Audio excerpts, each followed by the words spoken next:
I, Dr. Asra Ishad from Department of English, Linguistics and Literature, welcome you all on the second day of International Conference on Applied Linguistics. Being Muslims, let's start our day with the holy name of Allah. For the recitation of the Holy Quran, I invite our respected HOD, Dr. Muhammad Abdullah Beg, to recite a few verses from the Holy Quran.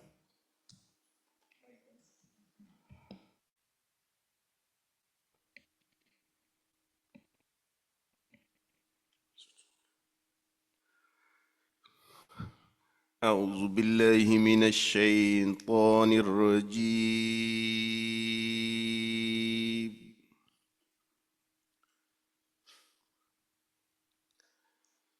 بسم الله الرحمن الرحيم.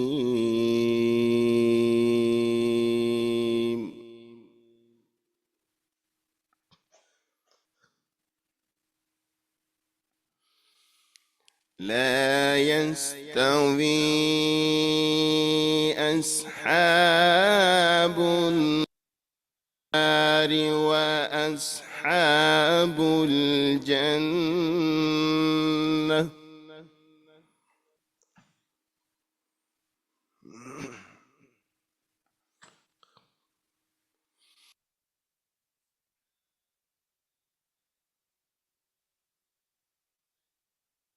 الفائزون.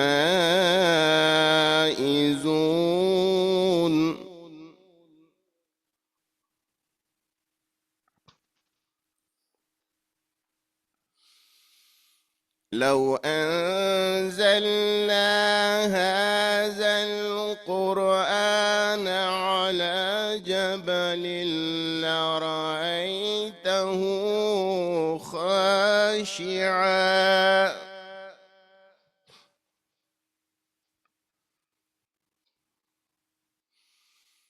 خاشعا متصدعا من خشية الله.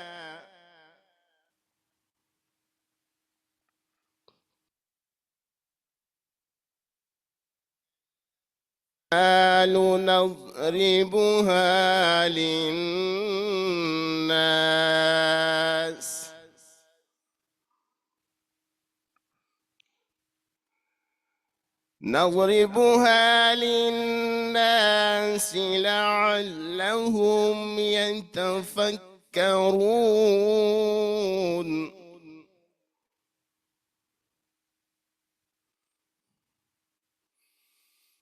هو الله الذي لا إله إلا هو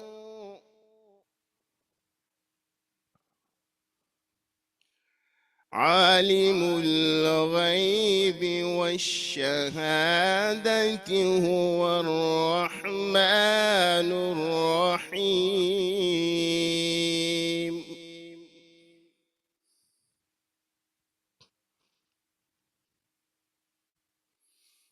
هو الله الذي لا إله إلا هو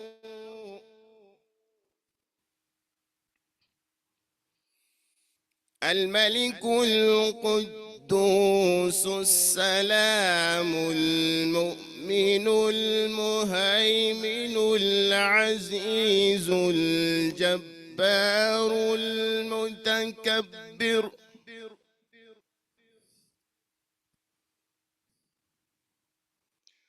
سبحان الله عما يشركون.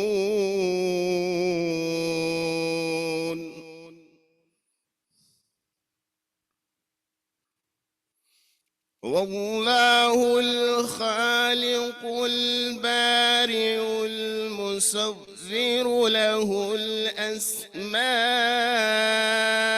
الحسنى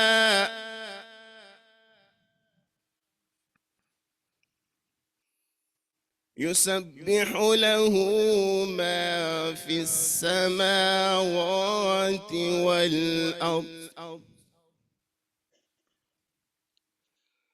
وهو العزيز الحكيم.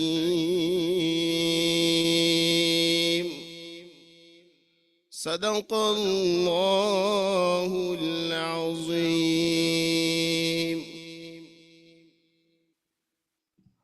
Jazakallahu khairan ahsan al-jaza'i fid darain. Ladies and gentlemen, please stand up for national anthem of Pakistan.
Dear audience, this session will continue till 10:35 a.m. I would like to request the presenters to try to finish their session within 15 minutes.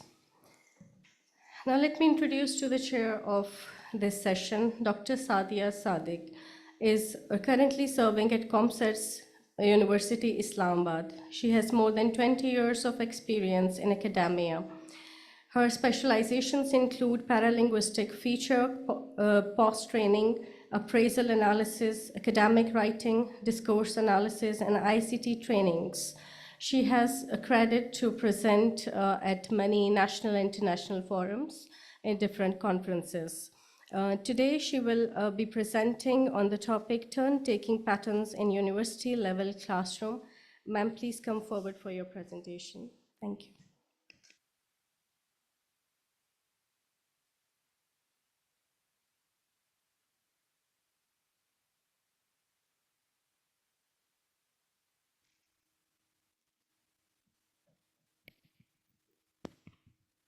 Bismillahirrahmanirrahim. Assalamu alaikum.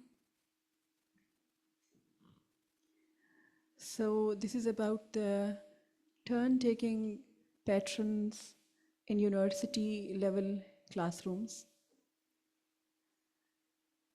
The success of a student's academic journey heavily relies upon information processing, topic comprehension, motivation, strong communication skills, and egalitarian, tolerant environment.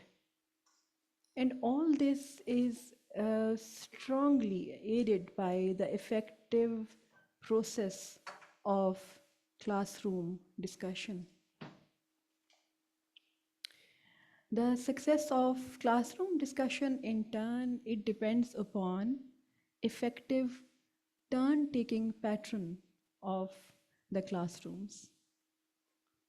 Using the non-participant naturalistic observation technique, the current study explored the turn-taking patterns of some 35 bachelor's and master's level classes of the university. These included classes of both hard and soft sciences. Following were the findings of the study.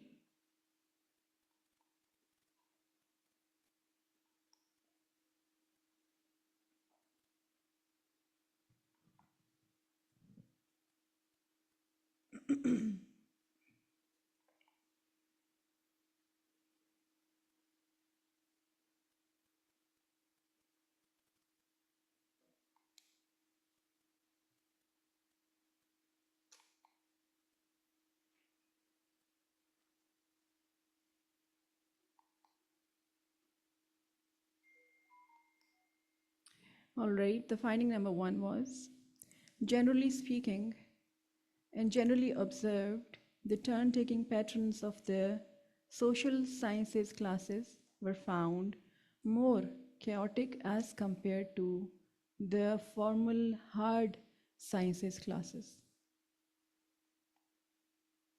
Then the finding number 2 was that turn-taking pattern of the master's level classes were quite organized, coherent, constructive as compared to bachelor's level classes. Now, 3 types of turn-taking patterns were identified in the classes. A, effective turn-taking, whereby the turn-taking process and thereby the conversation or the discussion was found smooth, ordered, coherent, inclusive, and conclusive. B, ineffective turn-taking, whereby the turn-taking process and thereby the conversation was found chaotic, scattered, irrelevant, disoriented, non-inclusive, and inconclusive. C, no turn-taking, whereby minimal or no turn-taking was located or identified. The identified effective turn-taking patterns had the following visible features. Number 1, strong culture of active listening.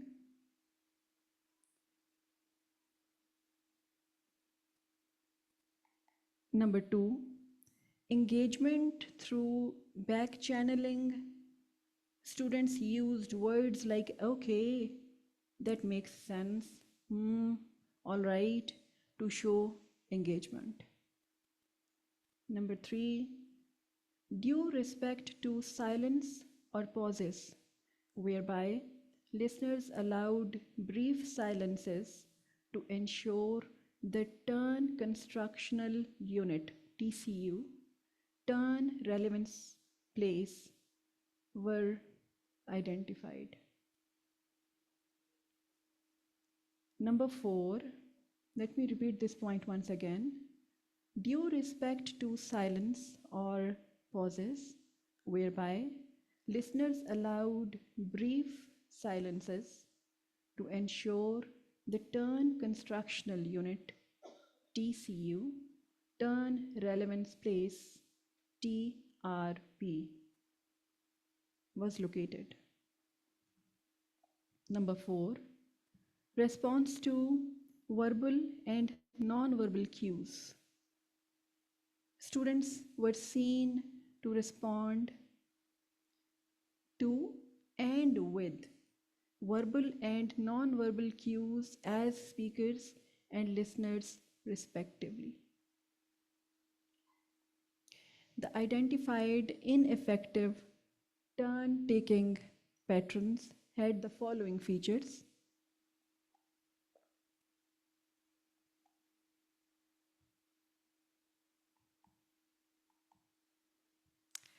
Number 1, abrupt interruptions. Students and teachers both were found unnecessarily cutting off the speaker. Number 2,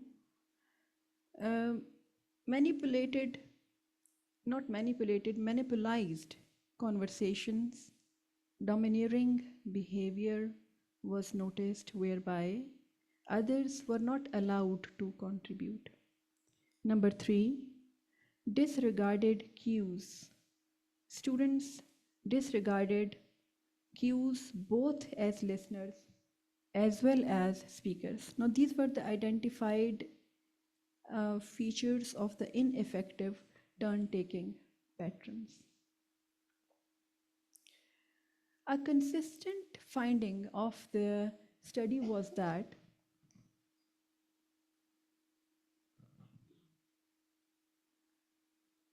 Effective turn-taking patterns were directly related to effective active listening culture of the classroom. All those classrooms whereby the speakers were actively listening to and had a very effective turn-taking pattern in place.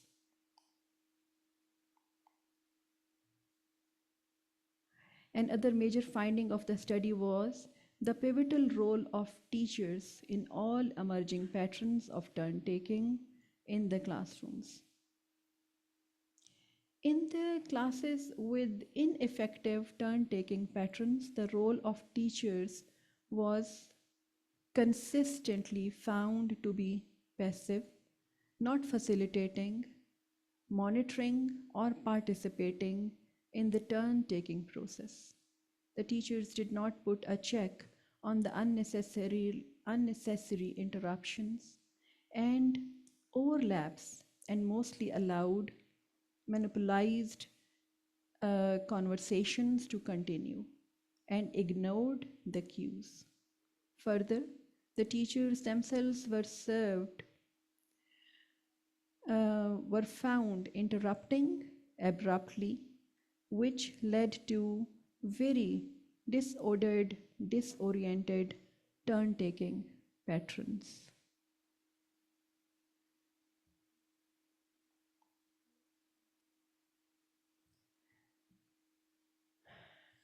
In case of classes with no turn-taking,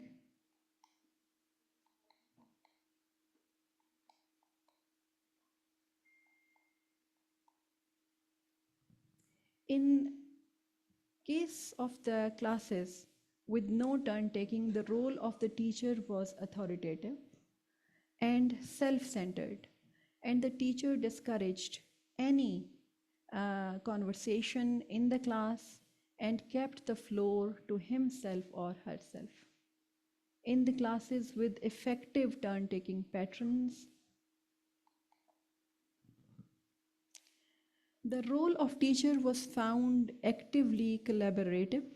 The teachers were found to induce incentive prompts like clap for the good point made by the participant on his turn or her turn, positive reinforcement by repeating the point made by the student on his or her turn, paying full verbal and non-verbal attention to the students speaking on their turn, giving good grades on good participation, discouraging unnecessary interruptions, not letting monopolized conversation by ensuring the floor availability to all the participants, not interrupting the students' conversation on his or her turn.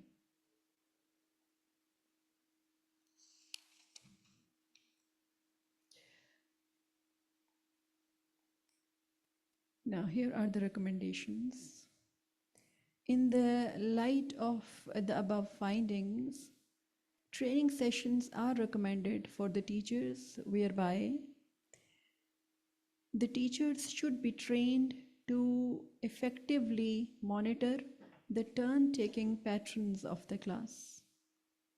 Same training sessions should be extended to the students as well, since turn-taking patterns hugely rely upon the active listening patterns of the class. Thereby, active listening sessions can be offered to both teachers as well as students. Further studies can be conducted to look into the dynamics of better turn-taking patterns of the hard sciences as compared to the soft sciences. Similarly, more probe is needed to explore the reasons behind more patterned turn-taking at the master's level as compared to the bachelor's level.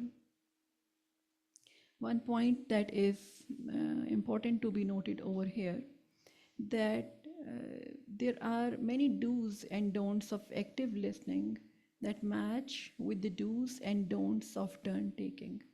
So if somehow one can ensure the proper applicability of the do's and don'ts of the active listening, automatically the proper applicability of the turn taking process becomes much more easier.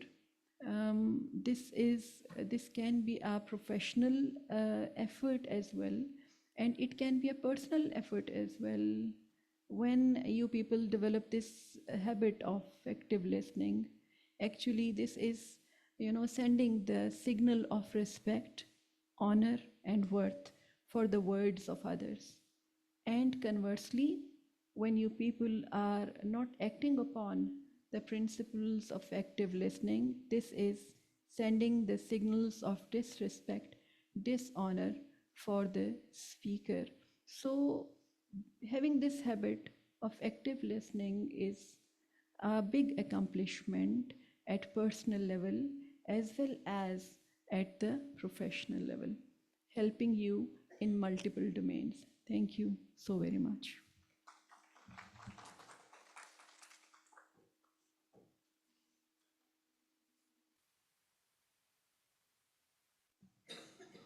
Thank you so much, ma'am, for your insightful talk on the turn-taking patterns among university students. Let me now invite our next presenters, Mr. Aditya Soni and Ms. Zain Khan. They're with us, and they'll be presenting on the topic Psycholinguistic Perspectives on Ecolinguistics, Language Perception and Behavior.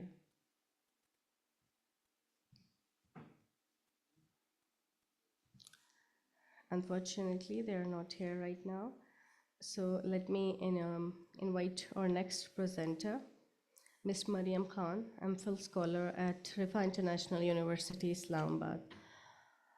She'll present on the topic Emojis as Digital Language and its Effect on Semantics.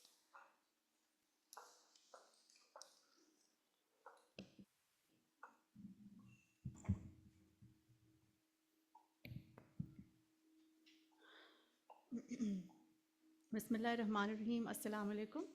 Honorable faculty members and dear audience, I welcome you today.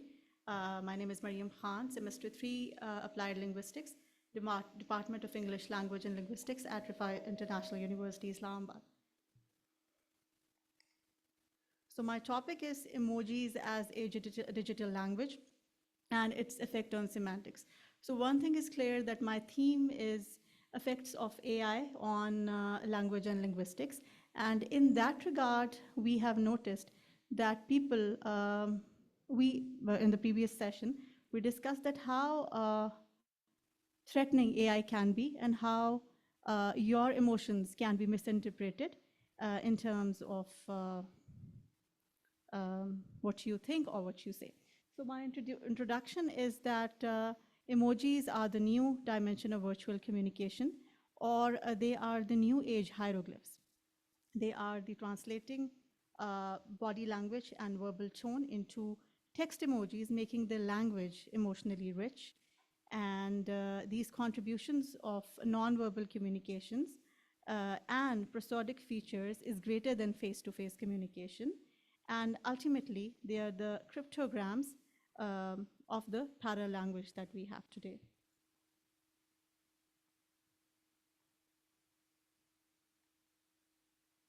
Okay, we very much know about emotions and emoticons, but here I will just share a little difference between emotions and emoticons. And the difference is that emotions are the pictographs. However, the emoticons are the punctuation marks, letters, and numbers that makes a certain emotion. Emojis have unique semantic and emotional features, which is closely related to different sectors like marketing, law, healthcare, and many other areas. And when we talk about emojis, they're also used in different disciplines, academia, which is computing, communication, marketing, behavioral science, and many other fields of studying. discussing of the literature review. I'll just share it shortly with you. For example, in Wolf 2000, he noted that men and women use it for different purposes. For example, men use emoticons in a more sarcastic manner as compared to women who use it for communication or just in a light, humorous way. Then in 2018, Sayed Nizhat, Fida, Herrera, and Menezes, they analyzed emojis in terms of sentiments and semantics, which is more for the conversation. Then in 2012, this is Amadlo Bailey. He discussed emojis and emoticons in text and their role as a verbal parameter. In 2018, Vikas Arya.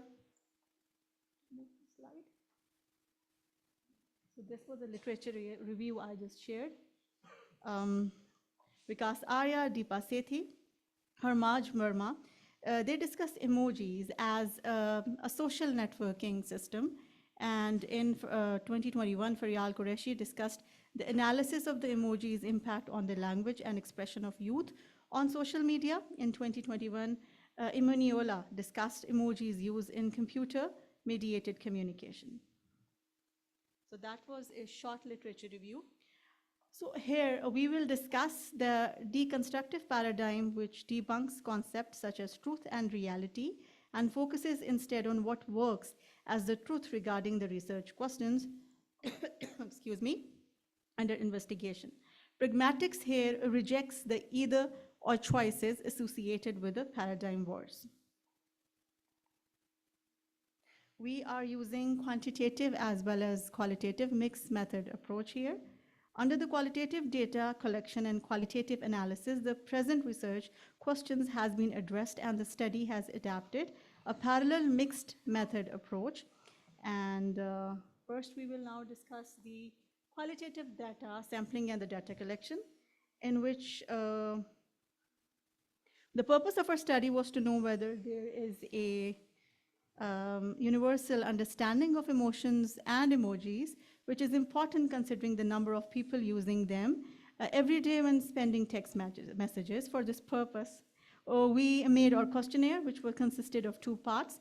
The first part was a demography of the students, which consisted of gender, age, and institutions. However, the second part consisted of 6 images in which respondents have to describe their state in 3 ways.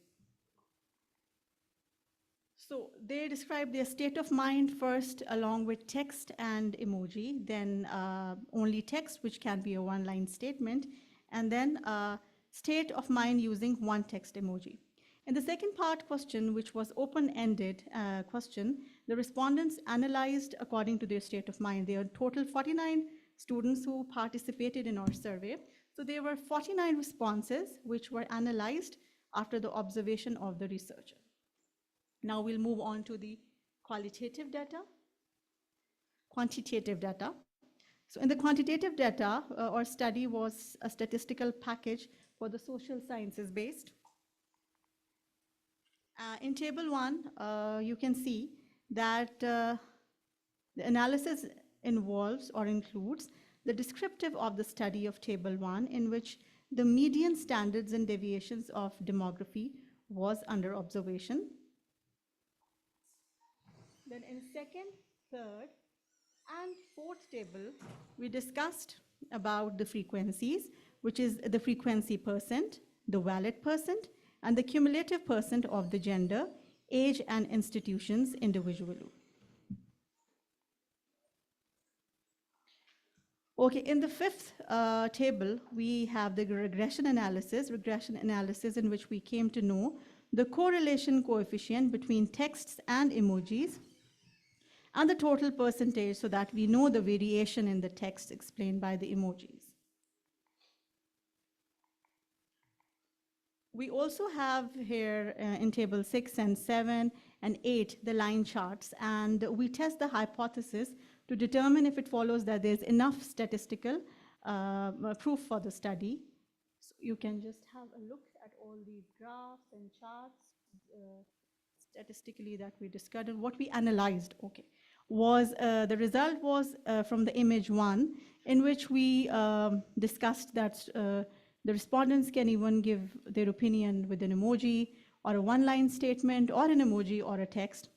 We came to know that 68% of the total variation in the text was due to emojis, whereas 55% and 78% of the total variation in the text was a representation of the emoji in image 2 and 3. The results of image 4 showed 71%, image 5 concluded 66%, and image 6 showed that 84% of the total variation in the text was represented by the emojis.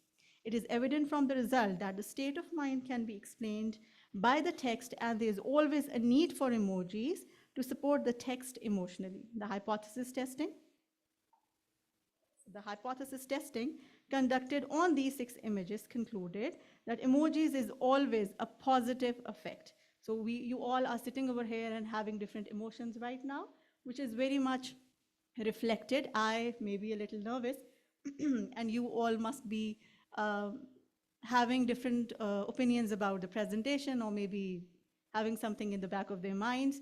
So the hypothesis testing conducted shows that emojis always have a positive attitude on the text messages as well as what you say, and it describes people's state of mind.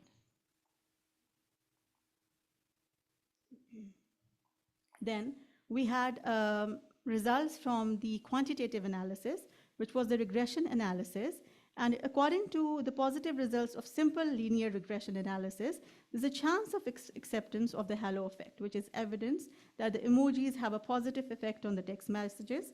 And the only problem under investigation was to analyze the effect of emojis on the semantics of the language, which may differ, and to identify the understanding of emojis usage by the people to describe their state of mind. It confirms that emojis act as a context clues, and they assist to receive or decode the sender's general message and particular sentiment, which is in context with the semantics.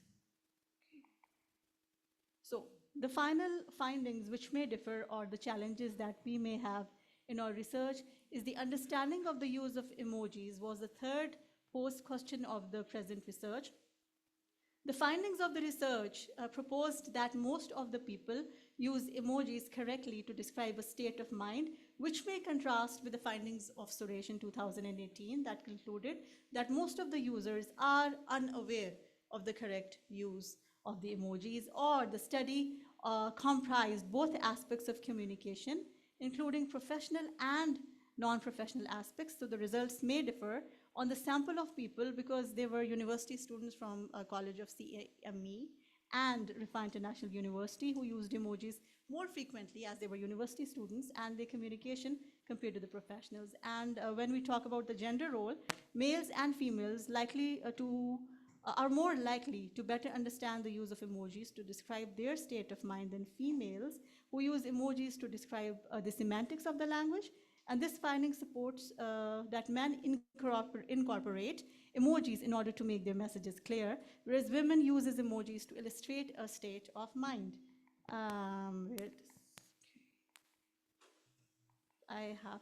These are the references we have. Question and answer session. If there is any two things I just want to share in the as a result or the conclusion, that they do have a positive effect on the general public, or when you use it. Secondly, men and female are using it differently. University students' impact on these emoticons or emojis are different. So if you have any question, or you are up to anything asking, you may ask a question. I have a simple question. Sure. Generally, we know that colors, they have various messages in different context and different meaning when we are talking about various cultures, and they vary. Yes. What about emojis? They also change with different cultures, or they have universal message? Actually, it's more like our discussion was more like gender roles. Like when we talk about men and women, women are mostly more emotional, so their consideration to the emojis, or their impact on them, the emojis impact on them, is a little different. Similarly, it's also the effect on semantics, how you are taking these colors. So yes, culturally it do differ. Different cultures have different interpretations of their own culture. For example, white and black, you can see they have different impacts. So there are so many semantic features here that can be under consideration. Yes, you may also have, yes. My question is, one single emoji can have more than one meaning in different contexts. Yes. So how can you judge the real meaning used by the That's the context cues I just shared in my presentation. so how can we determine the context on social media? Social media. Yes, because the user is not in front of you. When I shared my presentation, I said that these are the impacts of AI on language and literature. Yes, it does have a threatening effect. It can be very threatening. People can misinterpret it. That's why we are saying that AI is dangerous. I mean, you just have to express with an emoji. There can be so many other negative connotations. Yes, you're right. You have to just then be a little more, it can be problematic. You have to find the meanings, you have to mend the ways. Yes. Anything else? Anyone else? Yes, Sir Zishan.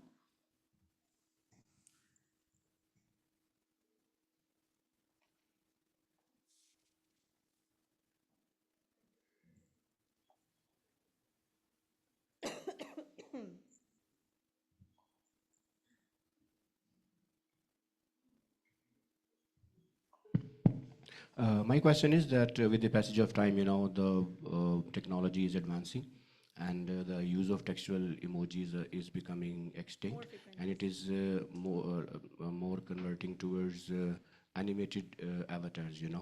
So what is the what impact does this fact do on your research that you have done?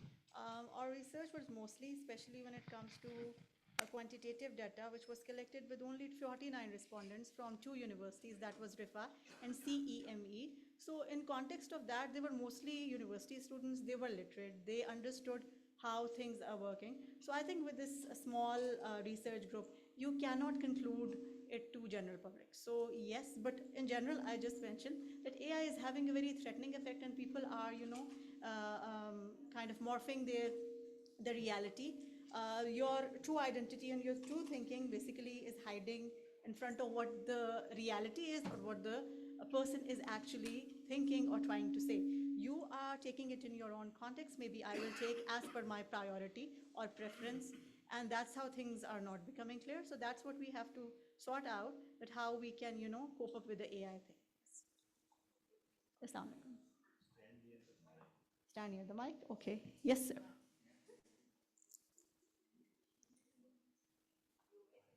Good morning. I want your advice. Yes, sure. Last week I received an email from a student in the form of emoji. Just emoji. Yes. What should I do about that? I have not replied. You should reply in the emoji. Yes. Yeah, that would be Same fine. one or a different one? Because I have not replied to that email. Different one. Your context. Whatever you feel is correct. So I should reply an emoji email with an emoji email. I guess so, yeah. Because that's how Gen Z and Sigma are behaving, and we have to cope up with your. Yes. Thank you so much, dear audience. I hope you enjoyed and got something from today's. Thank you, Ms. Mariam.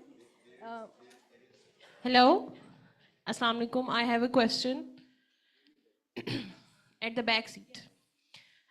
People ask some questions to you. I have only one question to ask to you, that how did you manage to differentiate between subjectivity in your research, as some of the people ask the question that use of emojis are having a subjective nature. They are used in subjective way. Yes. Individuals have their own choice to use that. So how did you manage to just take out the generalized form in your findings while emojis are used in the context of subjective form? How did you manage that? Subjective forms are very much clear, that we use a smiley emoji or a sad emoji or an angry emoji, or maybe any sentiment that is being shown. Or when we talk about emoticons, we just make it a walking emoji with a help of these punctuation marks and letters.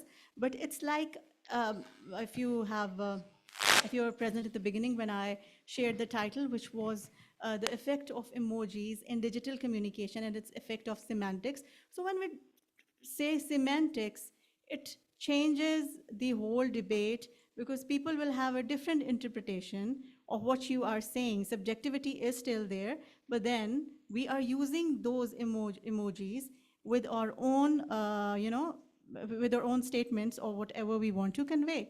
So that's how subjectivity and objectivity are keeping the balance.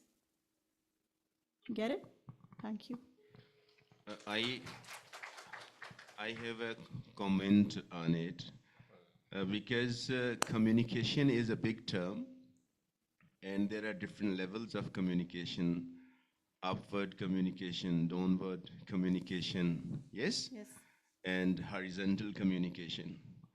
So as Dr. Ganedi was referring, we should be very careful when we are communicating through emojis. Yes, to your friends, you can communicate. Yes. Okay, with whom you are more. Formal and informal, yeah. yes. So it is more into informal communication. You can't talk to your boss through emojis. Sir, can I? So this is, I think this aspect should also be investigated, that where should we use through emojis and where we should not communicate through Yes. So can I add emojis. something? One thing that I just shared was that today's generation, that Generation Z and Sigma, which are not replying no matter what you do, you yell at them, you are polite or you shout, whatever you do, you have to cope with them too. Otherwise, they are not listening. I mean, whatever we are saying is more applied to the traditional way of learning. So like Dr. Sadia was talking about how teachers should behave in a classroom, but how students are behaving in a classroom, we also have to deal with it. Because I meet students now that are not ready to reply to you in a manner that's like, I'm not talking about the level of respect, but the way they are responding to you is not the same. So how are you able to transfer those values? That's how I'm saying you have to be comfortable with them in order to make them feel that, yes, we can relate to you. Otherwise, they don't need teachers anymore. Just like the Mariam, yes, AIs. that's why we teach communication skills to our Yes, students. that's right. And we teach formal communication, informal communication, semi-formal communication. We teach how to talk to your boss, how to communicate formally and informally. True. So this is where we define for them, what should be the source of communication for a particular pattern of communication. Yes. Thank you. Thank you so much, everyone. I have a question. I have a question from Dr. Sadia. Yeah, hi, Dr. Sadia. This is Dr. Saklan. I just want to know about the implication of turn taking in classrooms rather than communication. For example, I have a class on syntax and semantics, or let's say morphology. So how can I utilize turn taking there?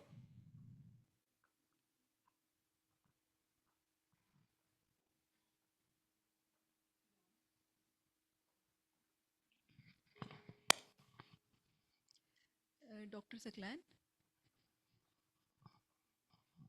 Dr. Saklan, thank you so very much. मुझे आप नज़र नहीं आ रहे for your question. So actually, turn taking as such is not dependent on the subject that one is teaching. It's about the discussion part of the classroom. And if there is a discussion and you want to define it as a discussion, it has to be two-sided.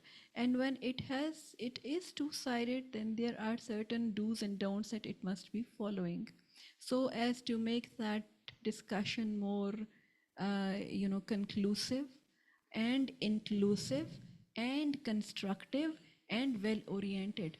Thank you. Then we may have a discussion between the teacher and the student. Let's say, for example, if I'm teaching morphology or syntax, So it's not a sort of communication or language class. Um, so what we can do, as you said, that if it is a discussion, then it should be among the teacher and the student, questioning and answering and then defining things. So should I take like that? Morphology and syntax, you're talking about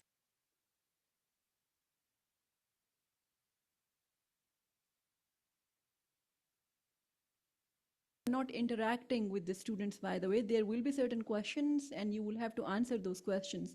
So once they have posed you a question and you are answering that question, discussion has begun and turn taking is there. That's it? Yeah, Thank you so much. Thank you.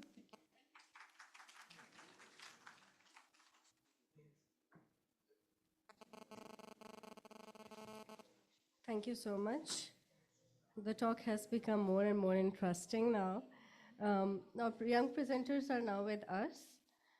So let me invite Ms. Aditya Soni and Ms. Zain Khan from Namal, Hyderabad, to present on the topic of psycholinguistic perspective on ecolinguistic language perception and behavior.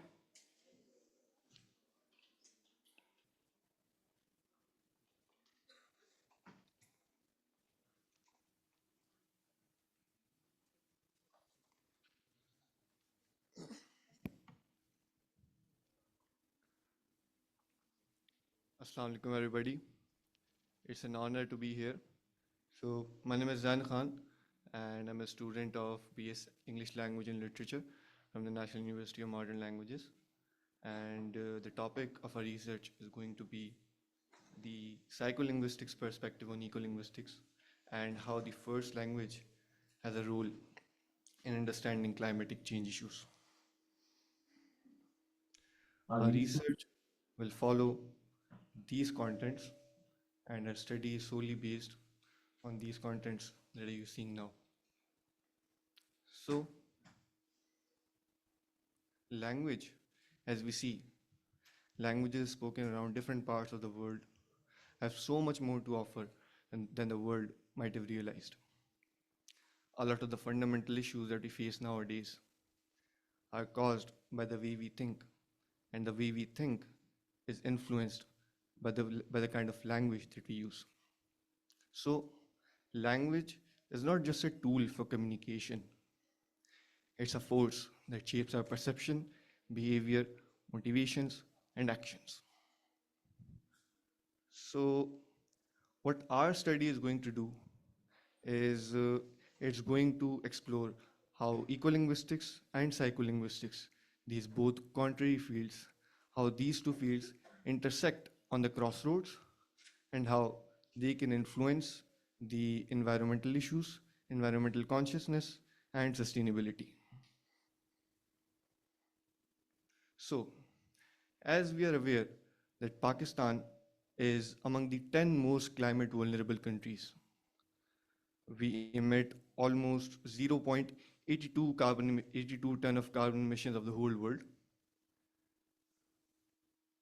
And the climate we face include floods, droughts, and every season that we have is quite intense. We have extremely warm summers, extremely warm heat waves, and then extremely cold nights in winters.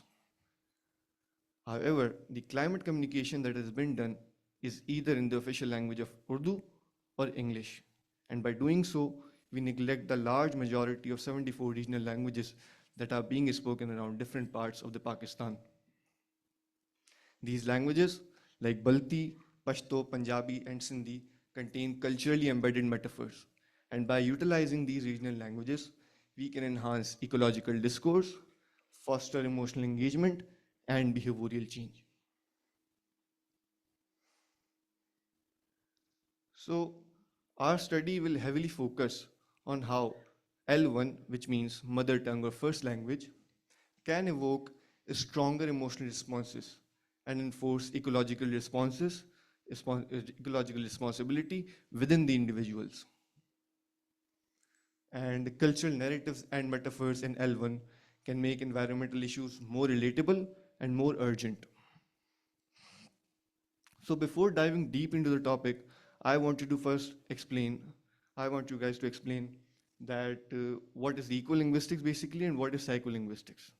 Ecolinguistics, some of you guys might be new to this term, that it examines how language and our relationship with our surroundings and our environment influences environmental awareness, particularly through narratives and metaphors in ecological discourse.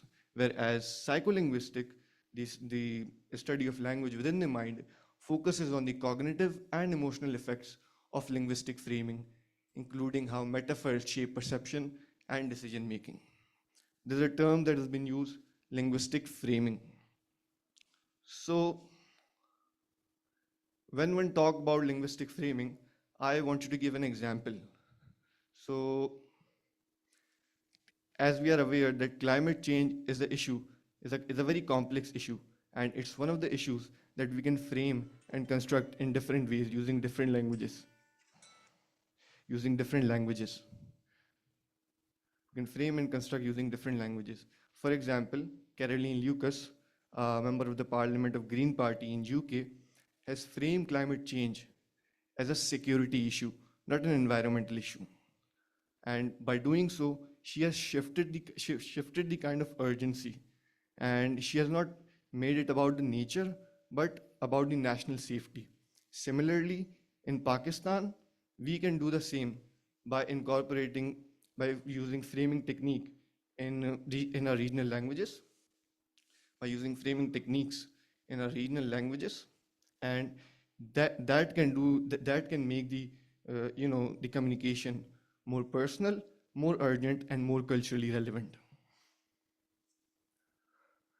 And the literature review that has been done is from the Routledge Handbook of Ecolinguistics that explore how first language, the utilization of other languages beside first language can, marginalize the learning of the children and adults. And the research in ecolinguistics and psycholinguistics suggests that language not only influences cognitive understanding, but also emotional responses and behavioral motivation. And while using regional languages in environmental campaigns, we can create an ecolinguistic habitat that promotes eco-solidarity and a deeper connection to ecological challenges. The research objectives that we are going to explore is the cognitive and emotional impacts of using native languages for ecological discourse, and investigate the cultural resonance of environmental messages in L1, and examine the role of regional languages in fostering sustainable practices. So our study is going to connect these psycholinguistics and ecolinguistics, these two contrary fields, to analyze how languages, particularly regional languages, can enhance ecological discourse, environmental awareness, and encourage sustainable behaviors. So the key message of our presentation is that the stories of our industrial civilization are not effective anymore.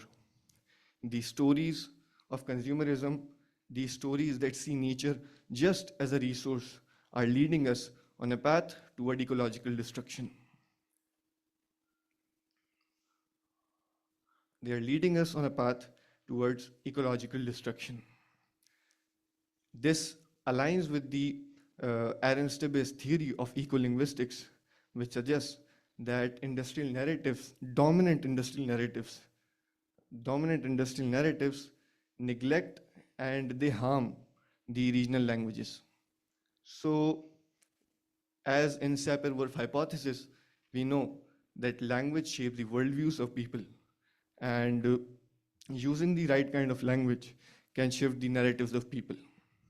So we know that any kind of change, whether it's positive or negative, comes from language change. So it's inevitable that changing the language will change the world around us and the society around us.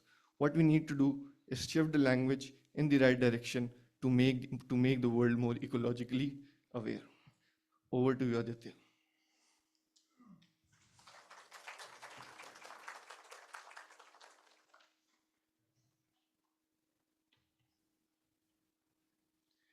Okay, So in our research, the methodology that we followed is in qualitative research. In the qualitative research, we're focusing on three basic key methods. One is the in-depth interviews, the second one is focus groups, and third one is the participant observation. While conducting the research, we find some results that find out that it's help in our research as well. Then these are the finding outs. The speaker that we find out that the conduct interview with the people from Punjabi speakers, the Sindhi, Urdu, and the Balti communities. These are the speakers that we find out, the questions. Then there are a few questions that we ask from those students, like while conducting the interview. The first question is, like, can using certain words or phrases encourage people to act in eco-friendly ways? And the second question is, how does the way we talk about environment affects and how people think and feel about it? Then the result we find out. So these are the few responses that we find out. The speakers of the Sindhi speakers, like the phrases "Pani bachayo." In the Sindhi, in English we can say the "save water." That direct resonate with the Sindhi community and traditional values of the conserving resources. And there are the Sindhi proverbs like "Darya jo pani, son khab vadik kimti aaye." Now, right now, not many of them understand what I just said. If I just translate in English, the water of the river is more precious than gold. It can be more easily for you because it's not be your native language, and can remind people of the importance of preserving natural resources and motivate them to take action on it. Then we have another interview with an Balti community, like the people understand complex topics and the better in the mother tongue. Like examples are there. One is glacier crafting in English, but in Balti terms, people call them gangskos. That more relatable and understandable in their language. Then we have also in the Punjabi also, like the Punjabi speakers, they emphasize the power of a language in shaping the environment attitudes, like chheda paal landa ora chha bhi labda. Those who plant trees will find shade. Then we have another research method that we followed on is participant observation. The thing is, it's basically we are the BS students, so we conduct this activity in our class as well. It's an essay writing activity. We give the participant the topic, the role of language in promoting the environment awareness, that reveal the key differences. And we find out some key differences in the languages. One is the regional language. Those who write in regional language relate to that topic, and those who write Urdu and English. Those who write regional languages, they uses the emotional culture-rooted metaphors in it. And those who write in English and Urdu, they more focusing on the scientific terms and focusing on facts over the cultural storytelling. So after all this, we find some results there. There's themes that we are finding out. One is emotional engagement. The message that Zan said, that is like when conveyed in native language, it's stronger emotional response due to the culturally embodied. And the second one is cognitive understanding. Like those who get the native response, participant reportedly clearly comprehend and when message used in L1 terminologies. These are some examples I wrote there. There's a Punjabi one, like the personification of natural phenomena that more emphasize on the interdependence. And the second one, as I said, the Pani Bachayo or Darya Jo Pani, like that. So they uses the unique lexemes for describing biodiversity and the environment impacts. And the Balti one, there's a rich oral tradition proverbs that reflect the harmony between the human and the environments. And so while conducting our research, there are some barriers and opportunities that we finding out. What the barriers are there, while I conducted interviews, we see there's a limited ecological vocabulary in our regional languages. And the dependence on borrowed, or translated terms from Urdu and English more. And what opportunities are there? Then ecological language planning and inclusion of regional language and environment campaign. Then comes the recommendation part. Like in recommendation, we come with policies like L1 incorporate in a national environment campaign to enhance the policy engagement. Then comes to part of education, like to develop the eco-linguistic resources and in curriculum and regional languages. And third one, go within community impact, like to strengthen the connection between linguistic identity and the ecological responsibility. Fourth one, go with an eco-linguistic planning, like to establish a proper framework, like to expand ecological lexicons and regional language, to awareness campaign, like using our native language for dubbing ecological documentaries and creating a localized material. And the last one was collaboration, partner with a linguistics and culture experts to integrate indigenous knowledge into the environment narratives. So by concluding our whole research, we come up that our research play a vital role in shaping the environment awareness and the regional language like the L1 that help the ecological wisdom through proverbs and culturally relevant expression and making sustainable message more impactful. So that's it. This is what I say. Thank you so much for your wonderful talk. We have one question. Can you please come forward to answer? Thank you.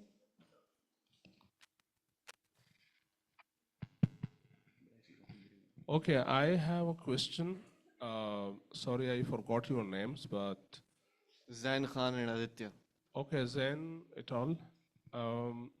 My question is, first of all, you haven't mentioned any Pashto thing there.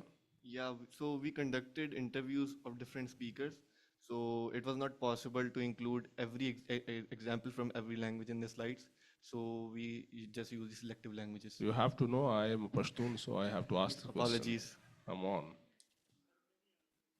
Okay, so you're from Hyderabad, yes? Yes. And your participants were all living in Hyderabad? Yes, some of them were in Hyderabad, and the speakers of Balti and Pashto were residing in their respective areas. But were they born, because Hyderabad is, I know, is in Karachi. So I think they were born in Karachi.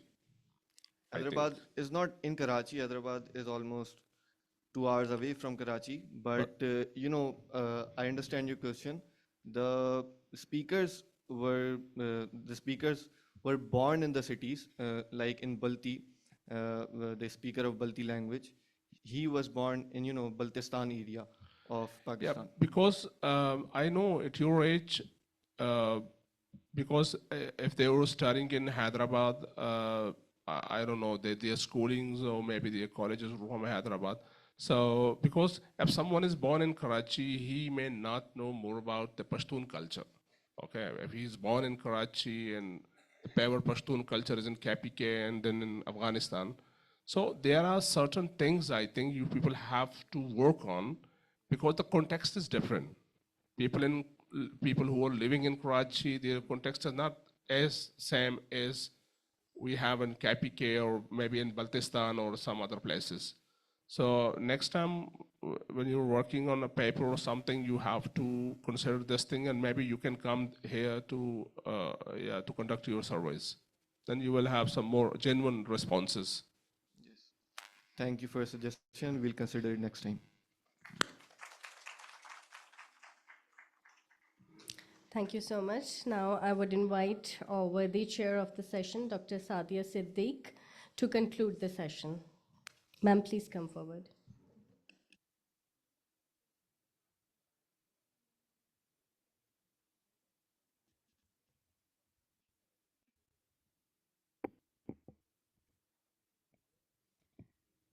So we had with us Miss Mariam Khan, and we had with us Aditya Soni and Miss Zain Khan लिखा हुआ है, MS लिखा हुआ है बेटा.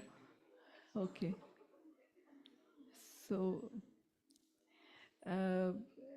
these two presentations were really, really good. Thank you so very much for being with us. And Miss Mariam, where are you, beta? All right. So, Betty, you talked about the emojis and their effect on the emotion representation. And your conclusion was that they are perfectly being used by the generation. And your conclusion was that males are using it in a better way as compared to the females. And one of your findings contradicted the previous studies as well. which you named some effect. I forgot that. Halo effect? Right, right. And we are having with us Zan and Adita. But you talked about the effect of the regional languages on the environmental, awareness. And as per your research, it is the regional languages are more rich in emotions, and they can emotionally engage the locals over there in a very stronger way as compared to other languages towards these issues. And you say that, and your research actually concluded that English and Urdu basically is basically communicating it in scientific, non-emotive ways, and you find it a bit lacking over there. But the other way around, you find this limitation of vocabulary in the regional languages, and you want, for the future recommendations, you want the courses to be developed in the regional languages and collaboration with these environmental agencies, etc. This was a very good paper. Thank you so very much. Thank you so very much. Thank you. Thank you. Thank you so much, ma'am, for your comments. Now it's time to present souvenirs. I would request our head of the department, Dr. Muhammad Abdullah Beg, or head of Gulberg Greens campus, Dr. Samina Nadeem, and Dr. Kennedy to please come forward and present souvenirs to our presenters. And first of all, I would like to invite a worthy chair of the session, Dr. Sadia Siddiq, to please come forward and have your souvenir.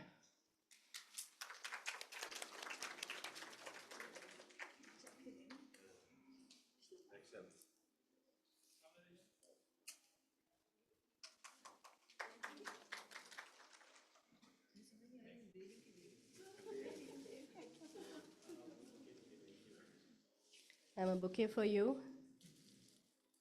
Ma'am, please take your bouquet.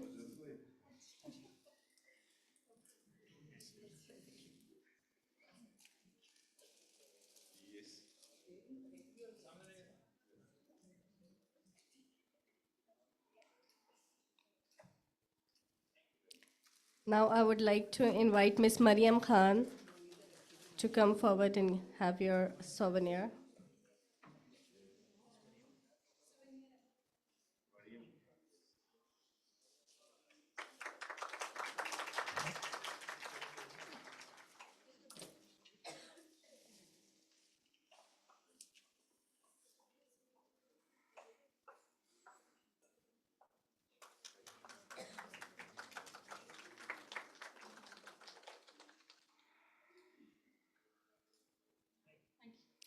And now I would invite Mr. Aditya Soni and Mr. Zain Khan to please come forward and get your souvenirs.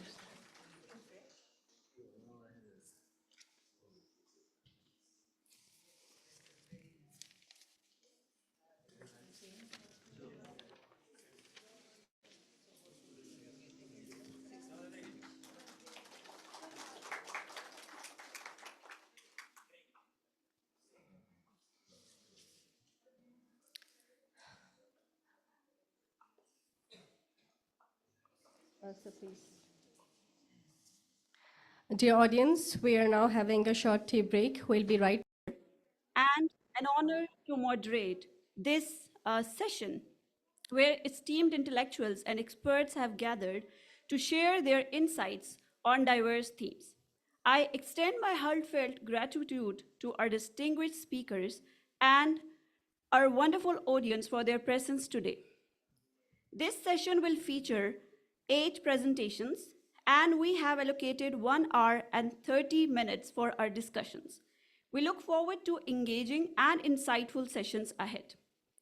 Let us begin our session with our esteemed chair and keynote speaker, Dr. Arshad Ali, an associate professor of English at National University of Modern Languages, Islamabad. Dr. Arshad Ali completed his MPhil degree in linguistics from Air University, Islamabad, and went on to earn his PhD in linguistics from from Canterbury University, New Zealand. His research interests include corpus linguistics, social linguistics, world Englishes, and digital humanities.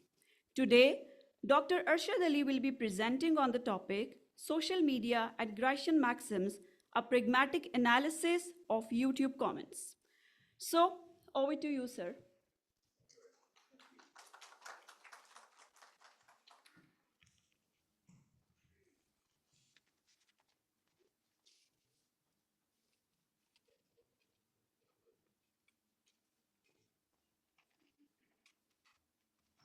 Good morning, everyone. First of all, I'm grateful to Dr. Abdullah for inviting me. I'm grateful to Riphah University for inviting me as a keynote speaker for this conference.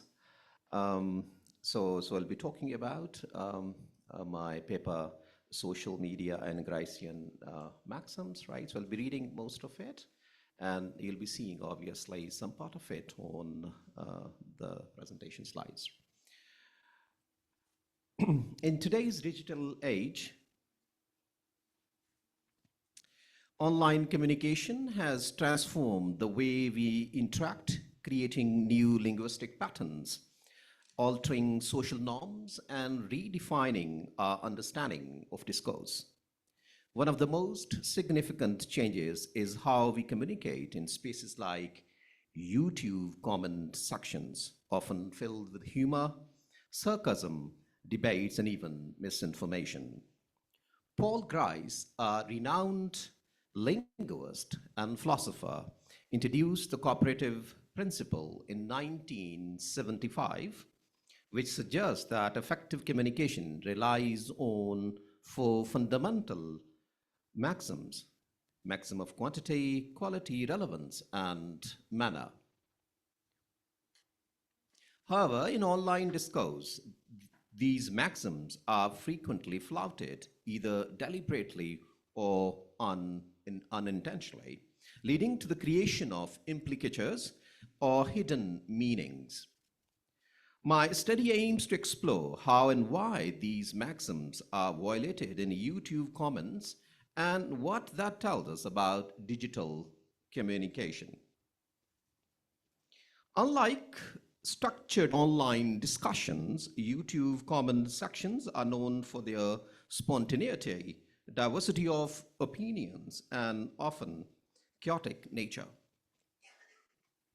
They serve as a microcosm of digital communication where users engage in debates, express emotions, and imply humor, sarcasm, and ambiguity, all of which affect the way language functions in these spaces. Moreover, social media platforms like YouTube have become essential to modern discourse. They influence public opinion, as you know, political debates, marketing strategies, and even social movements. Given the importance of online communication, it is crucial to analyze the linguistic mechanisms at play, particularly the ways in which users deviate from conventional cooperative communication. While many studies have examined pragmatics and face-to-face communication, few have focused on how Grecian maxims function in digital spaces.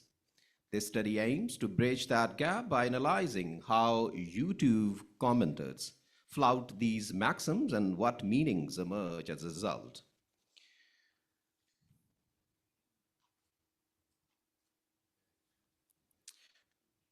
Now, as far as the research objectives of my paper are concerned, the objectives of my paper are to examine what Grecian maxims are flouted in the YouTube comments section, and my second objective is to uncover the underlying implicatures in cases where Grecian maxims are flouted. And to achieve these objectives, I've formulated two research questions. Number one, in what ways are Grecian maxims flouted in YouTube comments? And my second research question is, what are the underlying implicatures when Grecian maxims are violated? Now, by addressing these questions, this study sheds light on the unique characteristics of online discourse and how digital communication shapes our understanding of language and meaning. Moving on to the methodology section. To conduct this study, I employed a qualitative research approach with a purposive sampling technique. I manually extracted 8 conversational samples from the YouTube comment sections. The speakers were anonymized to ensure ethical research practices. A pragmatic analysis was conducted using Gray's theory of cooperative principle as the theoretical framework. By closely examining these conversations, I aim to identify patterns in violations of maxims and explore the communicative intentions behind these deviations. Now, moving on to the findings, and I would be sharing certain examples with you as well. Now, after analyzing the selected YouTube comment samples, several key patterns emerged. Number one, maximum of quantity, which is most commonly violated. The maximum of quantity suggests that speakers should provide the right amount of information, not too much and not too little. However, many YouTube commenters, YouTube users either over-explain or provide insufficient context. For example, we look at example number 1, where commenter 1 says, what is the best way to learn programming? And commenter 2 said, depends. What do you mean by the best? Best for a beginner? Best in terms of salary? Best for long-term career growth? What language? Python? Java? JavaScript? It all depends on your dedication level, learning style, available time, and resources. If you want structured learning, try CS50. If you prefer hands-on experience, try Code Academy. But also don't forget to check documentation. Honestly, there is no single answer to this question. Now, let's try to analyze it. Now, comment 2 violates a maximum of quantity by overloading the response. This was not needed, with excessive information, making it overwhelming rather than helpful. Now, if you move to maximum of quality, which is often, full of exaggeration, sarcasm, and misinformation, the maximum of quality states that speakers should only provide truthful information. However, in YouTube comments, users often employ sarcasm, irony, or outright false statements to make a point. Now, we have an example here for your understanding. For example, commenter 1, this movie was so bad. Comment 2, yeah, totally. Worst movie in history. I would rather watch paint dry for 10 hours. Now, what is the problem here? The problem is that the commenter is exaggerating, right? The sarcastic tone flouts the maximum of quality by deliberating, exaggerating, creating an implicature that the movie may not be that bad, but still disappointing. Now, moving towards the third example, which is maximum of relevance. This maxim dictates that responses should be relevant to the conversation. On YouTube, comments frequently derail discussions or introduce unrelated topics. For example, number 1, commenter 1, this tutorial really helped me understand calculus. 2, by the way, has anyone watched the new Marvel movie? Now, comment 2 ignores relevance, right? So he was supposed to talk about calculus, but he's not talking about calculus. He has changed the topic. So to ignore the relevance and shift the discussion away from calculus to a completely unrelated topic. Now, then we have the fourth one, the last one, by the way, maxim of manner. The maxim of manner suggests that language should be clear and concise. On YouTube, some comments are deliberately ambiguous or vague. For example, what do you think about the latest update?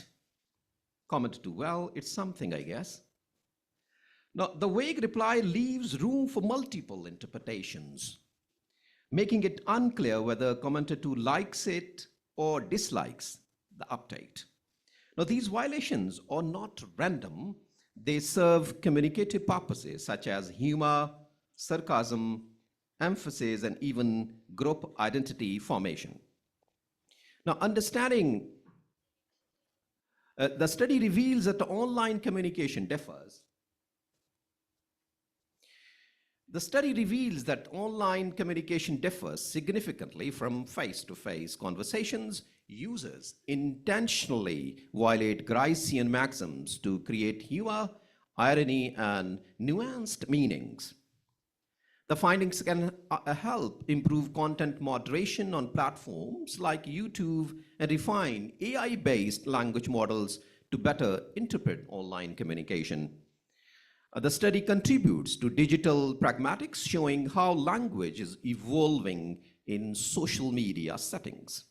To conclude, the study highlights how Gricean maxims are routinely flouted in YouTube comments, not as errors, but as deliberate strategies that shape digital conversations. These violations reflect the unique nature of online discourse, where humor, indirectness, and exaggeration play a crucial role.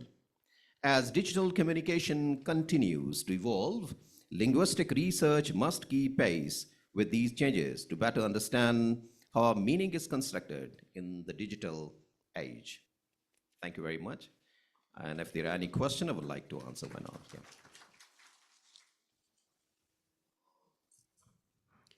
Okay, any question? Yes, we have one question, rather two.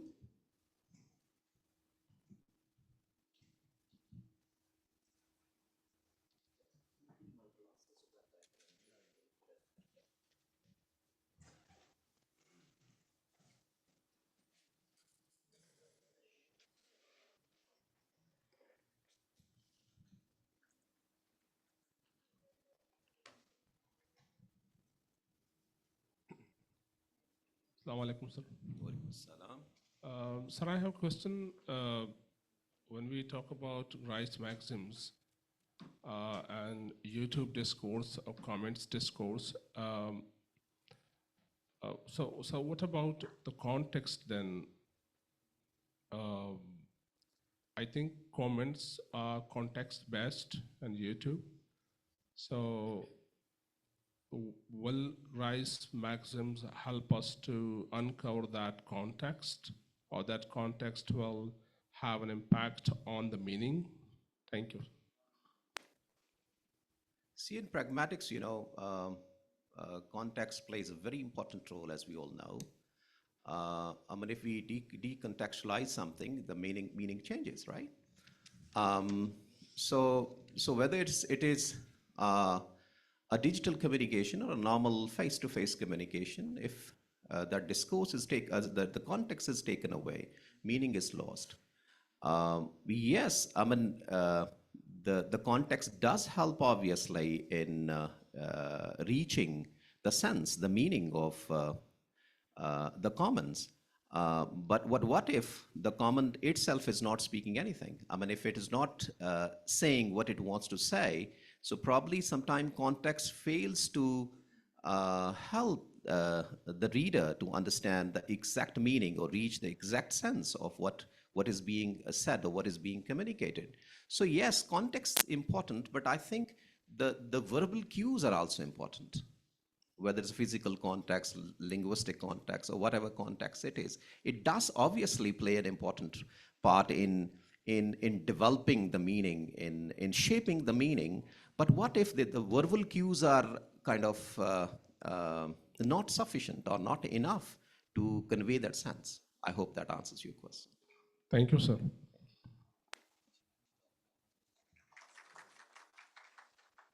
Okay, we have a question online. Okay.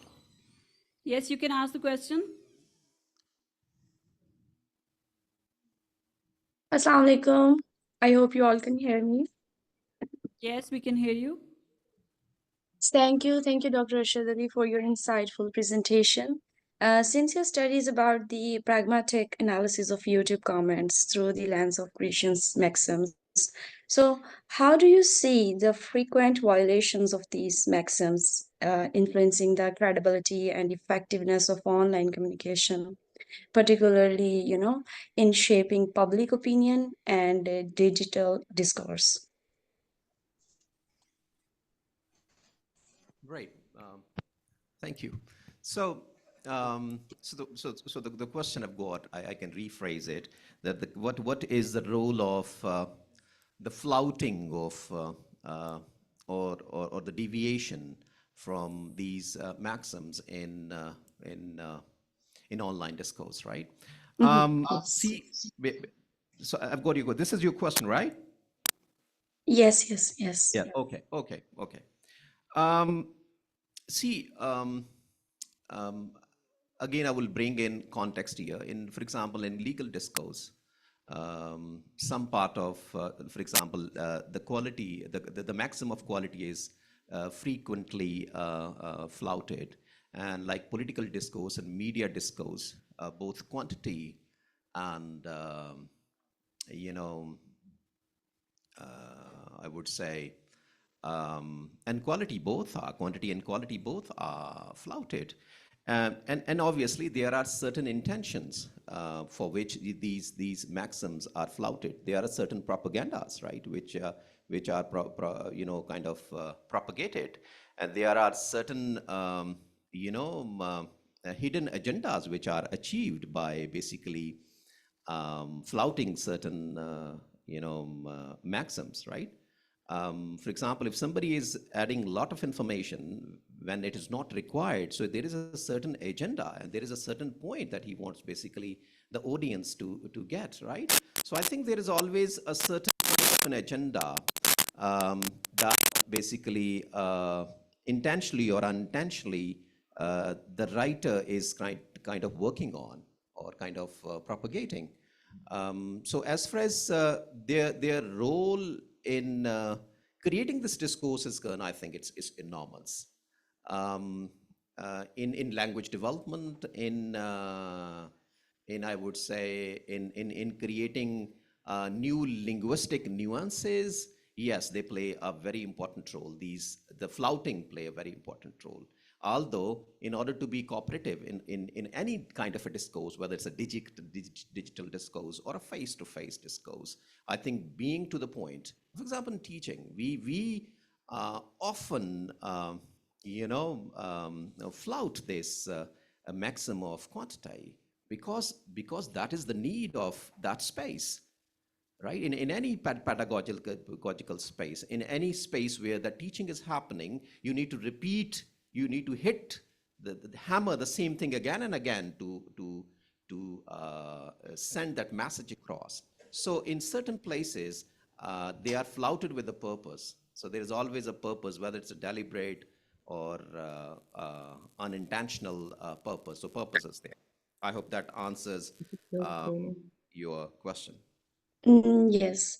Thank you for explaining that. It's interesting how these violations shape digital conversation. So, do you think the frequent flaunting of maxims is gradually changing the way people communicate online?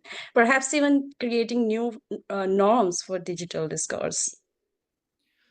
See, one thing more. Now, let me bring in AI here. Now, you see, we all, I think most of us, if not all, are using, for example, AI tools in order to send replies. For example, I use quite often AI assistant to compose a reply to my emails because I'm busy, right? So why not to have an assistant? If I cannot have a human assistant, I can have an AI assistant. So sometimes, yes, these AI models overdo things. So I think our AI models are also contributing to this this discourse because the world is going paperless now since it's we kind of follow that green what do you call it? Yeah, go green kind of concept, and the campuses have gone green, and now they are going greener as well because you don't get often papers and all that stuff because they think, follow, have a paperless communication and let's save trees. So yes, I think these AI models, they are, because they, I mean, you just advise them that this is what you want, and they kind of create, and they sometimes they overdo things, right? Even if you do not want to violate certain maxim and you want to be cooperative, right? But the AI tools suggest you so many things, and in such a flowery language, and you feel, yes, that's probably the right response, right? So I think these AI tools, they're also kind of contributing, and they are kind of shaping the digital communication, digital discourse, and which is also impacting our language as well, the way we talk and the way we speak. Thank you very much. I hope that answers the second part of your question. Okay. Thank you so much, Dr. Arshad Ali, for this enlightening and thought-provoking presentation. Your insights into the pragmatics of social media communication were truly fascinating. Dear listeners, it is my pleasure to introduce our next distinguished speaker, Dr. Sabrina Zimmer. Dr. Sabrina Zimmer holds a doctorate from the University of Jordan and is currently an associate professor in linguistics and didactics at the University of Abderrahmane Mira in Béjaïa, Algeria. As a social linguist, Dr. Zimmer's academic interests encompass a wide range of topics, particularly focusing on the language of English, Tamazight, and others. Her research and publications primarily address pragmatics and social linguistics, with a particular emphasis on language maintenance and shift. Dr. Zimmer has also presented extensively on topics such as English for specific purposes and psycholinguistics. Today, she will be presenting on the topic, A Linguistic Investigation of Propaganda in Advertising in Algeria. We are excited to hear her insights. Without any further delay, I invite Dr. Sabrina Zimmer to share her thoughts with us. Over to you, Dr. Sabrina.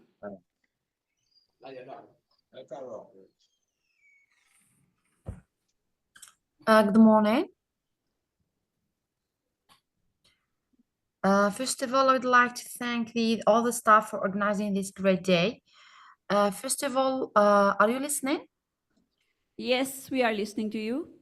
Okay, I have just one thing to say, that I have edited my presentation. So if it is possible to share my screen with you. Okay, you can send her your presentation. I sent it to you, I think. I sent it to you. Send us the next one. Sorry? We can see your screen. You can, share your. Okay, I read my presentation from my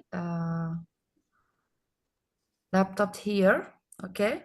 Your edited presentation is already shared with us. Okay, can I share it with you now? No, you can just present. Okay. You can see your screen. Okay, nice. Shall I start?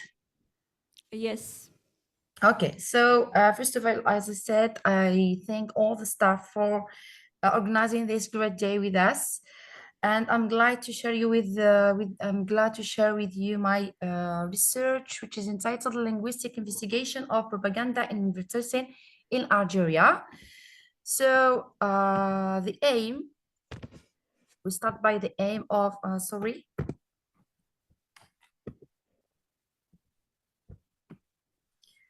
As an introduction, I say that language has a strong influence on people and the way they perceive things in the world. This is particularly true in advertising.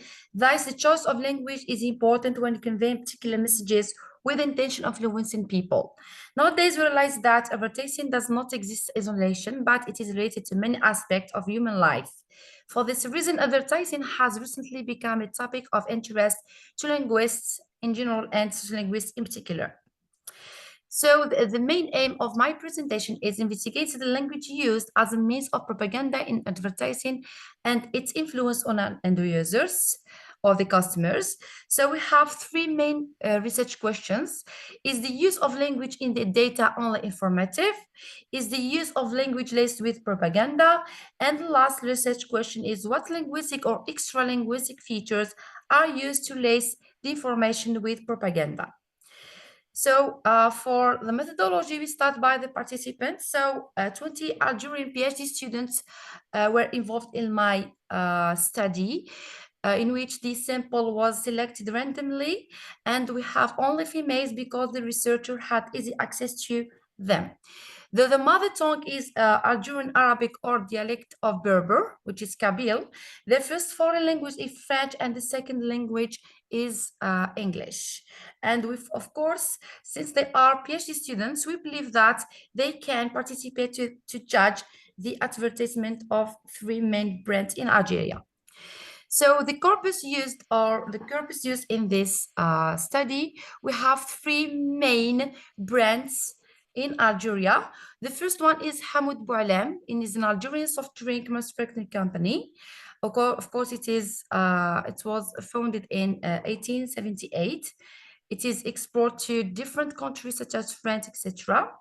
So we have the second brand, it is Condor Electronics, and the third one is Shurok TV. Of course, we have selected these 3 main brands which are famous in Algeria by using a pilot study. We have asked some students to say which are the brands they know in general.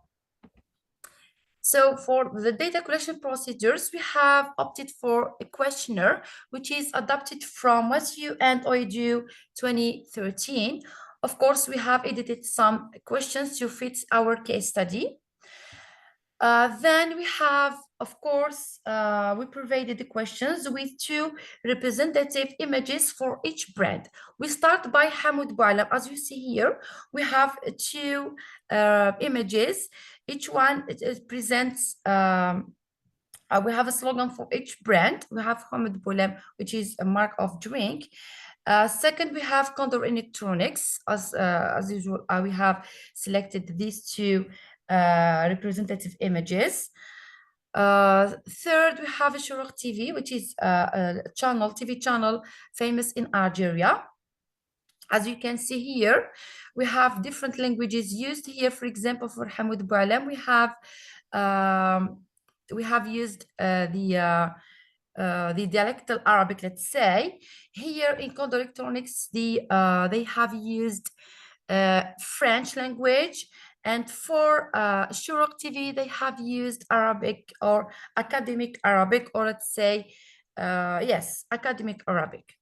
So for the method we have used to analyze our data, we have used mixed method, both qualitative and quantitative approaches. For the quantitative analysis, the frequency of and percentage of numbers concerning that judgment, etc., after providing them with different items regarding to judge the slogans of the brands. For the qualitative data, of course, we have examined the strategies used and the language used in each image.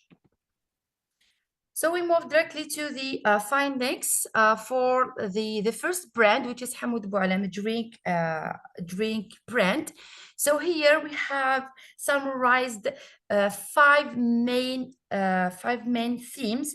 The first one is clarity of language. So as you can see in the table, we have 60% of the participants strongly agree and 40% agree that language used in Hamoud Boualem advertisement is clear and easily understood. And with second theme is propaganda in advertising. Respondents strongly believe that the language in the advertisement contains propaganda. So we move to the impact on customer choice. As you can see here, 55% of participants admit that the product choices are heavily influenced by the way language is used in advertisements. We move to the fourth theme, it is strategic use of experience. So as it is shown in the image, for 140 years and still more good ahead is designed to build customer trust and assurance, leveraging the company's long-standing reputations. The last thing for this brand, emotional and cultural appeal.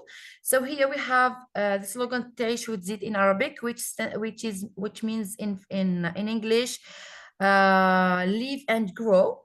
Okay, it is meaningful due to its connection to dialectal Algerian Arabic, making it feel more personal. It is reinforced by audio advertisement and visual elements like color, the yellow color and line, which is clear in the images, creating a strong emotional association. So we move to the second brand, which is Condor Electronics, which is famous brand in Algeria.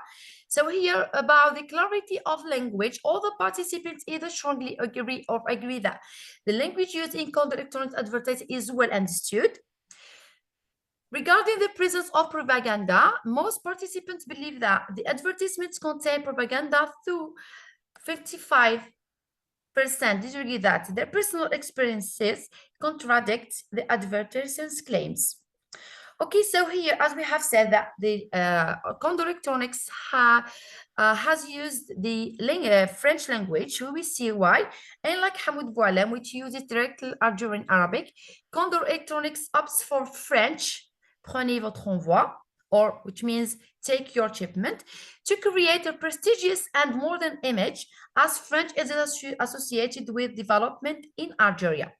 Okay, so emphasis through typology and imagery, the message toujours proche de vous, or which means in English, always close to you, is written in all capital letters to grab attention. A map of Algeria reinforces the claim that Condor's products are widely available. Okay, so since we don't have time, we move directly to the last brand, which is Ashrak TV, Algerian channel. For the clarity of language, participants agree that the language used by Ashrak TV is clear and understandable. The presence of propaganda here, or the information to influence people, all the respondents believe that the advertisements contain propaganda and that advertiser claims should be verified. Okay, exclusive news appeal. كون أول من يعلم, or in English, be the first to know, suggests that Ashrak TV provides 24 hours a day and 7 days a week coverage, making viewers feel they will always be the first to receive updates. This employs a name-calling strategy, implying that watching all the channels means not being the first to know. And family-friendly branding, this is the main topic extracted from this brand, since the slogan is قناة كل العائلة, or the channel for the whole family, emphasizes that Ashrak TV offers diverse content suitable for all the family members. Given Algeria's cultural context, this implies that the channel avoids inappropriate content, make it a preferable choice for family viewing. This also attracts advertisers who want their product displayed on a widely watched and trusted platform. As a conclusion, the language used in advertising varies depending on the product's specific goals.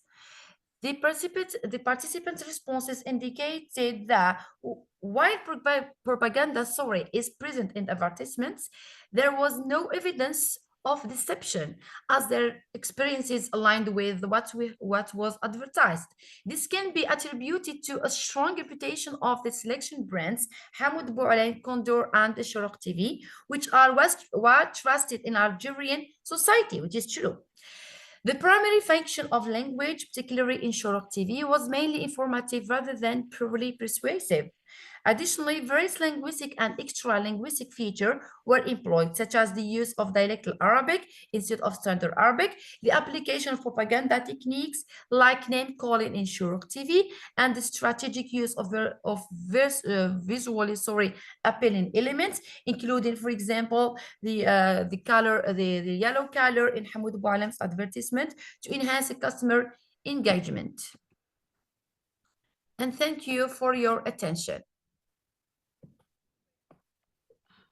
Thank you very much, Dr. Sabrina, for your comprehensive and illuminating presentation. Welcome. So we'll take questions at the end. Now, it's an honor to introduce our next keynote speaker, Dr. Sajida Zaki, a distinguished academic and researcher in the field of English and applied linguistics. Dr. Sajida Zaki is a professor and chairperson of the Department of English Linguistics and Allied Studies at NED University of Engineering and Technology, Karachi. She holds a PhD in Applied Linguistics from Hamdard University and has extensive research experience in second language writing, teacher education, assessment, and language teaching.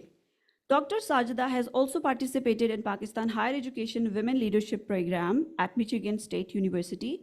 With her expertise in education management, soft skills training, business communication, and research, she is a valuable speaker for today's session.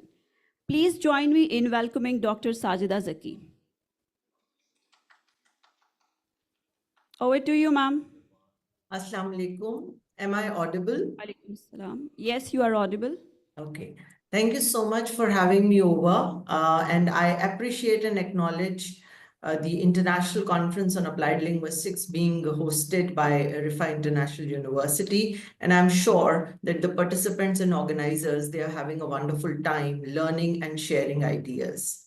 The topic of my session, developments that are reshaping ELT globally. And I would invite everyone through a few points that I would like to share, that let's rethink what are the developments that have shaped ELT globally, and to what extent Pakistan, which is all of a sudden in the last 10 years, expanded exponentially its English language teaching learning. Be it the programs, be it the number of stakeholders involved, be it the seriousness with which we are all pursuing English language and its teaching, its learning, and its research. I think I invite everyone to ponder over whether we have aligned ourselves with the international industry or not. So can I have my next slide, please?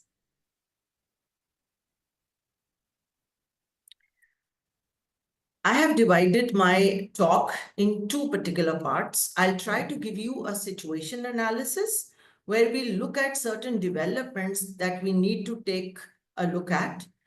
These are 75 years post 1947, or we can also connect this back to the last 400 years that have literally changed English language across the globe. And my second part, where I'm thinking of industry in terms of what are the standards and competencies we have completely ignored on. So I'll just try to draw everyone's attention, because whether we are learners of English language, users of English language, or we are teachers of English language, me running a program where we are offering BS English, MS Applied Linguistics, PhD Applied Linguistics. We are churning out graduates that are now holding positions in all of the universities within Karachi. So it means I have to be extremely mindful about what I'm doing and how I'm doing. So this is kind of my personal experiences in the backdrop of what we tend to do.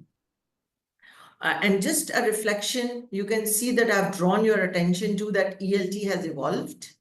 There are technological, economic, and academic shifts that have taken place in the last 75 years, primarily in the world, as well as within our own South Asian and Pakistani context. Plus, what professionalization are we looking at? What do we mean by professionalism in English language teaching? Next slide, please.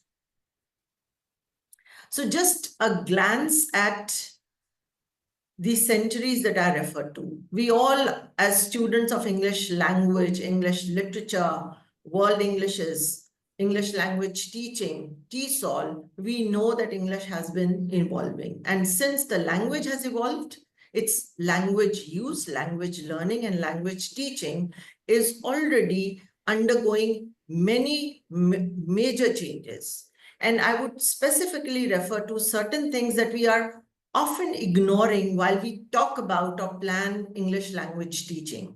The first one is that at the second half of 16th century, when English language made contact with our region, South Asia, from that point to today, English language has evolved. And we know very well that instead of the exonormative, that is native speaker related norms, we have seen English language evolving, growing, being learned and taught globally, like many other countries, through endonormative, that is, the local standards, the cultural, the regional, the materiality of the region will have an impact, just like we have seen the rise of American English. American English has detached itself from the colonial British English. And now Australian and New Zealand English is doing the same. Indian English has already grown as a big South Asian variety.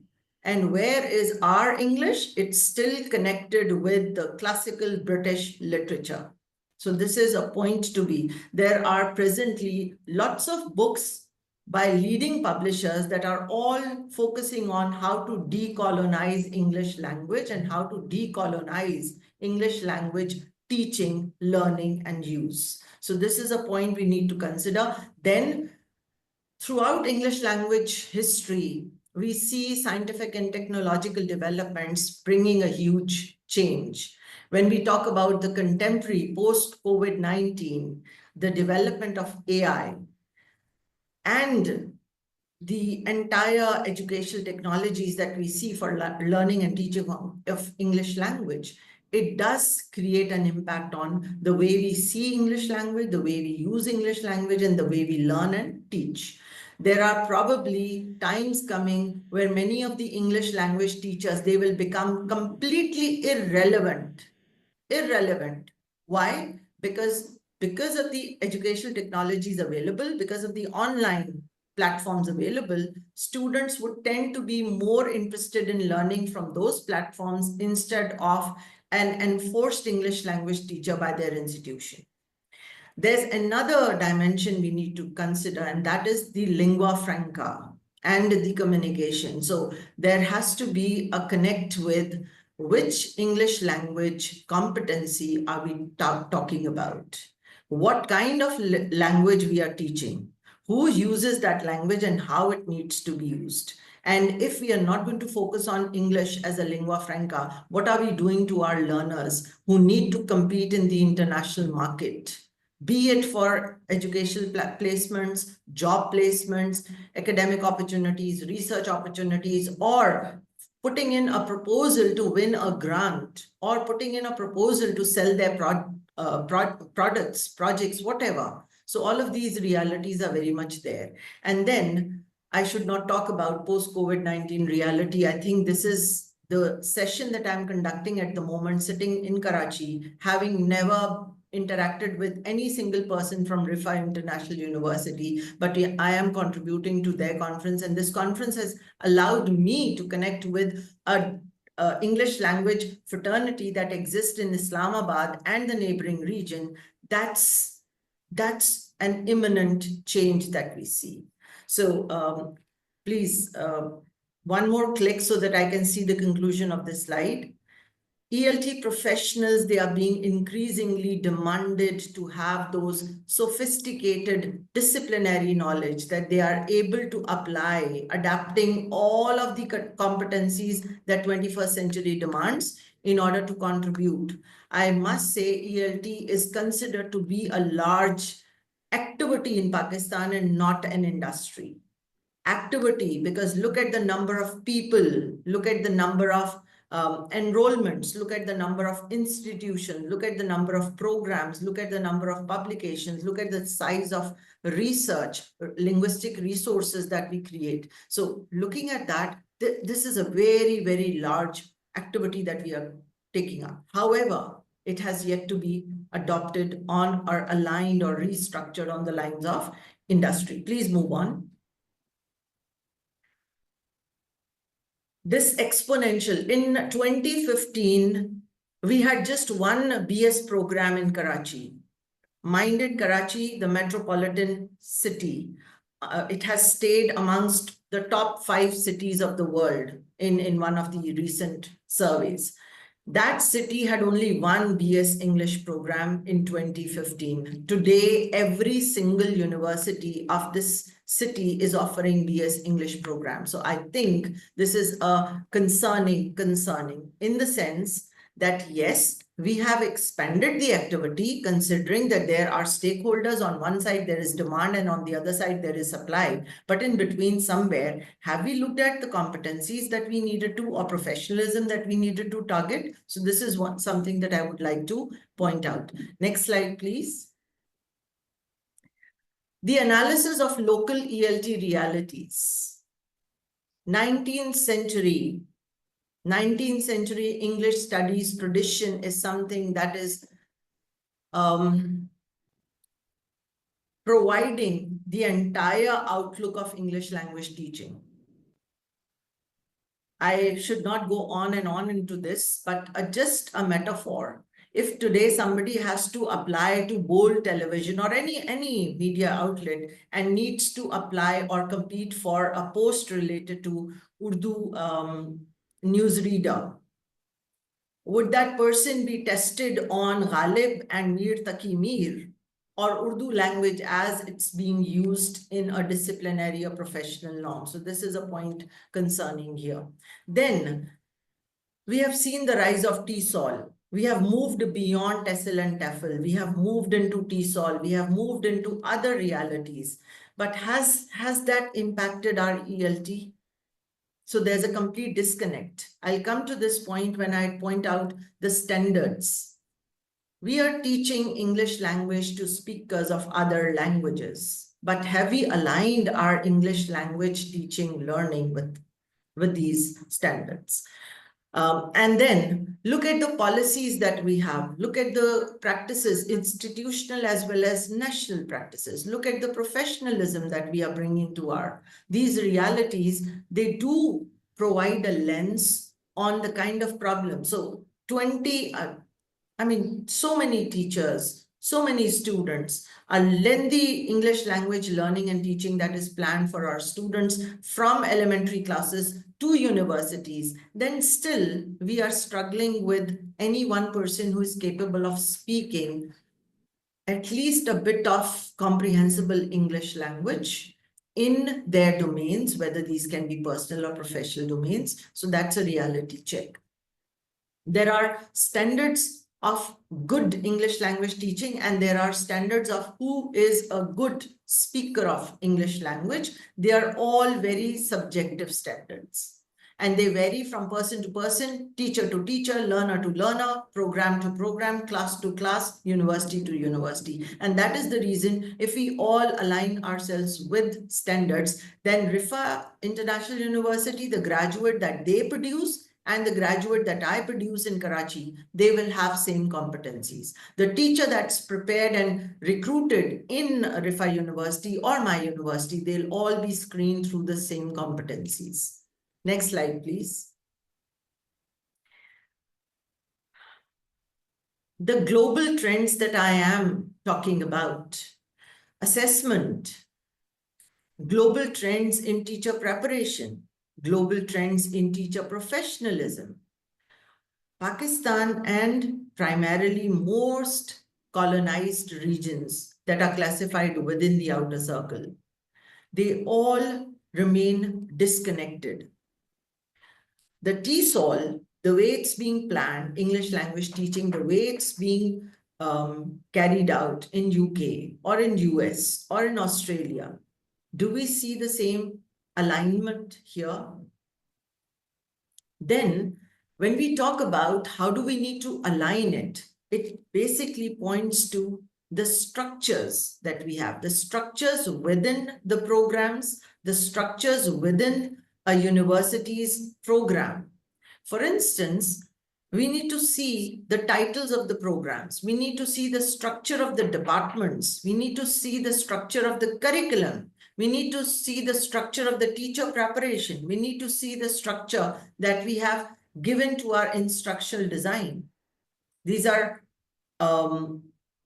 pointing to probably a huge variation that is never conceived in a professional norm. When you talk about engineering, or medicine, when you talk about any other major discipline or concrete discipline that we call them, they will always align themselves with international benchmarks, international standards. Their graduates will be produced and taught and trained at universities, somehow targeting to a large or to a little extent some of those targets. This is where we are lacking when it comes to English language teaching. So if Pakistan has to gain industry status, we need to have policy-driven accreditation, quality assurance, professional ethics, and a sustainable economic and academic credibility. Economic credibility is that when people are able to see there is monetizing of English language skills, English language teacher preparation, when people can see that they have a career path in front of them, they are likely to consider this as an industry because they can have a life spent within this career. Next slide, please. When we talk about rethinking of ELT in Pakistan as an industry, what transformation we need to think of? Learner readiness programs are required because every person who's graduating from a university or a school or a college, they are not ready to take up the next level of academic preparation or study programs. We need pedagogy for English as a lingua franca, not English as a colonial product or legacy of British.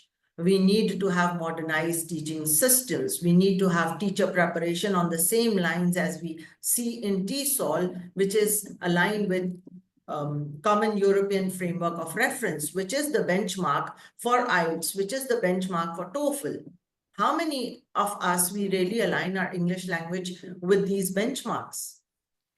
Then we need to have publishing of ELT resources that can help. I mean, we've heard about contextual materials, authentic materials that are contextually designed and developed so that people can see and learn English language and practice English language beyond the very typical ELT, which is driven by the native norms. And then we've got to attract government and institutional support. Excuse me, in order to Dr. Sajda. Yeah. Sorry to interrupt you. We are running short of time. You just have Sure. 2 more minutes. Could you please conclude your Sure. presentation? So can you come to my conclusion slide? Yeah. So aligning with the developments and situating ELT in Pakistan in the contemporary global technological, economic, social, academic backdrop is what I'm recommending here.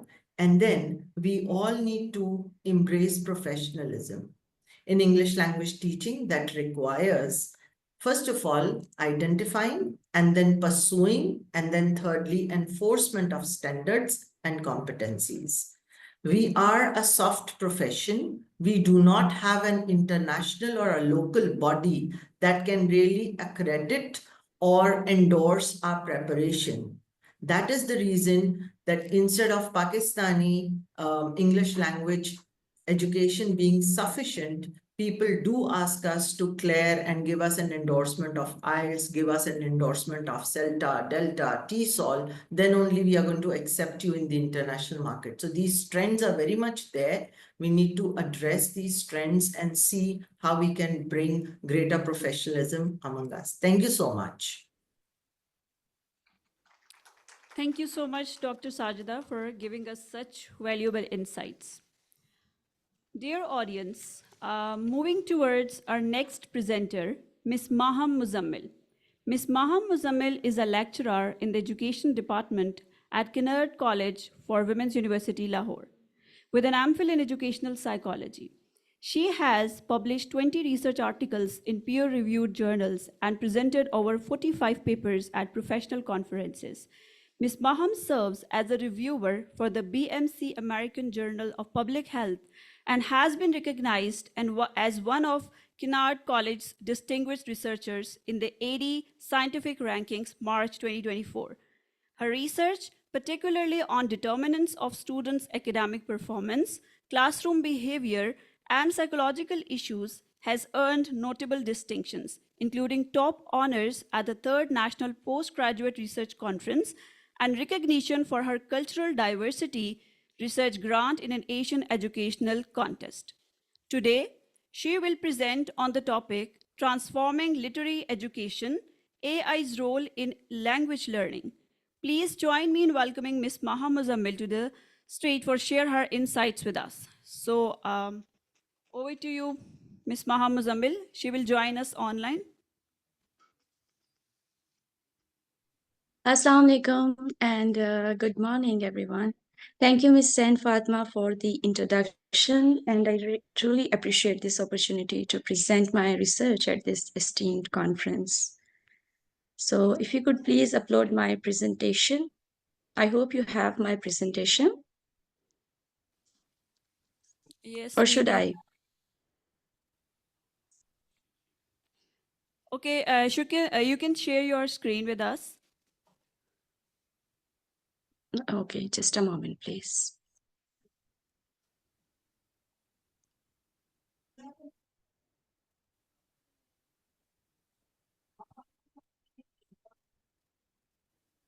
Yes, I hope you can see my screen. Yes, we can see. Just a moment.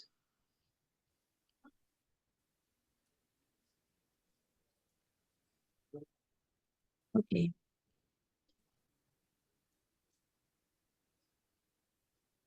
Yes.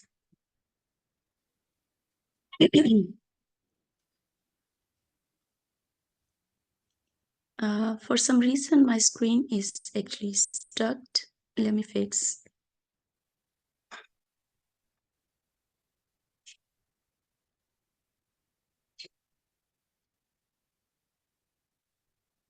Sorry for the interruption.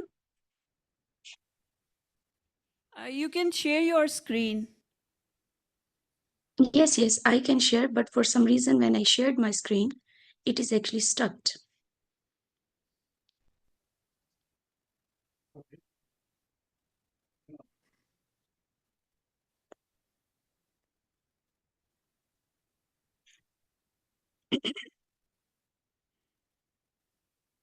All right.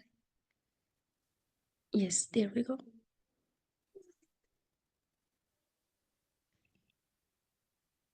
I hope now it is visible. Yes, it is. Again, thank you so much, Ms. Sen Fatma, for the introduction. My name is Mahmoud Zammil, and today I will be sharing insights from my study entitled Transforming Literary Education, AI's Role in Language Learning. Before I begin, yes, there we go. So, introduction.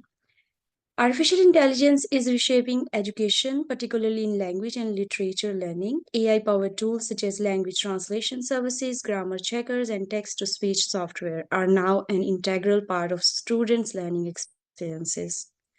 Despite this growing presence, there remains a gap in understanding how these tools influence students' language acquisition and literary interpretation.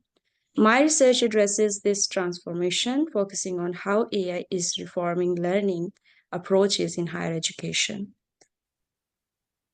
Significance of the study. This study contributes to the evolving discourse on AI's role in education, particularly in language learning. It is particularly relevant for educators to enhance classroom teaching strategies, curriculum designers to integrate AI effectively, policymakers to develop informed guidance on AI adoption in education. Sorry. The goal is to enhance or ensure a balanced approach where AI serves as a supporting tool rather than a replacement for traditional learning methods. Here are the research objectives and questions. My study focuses on understanding how AI powered tools transform language learning, exploring students' perceptions of AI in language acquisition, evaluating AI effectiveness in improving language outcome. So, to achieve this, I examined the following questions. However, how are AI powered tools transforming language learning in literary education? What do students think about AI roles in language acquisition and interpretation? How effective are AI tools in enhancing language learning outcome? Research methodology, research design. To explore these questions, I use phenomenological approach focusing on students' lived experiences with AI in learning. Participants, 15 undergraduate students from 5 different universities in Lahore. I actually take semi-structured in-depth interviews, and the sampling technique was purposive sampling to ensure the participants had the AI experience. So the data was analyzed using NVivo software for thematic coding. Here are the results. Students found AI-powered grammar checkers and text-to-speech tools improve their writing and pronunciation skills. Many students reported that AI-assisted translation tools helped students understand complex literary texts. Some worried that AI might reduce critical thinking and creativity. A few students stated that AI adoption to students' proficiency levels, allowing self-paced learning. Some expressed concerns about translation errors and overdependence on AI tools. Conclusion.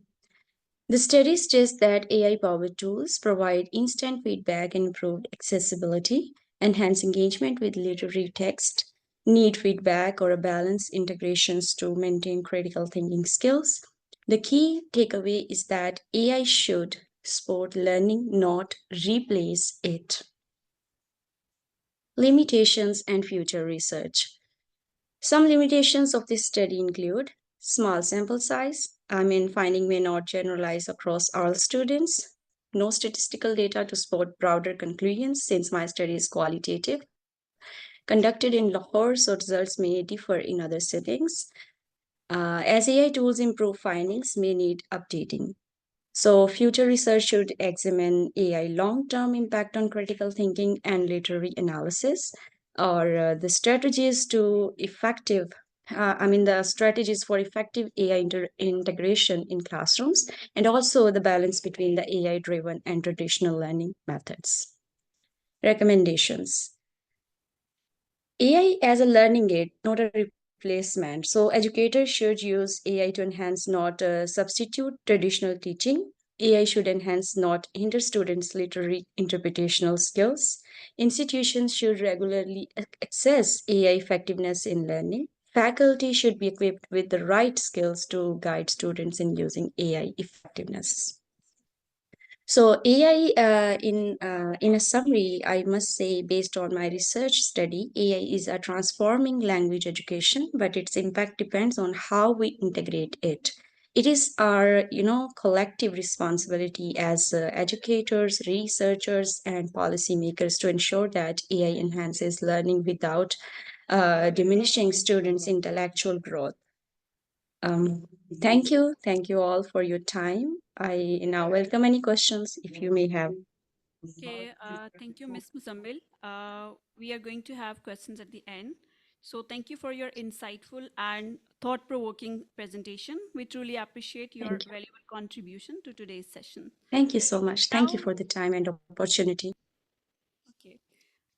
Now let's proceed to our next presenter. That is Ms. Fatima Jabeen. Ms. Fatima Jabeen is serving as a lecturer at Foundation University, Islamabad, and has acquired MPhil degree in English literature and MPhil in applied anthropology. The subject of her talk is The Silent Dialogue, examining the impact of nonverbal communication on trust and understanding in patient-doctor interactions. Over to you, Ms. Fatima Jabeen.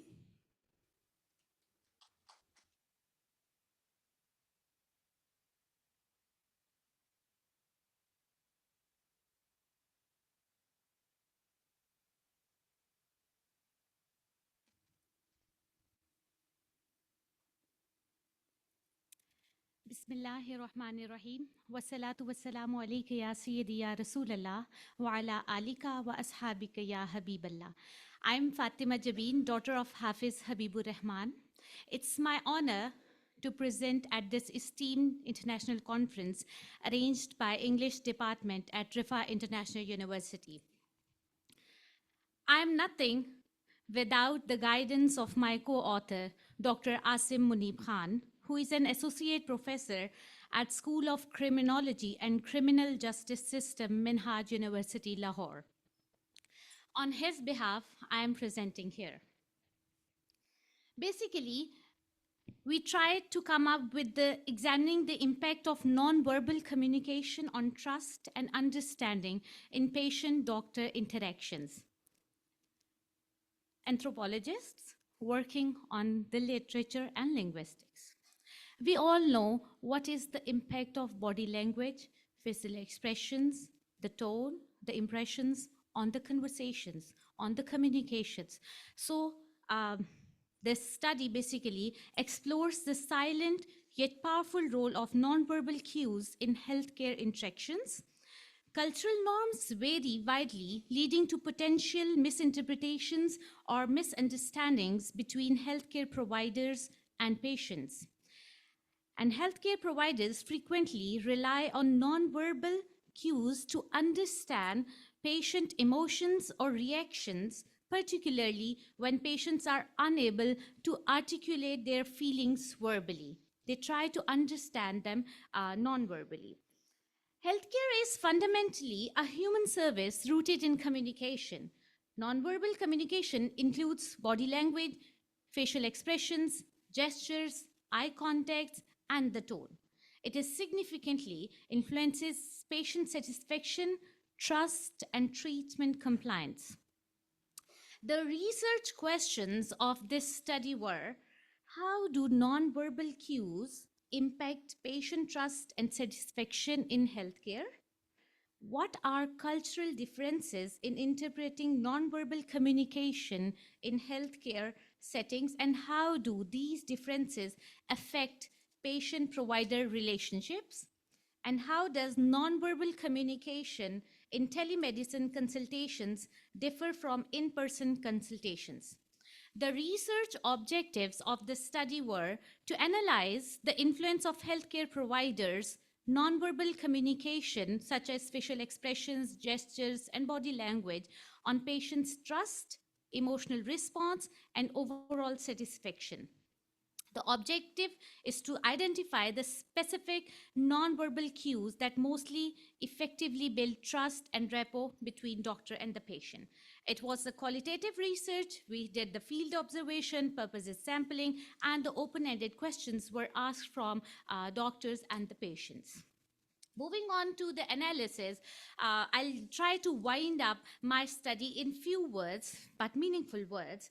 Basically, the trust is strengthened through empathetic non-verbal cues.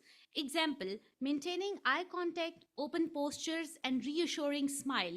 My field observation told me that if the doctors, they are more towards the patient, their body language, their facial expressions are towards the patient feels relaxed, and they were more open to the doctor to share their problems and to come up with their relationship.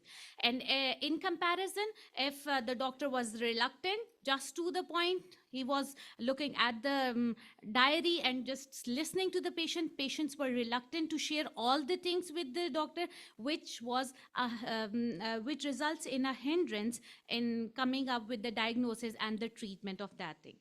We see cultural differences.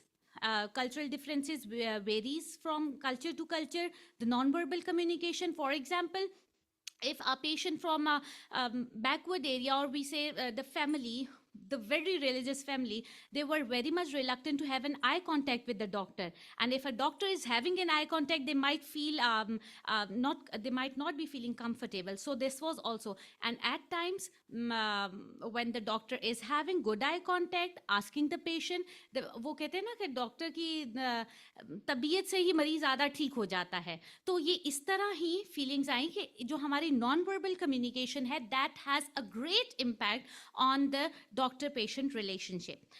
We see cultural competence is essential for effective healthcare delivery. There were certain challenges in the telemedicine also. Limited ability to perceive non-verbal cues in virtual consultations. We can use these strategies that to focus on facial expressions, tone of voice, and eye contact through the camera. if the doctor is in hurry and asks the patients to move on quickly, the patient was reluctant to share all the descriptions of his disease, and definitely that will result in certain complexity. And then adapting non-verbal communication for digital platforms is very crucial. We must have a minimum formal training in nonverbal communication. We can have certain recommendations in order to improve the nonverbal communication between doctor and patient by having role playing, cultural competence trainings, and integration into medical curricula is the important role. Moving on to the conclusion of my presentation, nonverbal communication is a cornerstone of patient-centered care. It improves trust, emotional support, and clinical outcomes, and it is essential for both in-person and virtual healthcare setting. That's all from my presentation. Thank you so much. Thank you, Ms. Fatma Jabeen, for your insightful presentation. Ladies and gentlemen, our next presenter is Dr. Hicham Bencharif, a professor at El Bayad University Center in Algeria, where he teaches translation. His research interests span legal translation, language teaching, legal language, lexicography, and dictionaries. Dr. Bencharif has authored several scientific and educational books and published numerous articles in internationally recognized journals, many of which are indexed in ARI+. Let's give a warm welcome to Dr. Hicham Bencharif, who will now present his research on semantic aspects in contractual French legal discourse. Over to you, sir.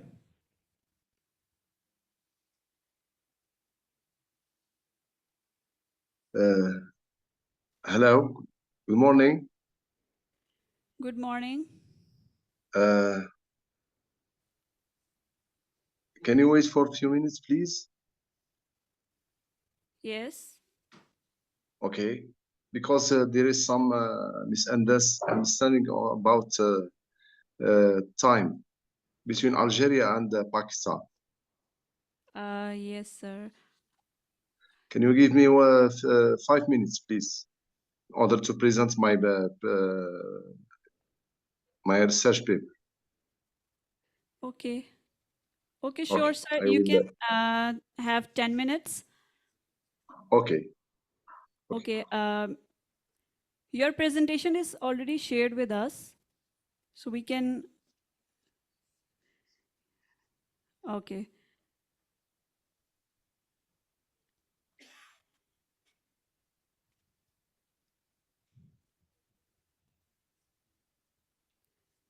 Can you hear me, sir?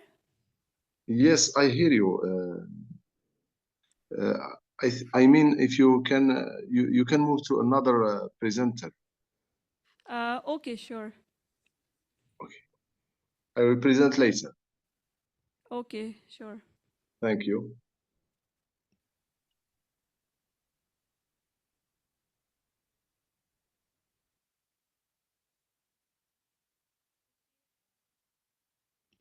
Moving towards next presenter, Miss Misma Butt.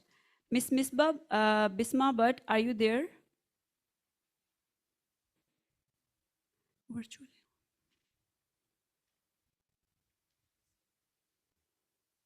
Okay.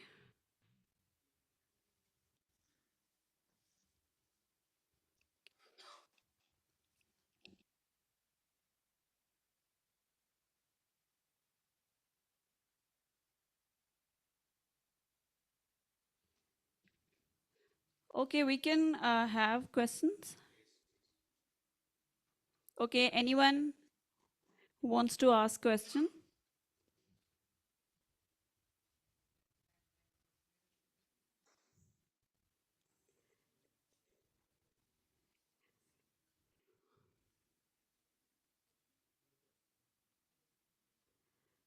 No question? Okay, I would like to invite Dr. Arshad Ali to please come forward and share your thoughts.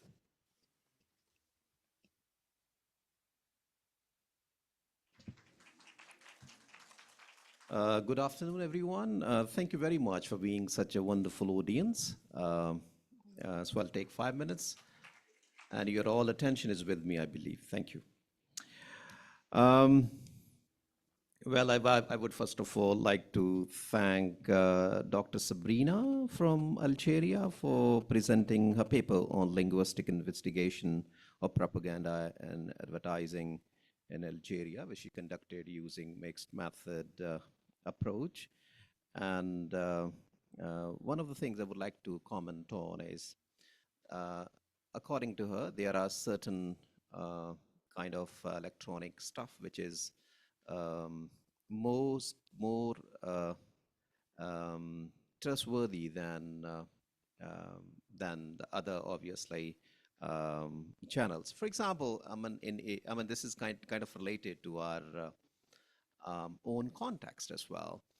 There are certain channels, certain newspapers which are considered to be more credible than others, right? So it's kind of, I would say it's an excellent study.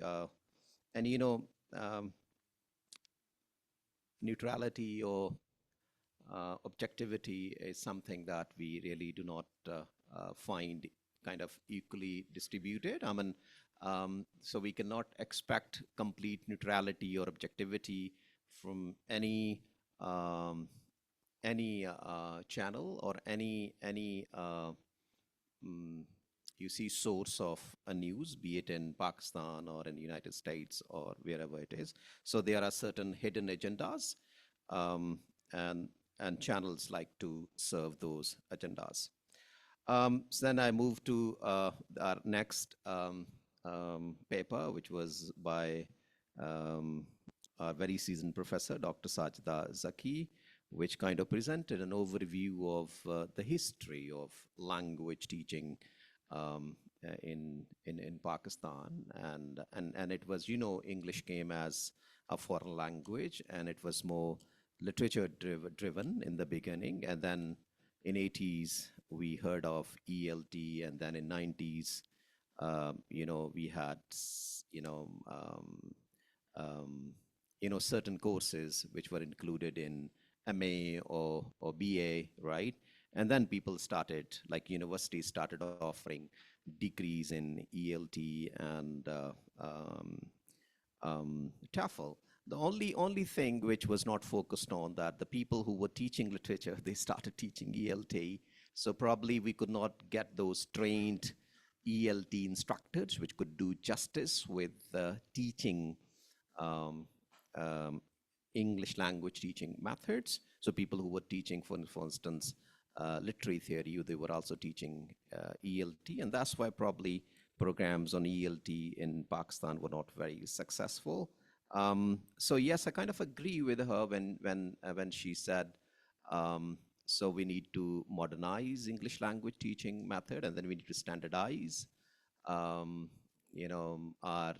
classrooms, and we need to integrate AI technology, right? Modern methods, flipped classrooms, right? So that our graduates, they kind of get equal prestige and honor, not just in Pakistan, in Gulf countries or in other parts of the world.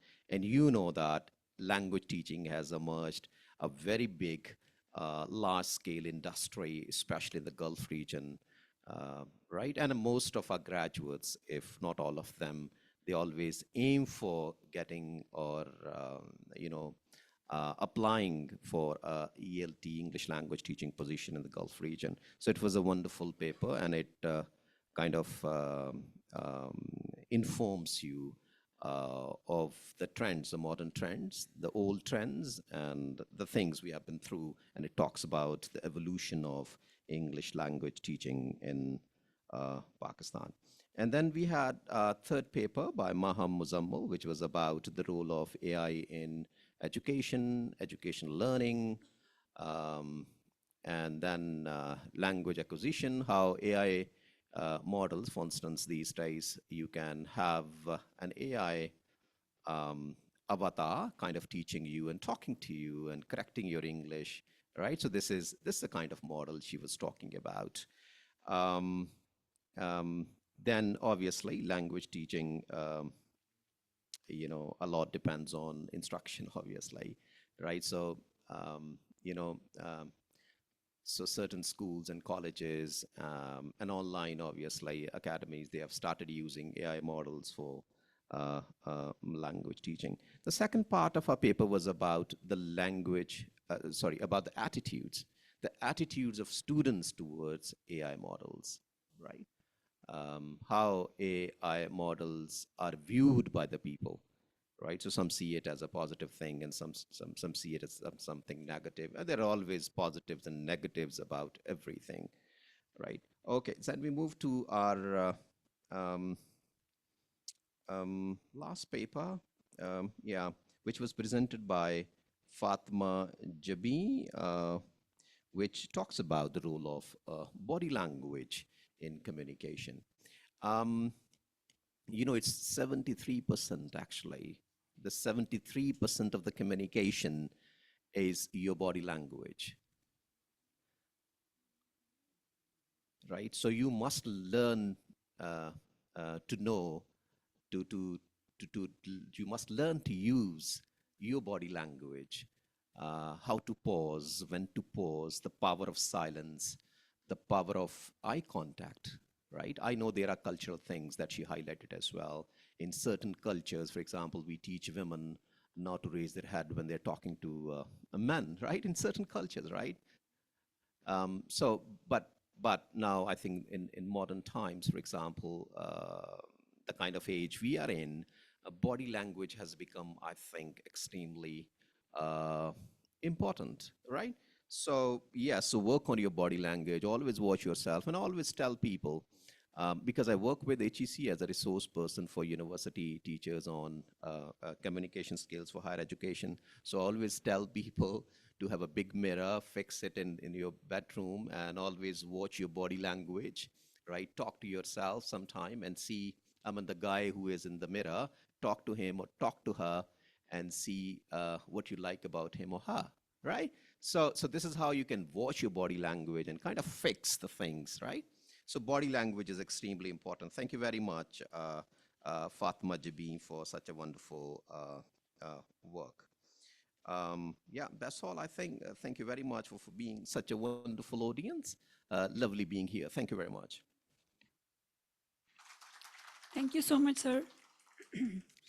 Okay, are you ready to present Dr. Hachem? Yes.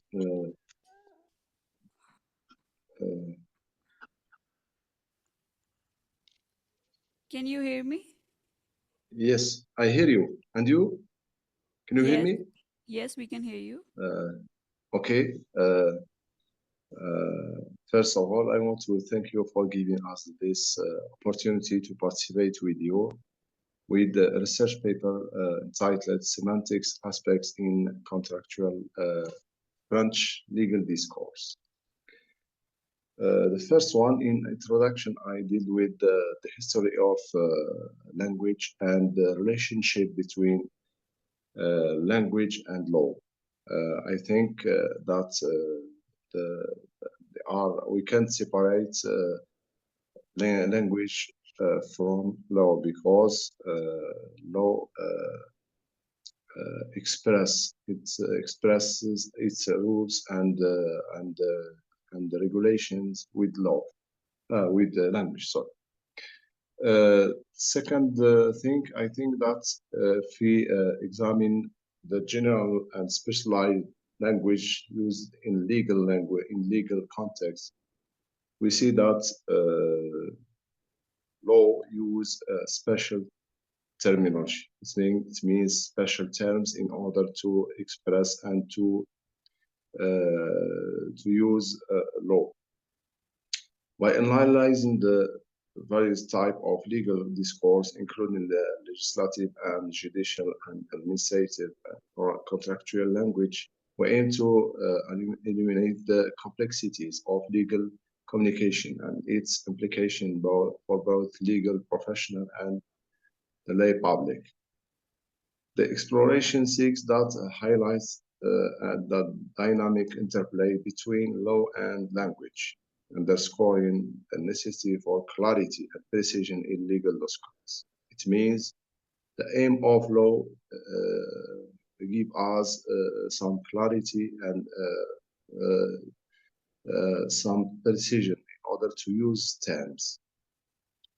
Throughout a comprehensive analysis of relationship between law and language, we aspire to contribute to an ongoing discourse surrounding legal translation and accessibility, paving the way for a more informed engagement.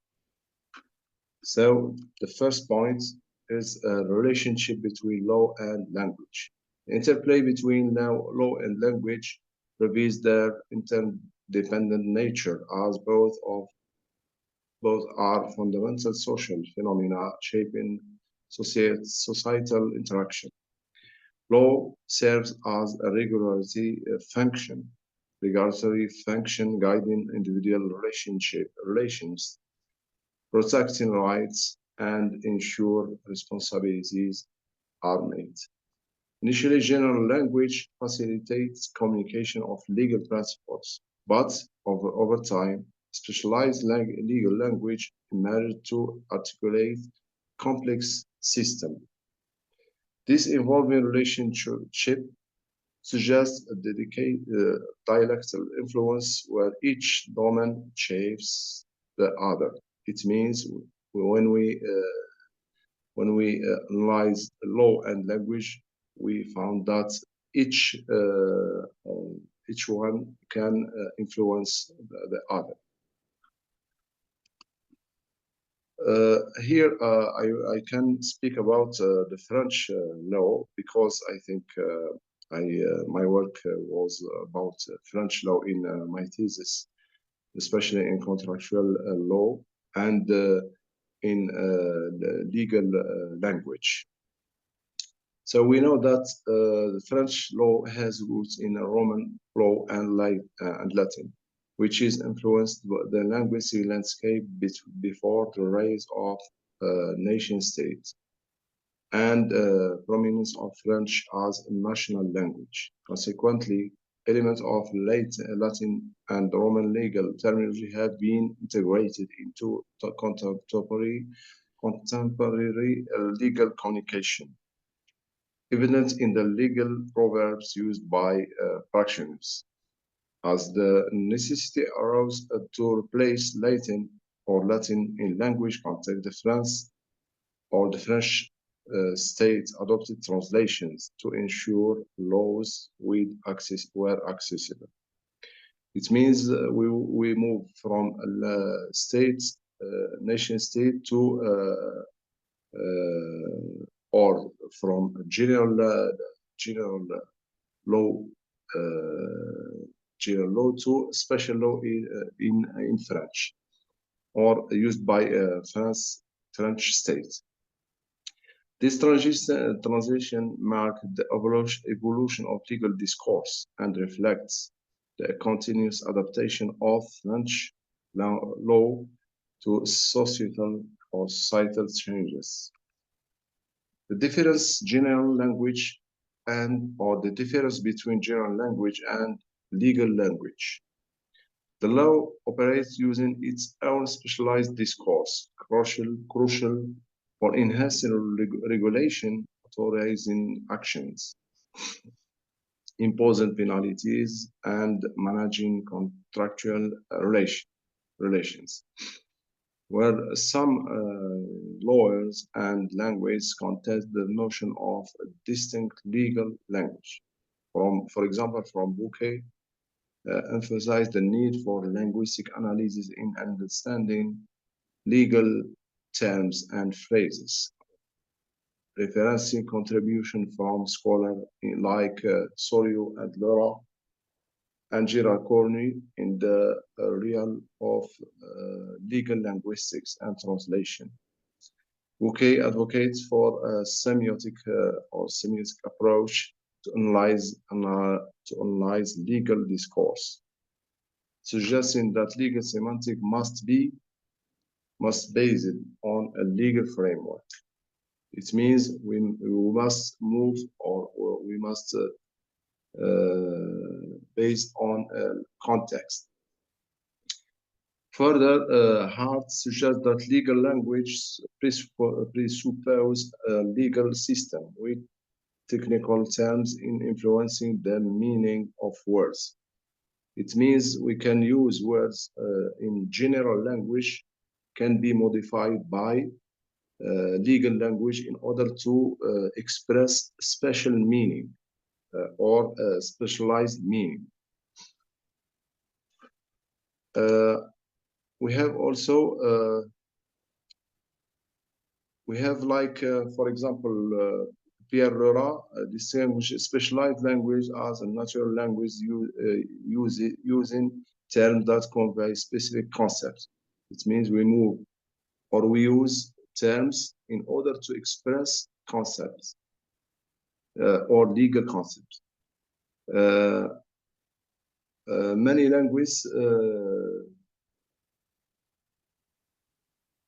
so emphasize that the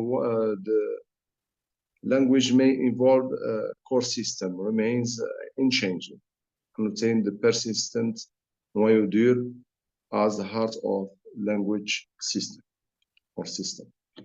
Specialized legal language, discussing the legal language reveals in nuanced nature, characterized by specialized vocabulary derived from general language. As I said, legal language is a form of specialized communication that's developed in response to specific communicative needs with the distinction between special purpose. It means even in communication, the domain of law has specialized communication. For example, when a lawyer advocates a case study in front of a judge, he used specialized communication, specialized specialized sentences, etc., or terms. Language and philosopher have grappled with the distinction between a common and specialized language, often finding challenging to delineate the boundaries. Scholars such as Suryo and Lora suggest that legal language can be identified by its specialized vocabulary and phrases, absent from everyday language. It means this is the first difference between special language or specialized language, legal language, and general language.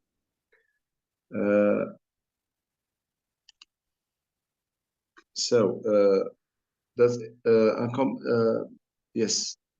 Conversely, GMR or scholar, legal scholar or linguist, jury linguist scholar, emphasize that legal language encompasses its own set of vocabulary, grammar, semantics, and stylistic features, setting it apart from other forms of specialization. Contemporary scholar like Lora critiques previous definition of special purpose language, notably Sagar, arguing that the non-specialist audience, such as litigants or we can say here citizen, simple citizen as a litigant, must be considered with the legal discourse. He asserted that specialized language goes beyond mere terminology, incorporating both linguistic and non-linguistic reality. It means excuse me, Dr. Yes. Hashim, you have 2 more minutes. Could you please conclude your presentation? Okay. Thank I you. think I should move to the conclusion.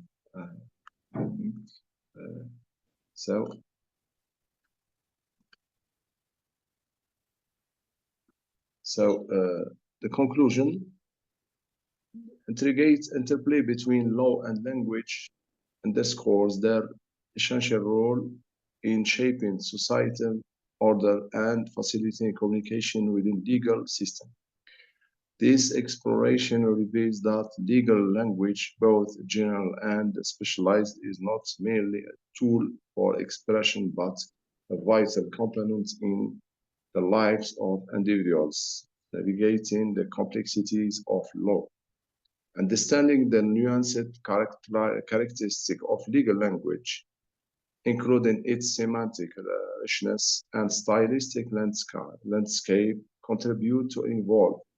So must our approach to legal translation and accessibility, ensuring that legal concepts remain transparent and enhance public engagement with the law, also contribute to more just and informed society.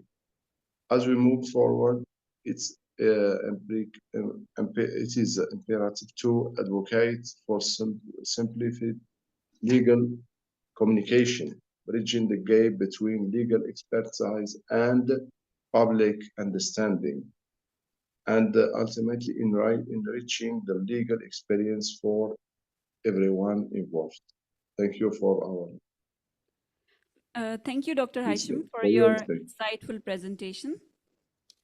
Thank you. I would now like to invite Dr. Muhammad Abdullah Beg, Head of English Department, Riphah International University, and Dr. Samina Nadeem, Head of Gulbargine's campus, to come on stage and present the souvenir to our esteemed guests.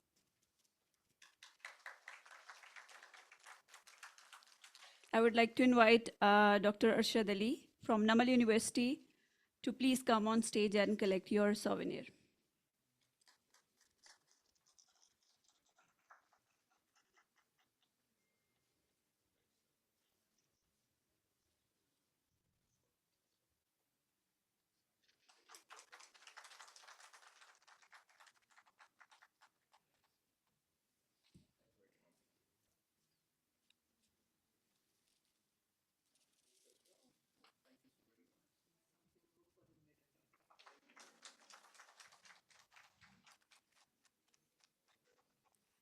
Thank you, sir. I would now like to invite Ms.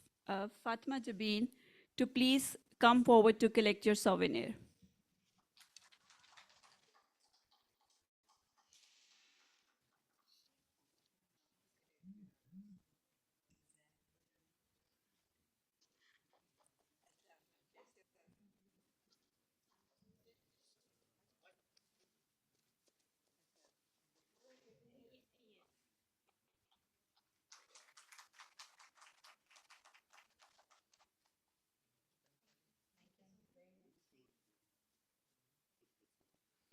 Thank you so much.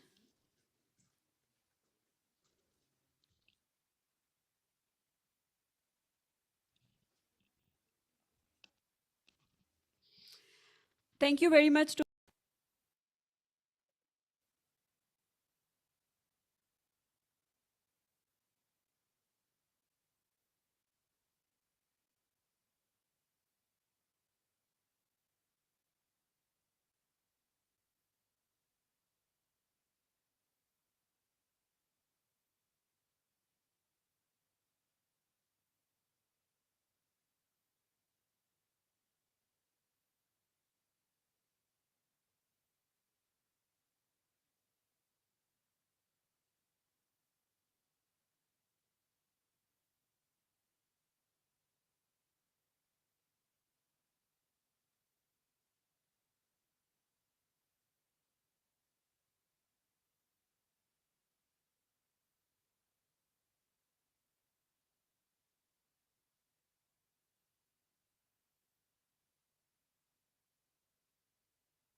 Auzubillahi minash shaitani rajim.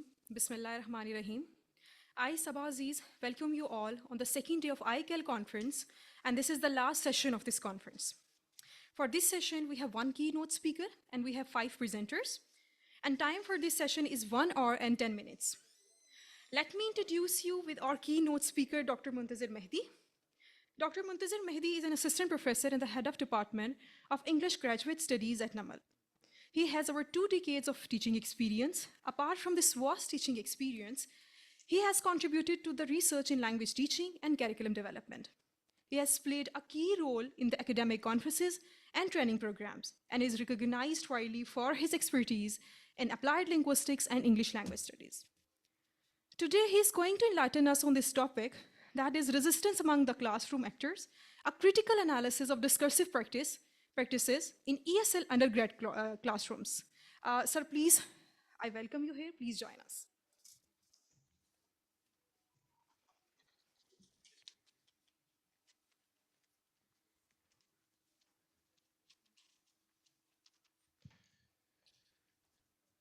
Bismillah ar-Rahman ar-Rahim. Thank you so much, Dr. Shamim, my mentor, and Dr. Wasi, and the audience.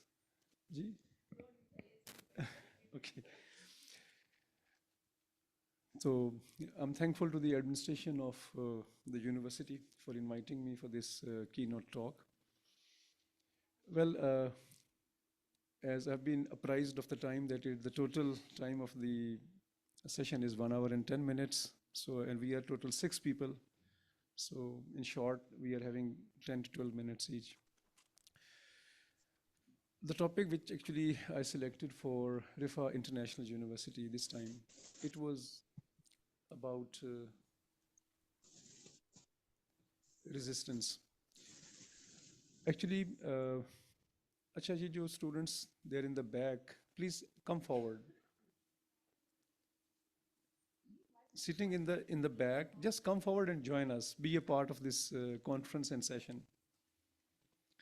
I actually need a group who I can talk to. And those who don't want me to talk to them, they can sit anywhere else on this campus. Okay, fine. So resistance actually, this is something very significant, and most of the teachers, including students, they are actually unaware of this. The framework for this, which I will be talking about, is Kumara Vedavelu. He's in San Francisco University. I also spoke to him. So I'll be explaining about it later on. So resistance, basically, when you resist, I want to talk to you, but you don't want to talk to me. So when you don't want to talk to me, actually you resist. Now, why you resist? In semantics, you must have studied face saving and face threatening. When you ask someone, I need ₹1,000, and the person says, oh, I'm sorry, like they try to save their face by saying something, actually he forgot something. Now, the underneath meaning is the person does not want to give you money. But when you force them time and again, then they straight away say, I'm sorry, I don't have money, I can't give you. So then they go for, face threatening. So resistance actually, it exists at every level. I mean, in your life, whether your life is social life, it is academic life, or professional life. So why, after all, I have written classroom actors. I mean, most of the critical discourse analysts, they use this word, classroom actors. Now, classroom actors are teachers or students. These two, categories of the academic context. I hope you got the main variable. Basically, whenever you select a topic, in that selection of topic, you have a word, a keyword, what we call construct. And I'm sure that all of you are aware of the word construct. How many of you are aware of the word construct, by the way? Thoda sa yun kar deta ki I just get to know. Achha, perhaps not. Basically, we use a word, it's called variable, and the other word is construct. So when your construct is measurable, when it has kind of, when you say, for example, gender. So when you go for male and female, like it is now measurable. You can measure it 1, 2, 3, 4. The same construct, it becomes a variable. So it is only variable. Variable means when you can, vary its quantity. So the same construct actually becomes a variable. So as a researcher, you must be very clear once you are doing your research what actually a construct is. So basically your research revolves around constructs. So all the researchers, they need to understand what actually these constructs are. Introducing actually the topic, classroom. Critical classroom discourse analysis is basically the major area. Now, classroom discourse analysis, it starts way back in 60s somewhere, 1960s. Initially, when classroom discourse analysis, it started, like classroom discourse analysis. The word critical is not there. Critical classroom discourse analysis, that is something else. So you might have seen the word Coulthard, for example. Initially, classroom discourse was that it was the field of education. Now in Pakistan, basically, we are basically all-rounders. We have applied linguistics as well as we have language education. Like whatever we see around, we try to incorporate it. So overall, I mean, if you go to certain, if I use the word developed countries, for example, you go to, I mean, in the US or some parts of Europe where they're working on language, so they do not have this kind of stuff like applied linguistic kind of thing. They use the word language education. As we use, for example, psycholinguistics, but mostly they use educational psychology, for example, or then language psychology. So things are basically very much similar, but then in Pakistan, we need to differentiate what is the difference between this and what is the difference between these two. So actually it is one and the same thing. So initially, when classroom discourse analysis started, he is basically the originator, you can say, the Coulthard. So those people who are in the field of education, they know these names quite well. They actually try to find out the teacher-student patterns of conversation. For example, in the classroom, how teachers and students, they speak and what their different patterns are. This is how actually research on language in classroom started. For example, initially teachers, they used to speak and speak and speak. And the students, they used to listen and listen and listen. And then there was a kind of, a question, there was an answer in a written form, and then there were marks. So actually, language education or the use of language in classroom, how this was being used, this is how it started from this gentleman. All right, then in 1980s, basically, he started his observation study in the classroom. Like he said, yeah, that's fine. We need to talk about that, how these patterns, they are involved or they are included in the classroom. But we also need to understand observations stuff in the classroom. He said that you need to go for observation study also, apart from looking at their conversations in the classroom. Anyhow, then Christie is one of the, you can say, researchers. Like classroom discourse includes two major themes, focusing on the classroom activities, structured pattern, and that language is part of social practice. Now, basically, basically, what is the purpose of these conferences actually? The purpose of these conferences is that the existing knowledge, wherever it stands, researchers come, they contribute, and then we go ahead of that level, basically. So they found out that in the classroom, when you are looking at the conversation patterns, that is sufficient, but we need to connect this discourse of classroom with society also. It is part of society. Like all the students, whether they are the students of nursery or class 1, or they are the students of PhD, whenever they are using different language structures in the classroom, so basically they are reflecting their social practices. I mean, whatever the society you live in, whether you're living in any country out of Pakistan, whether you're living in any region within Pakistan, in any society, whatever your social practices are, they are reflected in the classroom. Whatever is going on in your brain, you, in some way or the other, you talk about that. So basically, he was talking about that we need to look at this pattern of student and teacher interaction in the classroom. This is kind of a social practice, basically, how in society these things are happening. Flanders then, a classroom, he introduced classroom interaction analysis. He was of the view that yes, you are right, that in the classroom there are certain patterns that teachers and students, they talk, but how they interact, what are different variations of that discourse in the classroom that takes place, we also need to look at that. So CIA, I think perhaps it was called classroom interaction analysis. Okay, like equal importance that address the verbal behavior of teachers and students through classroom. Basically, the area which I'm talking about, it's really of paramount importance. You might have seen, I mean, how many of you are the teachers at the moment? Could you please show me your hands? And then how many of you are students? So it concerns actually all of you. No one, you both are basically actors, classroom actors. You act in the classrooms. As a student, you are acting. As a teacher, you are acting in the classroom. Teacher is a greater actor. Those who are very good teachers, if they take part in movies, they will become very good actors because they act very well. And I will tell you today how actually, in form of this resistance. Later on, critical classroom discourse analysis, basically Kumara Vedavelu, when Bob Hodge, I basically, in one of the conferences which I organized, Bob Hodge and Van Levon, they were the keynote speakers. And I discussed a few things with them about it. So while they were talking about critical discourse analysis, at the same time, Kumara Vedavelu, what actually is the premise on which I'm just talking about? Kumara Vedavelu, he actually went to a classroom, he was the director. Southeast Asians, they were studying in a school. So he went as a director, he sat in the back when the teacher was teaching, and after the teacher had left, he came to the students and asked, how was the teacher? As we take the feedback, we take feedbacks from our students and we are avengeful.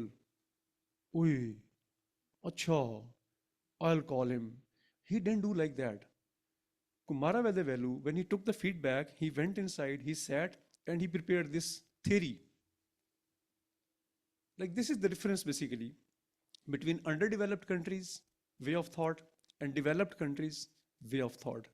Like when I come to know that somebody is not a good teacher, oh my God, then that teacher is no more a teacher in that institution because I got to know, I got some weak points. He got the weak points. And what were the weak points? Students simply told him that, sir, he comes, he teaches us, but he is always telling us that he is a hero. In matriculation, he killed 5 people. In intermediate, he killed 7 birds. He did that. He took a 10, feet long jump. And we are always getting to know what he used to do when he was a student. And secondly, he is always telling us his own other stories, his own about his country and all that. So at that time, basically, he introduced this theory, critical classroom discourse analysis. Now, what is the crux of this story, this theory? The theory he said is that while teachers, they are teaching, they are telling other things also. Fine. For example, I have got a content. In order to explain that content, I tell you certain stories. For example, I take help from Sira. I take help. If I am a greater Muslim, for example, I will tell you a hadith. I will tell you verses from the Quran. If I am a racist, for example, as we see in Pakistan, I have also worked on that. Inshallah, for next time I'll come up with that article in this conference. For example, we are telling jokes on women. We are telling jokes on, for example, Punjabis and Pathans and Sindhis and all that. So this is kind of racism basically. Like you are trying to downplay certain ethnicities. So in this way, I mean, you are trying to explain your main content. You are taking help from certain areas. So what are those areas basically? You try to be powerful. I am a teacher. I can do this. So you are also, telling that you are more powerful in the classroom. Who is powerful? That is another story. We need to see that. So basically, this is how this theory emerged. Now, what is the research question? As I have just told you about resistance, that teachers and students, actually remember, teachers and students, they both resist in the classroom. This is not only, because being a teacher, I'm more powerful. But being students, you are also somewhat powerful. But teachers, they resist. How? I will just tell you, because most of you are teachers, and some of you who are not teachers will become teachers after some time. So, first one, how do teachers and students show resistance to the second language classroom discursive practices? Why? Basically, my field is English language. So, as far as second language, overall, you can do this research in any classroom. But since I was a student of linguistics or language, so I did it because now second language classroom is different. If somebody asks me what is the rationale of this one, why not the whole? So there is a difference. The difference is in second language classroom, your more focus is on language also. You teach, but you teach in a particular language. But for example, in education, in physics, in chemistry, language is not a big deal. If you're making mistakes while teaching, no problem. But while in the language classroom, basically your language has to be good because we are non-natives, we are not natives. If I am teaching grammar and my own grammar is not good, I was seeing one of the students, he was working on morphosyntactic features and his own syntactic features were not good. So how can you conduct study on that one? So therefore, you need to be good, because when I did masters at that time, linguistics was not seen, although I'm not that old. So I remember there was no subjects of language or linguistics. And one day I raised a question in the class. I said, sir, what about language? And I still remember his answer. He told me that once you got admission in MA English in literature, it means you are MA English in language. So before you start literature, your language has to be good. And if your language is not good, you can't study or learn literature. Anyhow.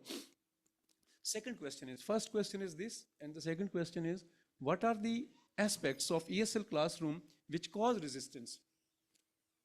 First question is, how they resist, and second is, what are the aspects in the second language classroom? So these are basically the two major areas that I was trying to intervene into, and let's try to find out the answer of these questions.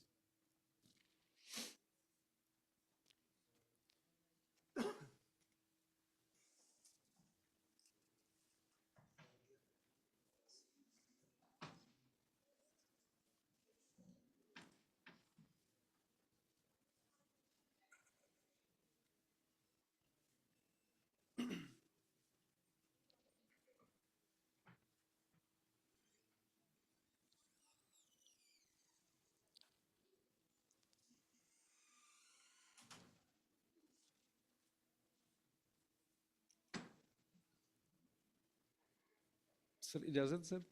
Should I continue? Okay, thank you. Now, I pose two questions. As a researcher, I must answer these questions at the end. And if my study does not include the answers, it means my study is not good. It was kind of a makeshift arrangement. Now, for this study, actually, these were the participants. The classrooms were the Pakistani classrooms. The classroom was the multinational and multilingual classroom, where I tried to find out how students and teachers resist. So, people from 7 countries, but they all are non-natives. None of them was native. I hope it's clear to all of you. Okay. Now, language-wise, how many languages actually were there? Actually, every language is very important and very significant, whether the speakers are many or they are fewer. But the languages, of course, this is very important. And every language has its own morphological aspect, lexical aspects, right? Semantic versions. So a teacher who is teaching in a multilingual classroom has to be very, very careful. Why and how, I will just tell at the end. So these were actually total, I had 681 participants from all these languages. Now, this is what, as I already explained to you people about critical classroom discourse analysis, it is that when you are speaking and during your, for example, you are teaching general linguistics. Now, in order to explain how new words are formed, what are different forms, what are different types, where new words are formed. So while explaining, you go to your socio-cultural aspects, you go to your socio-political aspects, and you go to your individual preferences and so on. So that was his actually idea, where he gave multiple ideas. The idea I have taken is the idea of resistance. Resistance is, as I can see right now here, that there are students who are sitting in the back. Why? They should have been here. In the classroom, there are some students, they come right in time, but they sit in the back. They don't sit in the front rows. There are multiple reasons, and none of them may be negative, maybe positive. But this is one aspect of resistance, that students, they resist in the classroom. Sometimes they don't even talk, they simply look at their watches when the time is going to end. Okay. One thing is called theoretical framework, which I just explained to you people about critical classroom discourse analysis. Basically, theoretical framework is a lens by using you collect your data. And once you have got the data, how you're going to analyze it, that is something very important. So you need to have another lens which will tell you how you will be analyzing that data. So once I collected that data, I got Miller's basically framework in 2015. Achha, Miller has got another important story. Elizabeth Miller, she went to a classroom. There were girls and boys. She asked a girl a question and the girl did not respond. Now, Miller, she went to the head of department's office. As you know, we have HODs. So HODs are, and she said, "Hey, Mr. HOD, your students, they don't talk. What's the matter?" I was really surprised. Your college and university is very interesting and important and significant, but your students, they didn't talk to me. The HOD very politely replied, "Madam, the question you asked in the classroom, it was not a good question actually. And you asked this question to a female and the female knew the answer, but she didn't want to answer in front of everyone. That is why she resisted." Now, when she listened to that, let me give you an example. For example, I'm in a Pakistani context. So if a male asks a female in the classroom, "Ki ji, aap shadi kab karengi?" So will she respond? Perhaps it's not a very good question. So teachers, they need to be sensitized. And the same was asked by her, that the question you asked was not good. She knew the answer, but you didn't ask a proper question. I mean, the question she asked, perhaps I can't explain here because of our socio-cultural, norms and values. You might understand. So that is why she gave this theory of resistance. Or usme, another important aspect, whenever you are having a theoretical framework, or if you are having an analytical framework, you have to operationalize it. What is operationalization? If I ask you, you need to be good human beings. What should I do that I will become a good human being? What should I do? Tell me 1, 2, 3, 4, 5. So resistance, basically, you need to tell 1, 2, 3, 4, 5. It is this one. Oppositional behavior. Number 2, changing topic. Number 3, camouflage resistance. Most of the times you must have come across that when you are talking to your even friends, you change your topics. Why you change your topics? Because you don't want to talk to them. So this normally happens at students and teachers level. I mean, you ask teachers a question, if they're not ready, they say, "Well, we'll talk about it later on." And if you ask a student, "Sir, I'm sorry, actually I was not present in that class." Why? They just want you to change the topic. Oppositional behavior is, in a very soft way, like teachers, you might have seen sometimes teachers, they become offensive in the classroom. Some teachers, their tone goes high in the classroom. Students, they don't like it. So as an oppositional behavior, they don't talk. "Okay, madam. Okay, sir. It's fine. Ji, madam. Yes, you are right." And all that. So basically, and camouflage resistance, it takes place at teachers level actually. Camouflage. They resist in a way you don't understand. And teachers, they resist actually. So these are the 3 major areas of operationalization. Now, this is kind of literature review, you know very well. Actually, if you want to conduct a study, you need to tell people that, before that, this has been done, but this has not been done. So these are certain studies. So keeping in view the paucity of time, I would just like to skip all this stuff.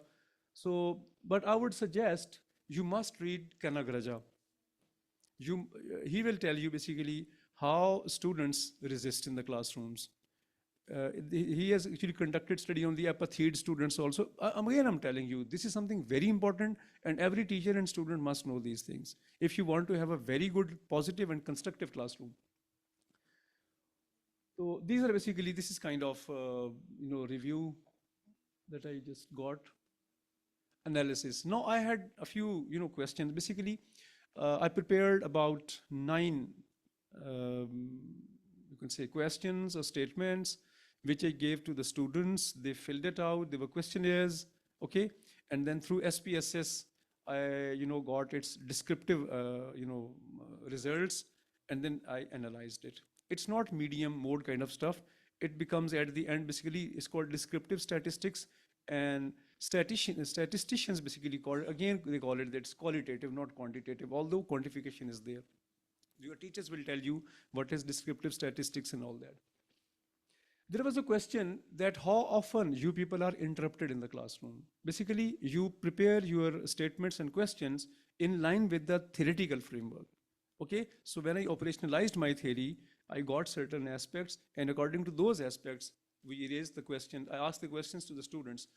So 51% students, they said that when we want to talk, our teachers interrupt us. They say, okay, fine, it's fine.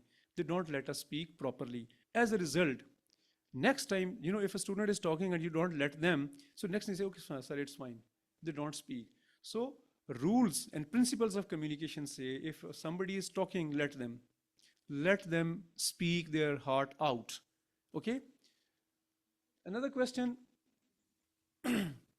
students say that teachers change their topic. 68% students Sir, said may I that. request you to please wrap up this presentation as quickly ये as wrap you ही हो can. रही है, खत्म हो गई. Then it's fine. So 68% students basically, they say that teachers, they change their topic in the classroom. 74% students say that those who do not participate, they are not spoken to. I mean, a teacher is teaching in the classroom, and those students who are not talking, teacher doesn't talk to them either. Jaan chuti. When students ask questions, definitely you need to respond. So if students are not talking, teachers say, okay, no problem. So this is the responsibility of a teacher to see how many students are participating in the classroom activities. 82% students say that students do not participate, and the same are of the view that regarding discipline. For example, see 82% students, teacher, they are mostly concerned about discipline, why you are late, they want to engage them and all that. 77% students say that teachers become bilingual in the classrooms. You are teaching English, and when you are speaking English, students, they learn a lot of lexical choices, they learn a lot of new structures. But if you are bilingual most of the time, that is not good, basically, in the language classroom in particular. Although we have studies of translanguaging and bilingualism and multilingual. So besides that, this is also one of the aspects. 64% were of the view that teachers tell their own stories. In the classrooms, as I told you earlier, while I was in matriculation, so I did that, then I did that and all that. This is something very important, but too much time, it's not good. 68% students, they feel sorry. I mean, making students feel sorry. Remorse, it was basically the word that was used in the theory. And 67% do not respond to some question. Teachers ask questions, they know, but they don't respond. Findings, during the study, it was discovered that in the ESL multicultural Pakistani classrooms, there are students who do not participate in the classroom discourse. This less participation or lack of interaction was observed among the students who are from those areas where there are no resources or they are from international communities. So anyhow, these are certain findings that yes, they have certain oppositional behavior is there, camouflage resistance is there, right? So the language classroom can be distinguished from other classrooms in a number of ways, such as the content in the language classroom is highly colonizing in terms of the culture and ideologies it carries along. The language teaching involves the transmission of social and psychological features of the target language to the participants and their need. As I told you earlier, that language classroom is a bit different from the classroom of other subjects. Anyhow, for this purpose, basically, teachers' training on this is something very important. They need to be sensitized about the aspects of students, about their culture, about their, cultural and social understanding. The problem actually is when teachers, they do not understand students, these things, they do take place. And teacher is the only warrior in the world. Without training, he or she is given a gun that go and kill people. So basically, this is something very interesting and important that we need to do. Anyway, thank you so much. And that's all from my side. Thank you so much, sir, for enlightening us with your words of wisdom. Our second presenter is Sayyida Malika Zahra. She's a PhD scholar at Riphah International University and lecturer at National University of Modern Languages. Her topic of presentation is the influence of generative AI on the academic writing, a qualitative study of teachers' perspective and digital literacy in Pakistani universities. Sayyida Malika Zahra. Thank you so much, Ms. Saba Aziz. Assalamu alaikum, everyone. Well, it's hard to deliver a talk in front of your teachers and mentors and seniors, but I will try my level best. May I have the remote, please? Okay. It's here.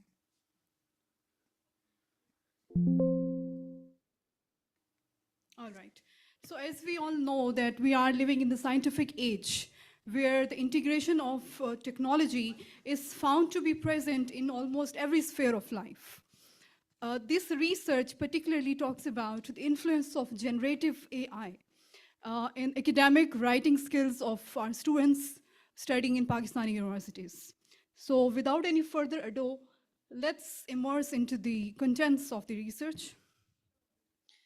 So with an emphasis on writing quality, critical thinking and engagement, this study investigates how generative AI affects, this is the key word, Pakistani students, university students' writing practices. So this is the first element that I'm going to stress on, that how generative AI affects the writing strategies or writing skills, especially academic writing. And this study this study investigates the perspective of teachers when it comes to the usage of AI, generative AI. This study is backed by the theoretical model, as you can see on the screen. It's a technology acceptance model that's proposed by Fred David.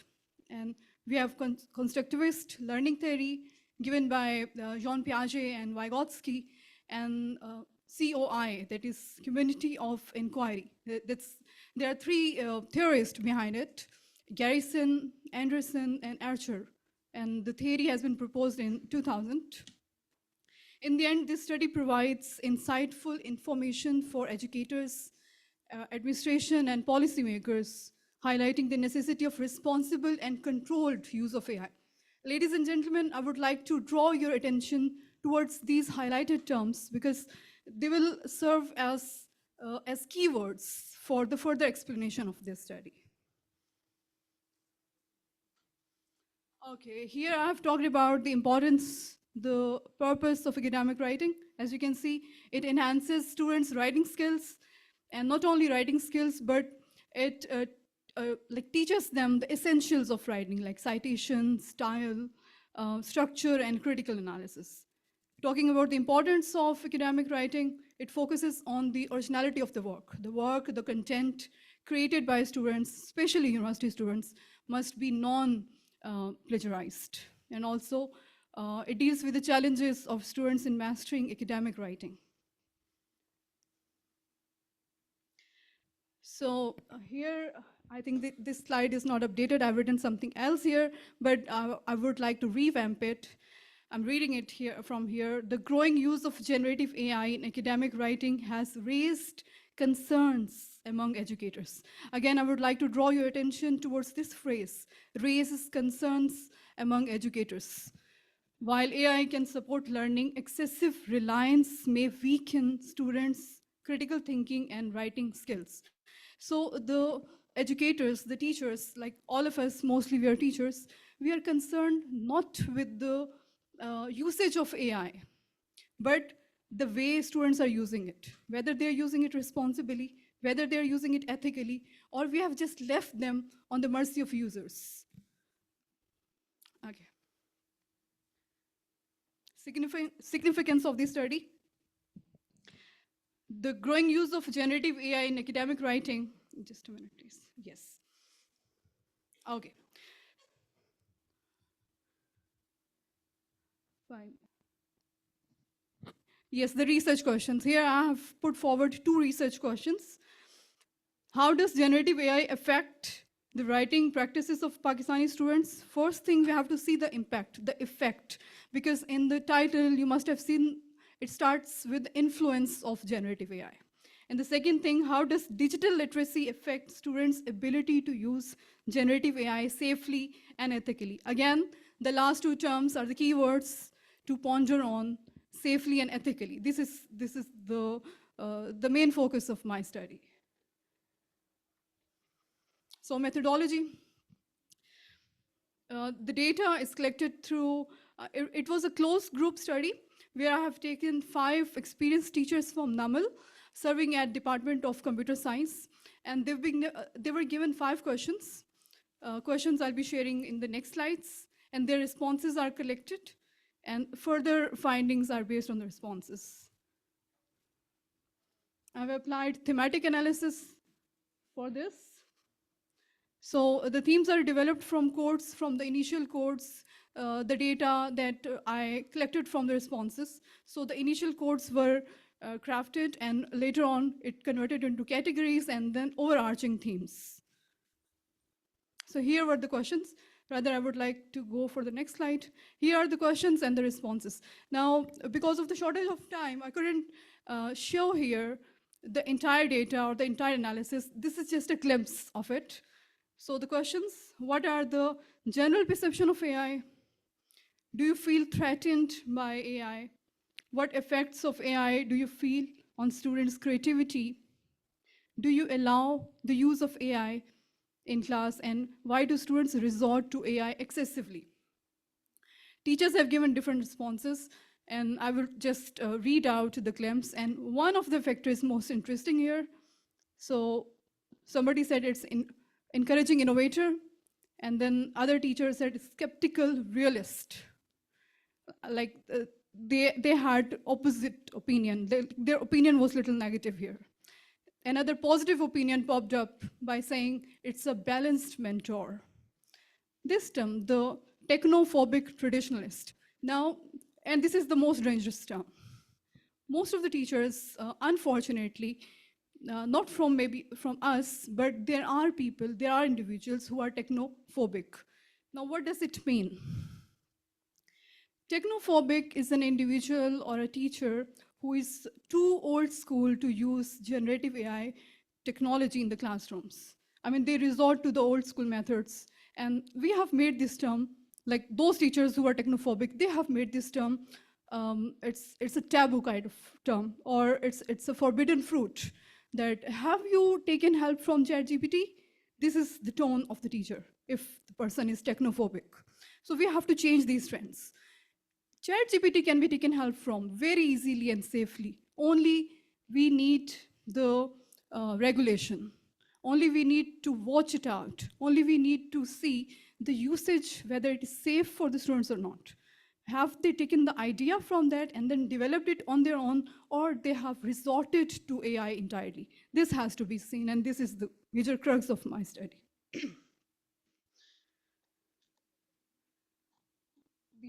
These were the questions. I'm sorry I didn't share the screen earlier. These were the questions and the responses.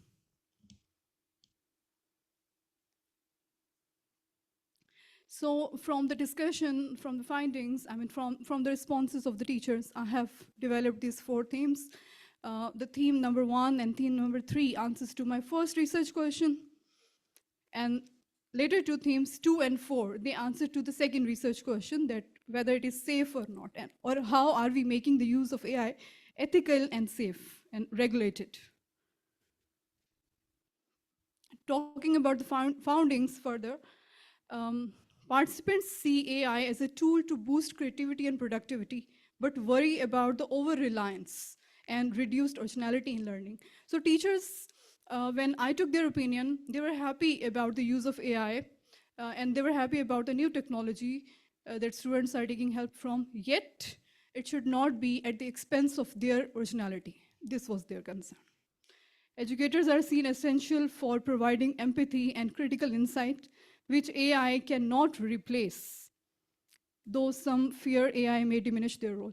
Okay, so some of the teachers were of the idea that since empathy and creative thinking or creative skills is a very humane trait, and a machine cannot have these traits. This was their perception. But let's not be very hopeful here. Let's see how the things turn out. Students use AI for efficiently, especially under pressure. This was one of the findings, that when do students resort to AI, for example, in the classroom, when they're not given ample time to reflect, when they're not given ample time to, gather their ideas, and when the time constraints are there. So they feel pressure of time, pressure of peers, pressure of teacher, and then they resort to AI. So these things have to be washed out, and then their usage of AI is very productive and it's very safe. Some of the recommendations, here you can see on, so sorry, I've not shared the screen. Here are the recommendations that, as you can see on the screen, if we consider these recommendations, the results could have the finding could have been different. The research could have, yielded different results. For example, if the sample size is increased. Here for this study, I've taken 5 teachers. It was a closed group study, so if the sample size is increased and the element of diversity is looked into, so it could yield different results. And if the future researchers go for the longitudinal studies, it's one of the areas with high scope. Explore various AI tools. Here I have just taken Grammarly and ChatGPT. Now there are so many other AI generative tools, for example, Gemini, DeepSeek, and so many. So this is all about my study. If there are any questions, please, you can put forward. Otherwise, thank you so much. Thank you so much, Malika Zahra. Our third speakers are Dr. Munia Murabati, Dr. Musani, and Dr. Fatma Zahra from Molai Ismail University of Meknas, Indonesia. The topic of presentation is Unveiling Environmental Education, an eco-linguist exploration of Moroccan textbooks. So he will be joining us online.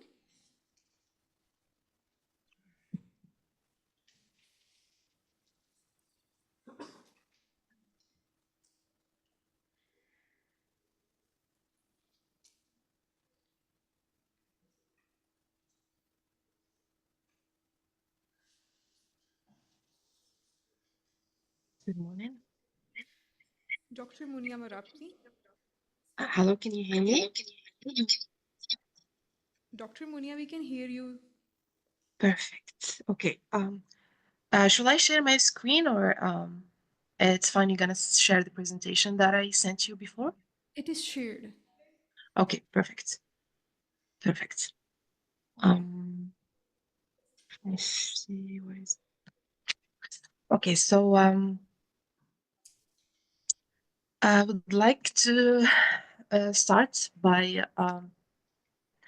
thanking you all.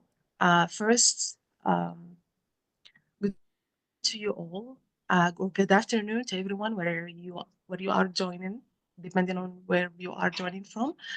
My name is Munia Mrabti, and me and my colleague are joining from Morocco, from Moulay Ismail University in Meknes, and we are very delighted to be part of this conference. And I would like to sincerely thank the organizing committee for making this event possible. Without further ado, today we'll present a research on how environmental education is presented in Moroccan English secondary textbooks. And we're going to use both an ecolinguistic and semiotic approach in analysis. Here is what we will cover in this presentation. I will begin with an introduction to the study, followed by an overview of ecolinguistics and semiotics. Next, I will discuss the methodological framework, and then the findings, and finally the implication and recommendations will be covered with my colleague. Before diving into the analysis, let's first define the core concepts and try to understand why this study is important. As you know, nowadays, environmental problems such as climate change, deforestation, pollution have made environmental education a critical component of school curricula all around the globe. Because research suggests that education plays a vital role in shaping students' awareness, behavior, and even attitude. Um, and therefore, this study examines how environmental education is presented in Moroccan English textbook. And to do so, we analyzed the environmental discourse, as I said before, using both approaches, ecolinguistic and semiotic.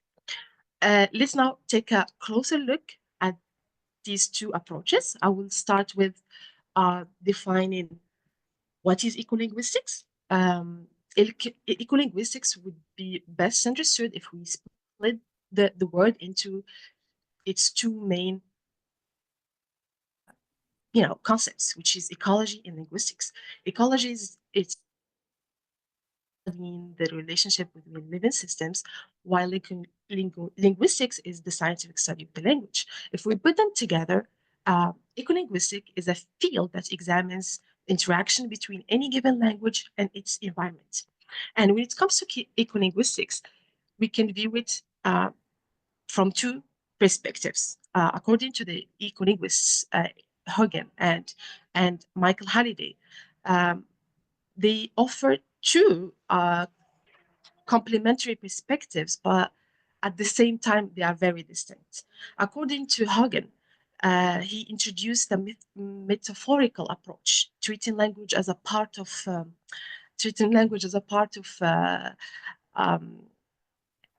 uh, as a part of the whole environment, as a part of the ecological system that evolves within its social and the cultural environment. While Halliday, he introduced a critical approach, arguing that the grammatical structure, the language itself used, such as passive voice or normalization, can actually obscure agency in environmental issue and affect the way we view environments. So, according to this study, we're going to apply Halliday's perspective, which focus more on the linguistic approach of ecolinguistics. Also, the language is important in affecting in affecting students' attitude and behavior, but also image plays an important role. As you know, semiotic, we use semiotic analysis in order to analyze the images used in Moroccan textbooks, and semiotic is the study of signs and symbol and how they create meaning. And we adopted Roland Barthes model of semiotic, using its denotative, connotative, and mythical level of meaning. Denotative, which is literal meaning, connotative, the implied meaning, while the mythical is the broader cultural meaning. Using this framework, we analyze how environmental events in textbooks are presented. Concerning what is environmental education, it can be defined as the process of recognizing values and defining concepts in order to develop skills and attitude necessary to understand and appreciate the interrelatedness among man, his culture, and his biophysical surroundings. So environmental education also entails practices in decision-making, self-formulation of code behavior about issues concerning environmental quality. So now that we have established like the theoretical framework, the content, like we focus on textbook because textbooks and the language used in textbooks plays an important role in shaping students' understanding of environmental issue, and it influences how they perceive ecological challenges and their sense of responsibility toward the environment.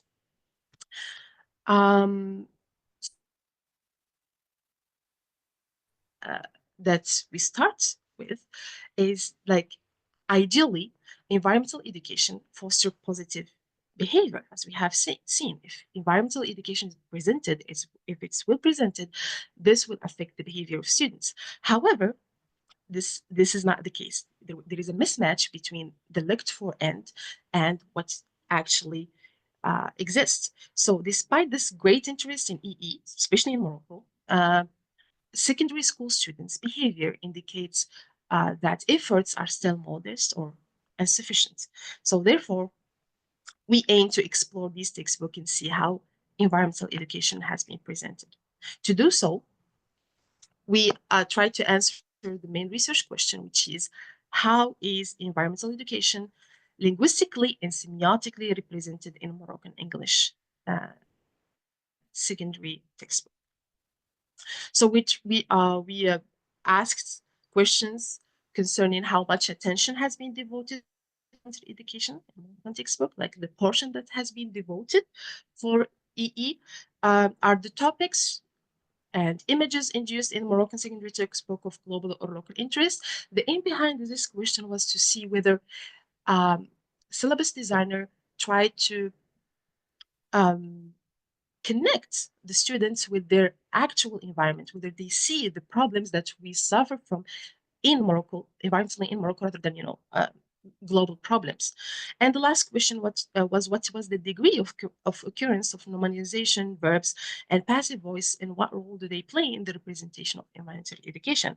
And at this part, when we use econolinguistics analysis, because the use of certain grammatical structure, according to Halliday, as I explained earlier, does actually affect the agency and hence affects how students view and their attitude toward environmental problems.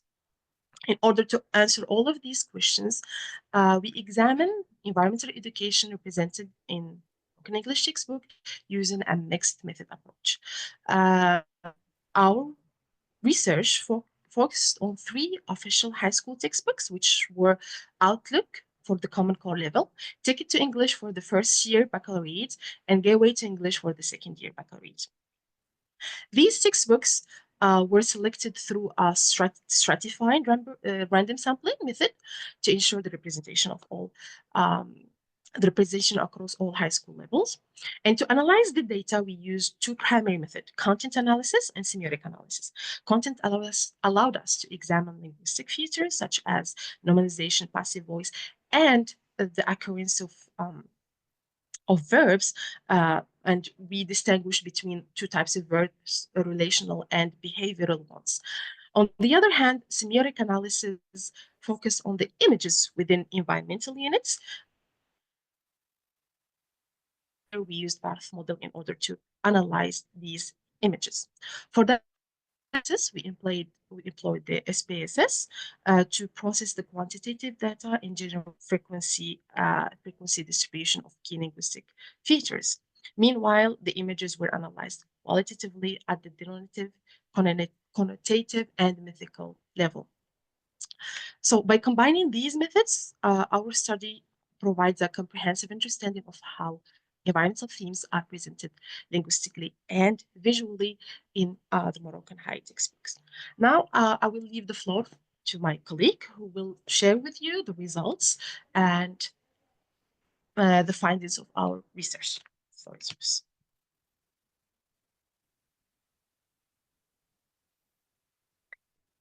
Good morning to you all. Good afternoon to you all. We figured that there are time differences, so I hope you are doing well. So as my colleague said, I will be resuming the practical part of our work. And I'm going to walk you through, the quantitative analysis and the qualitative maybe analysis of our results. So our analysis focused in Moroccan secondary school, as my colleague mentioned earlier. These are Outlook, Ticket to English, and Gateway to English. So we examined the presence of environmental topics, their relevance, and their linguistic structures used to convey them in the 3 textbooks. And so based on the data, the proportion of environmental education content in the 3 analyzed textbooks was probably moderate, ranging from 8.8% to 9.4% of the total textbook content, given that there are 10 units and one of these units is dedicated to environmental, issues. Okay. So the linguistic representation was demonstrated in the frequency of verbs, nouns, and adjectives related to EE in 3 analyzed textbooks. We also analyzed the use of linguistics such as nominalization, verbs, and the passive voice in discussing environmental issues. And our findings suggest that these structures often make the content more abstract and somehow detached, which may influence how students perceive their role in addressing environmental challenges. The variation in focus across educational levels suggests that EE was generally adequately presented, but again, it might not be a major emphasis in the curriculum. The titles of the units, Sustainable Development, Environment and Ecology, Keep Our Environment Healthy, indicate a general environmental awareness, but does not necessarily provide in-depth discussions or local relevance. We also observed that the majority of topics tend to focus more on global environmental issues rather than local ones. And so locally, there is a direct references to environmental challenges specific to Morocco. And in fact, there were few exceptions of local elements within the natural disaster subthemes.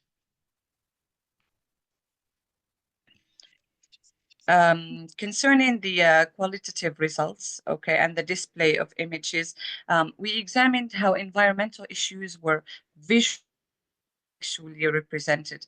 And as you can see, figure 5 and also 6 and 7 from the textbooks Outlook, Ticket to English and Gateway to English, show examples and illustrate how images and text.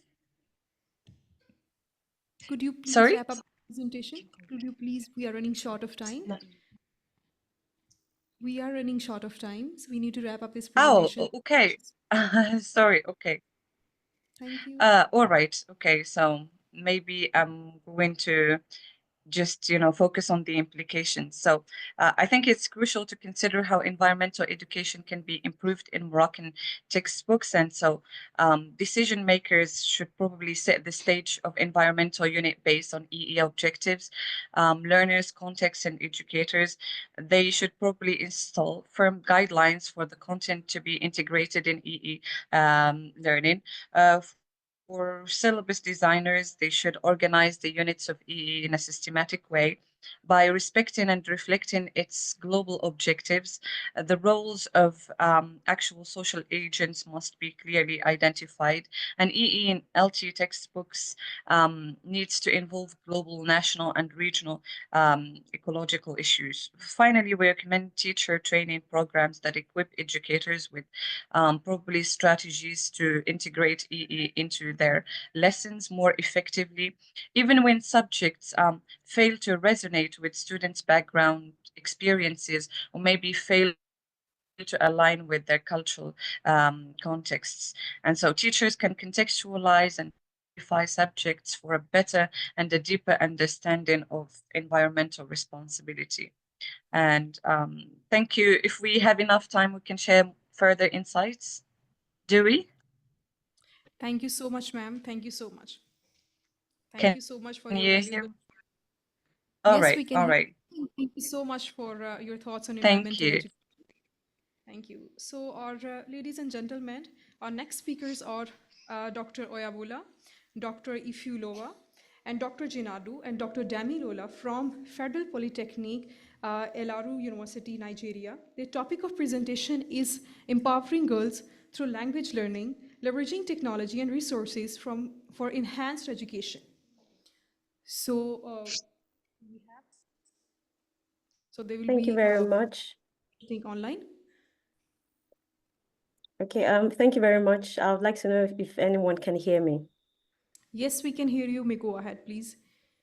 All right, thank you. I'll be sharing my screen from here, if that is okay. Or okay. All right. Okay, so the topic is empowering girls through language learning, leveraging technology and resources for enhanced education. And I'll be making this presentation on behalf of myself and my colleague, Gino Damilola. So the focus of the paper is on, can we have the next slide, please? So the focus of the paper is on examining the possibilities of language learning through technological devices, through digital devices. And we have tried to consider the challenges that most girls and women face when they try to use these resources for language learning. Now, it's important to do this because in Nigeria, there is, and in many parts of Africa, there is a strong digital divide across genders. A recent study from the UN, one of the UN agencies, puts the accessibility, the ability of young girls, adolescent girls to access digital devices at 33% compared to 77% for boys. So largely, we see that there is a strong digital device across genders, and this puts girls at a disadvantage. Now, this digital divide is largely caused by financial incapability, cultural restrictions. We have parents who believe that by granting their girls access to digital devices and to the internet, they become corrupted, so to speak, from their access to the internet. And then here in Africa, a major challenge is also location. There are actually places right now where there is little or no internet connectivity. So even if there was a possibility of getting digital gadgets, phones, smartphones, laptops, there wouldn't be the internet connectivity. So the research was carried out using a qualitative and quantitative method. We administered questionnaire to about 250 women and girls across rural, suburban, and urban areas. And then we use a descriptive analysis to analyze the data of the responses of our respondents. All right, so we'll move on to results and discussion. Now, we see that the larger part of the respondents actually are from the urban area. You have 55%. And then by age, the largest respondents we had fall in between 25 to, between 18 to 35 years old. And this actually forms the bulk of the labor force.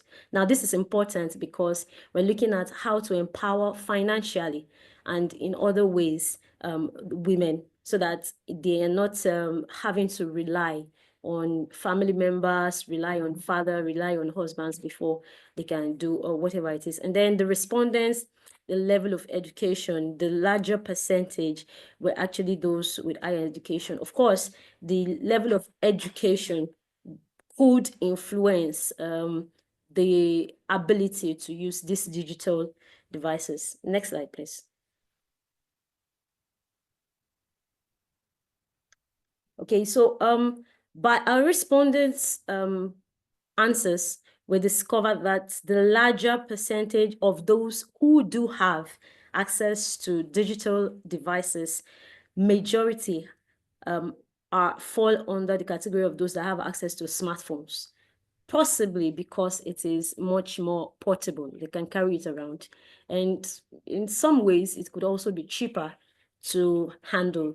Here in Nigeria, you have to pay for data, and usually you can have as low as 100 naira to subscribe to the internet. So it's actually cheaper to use these digital devices.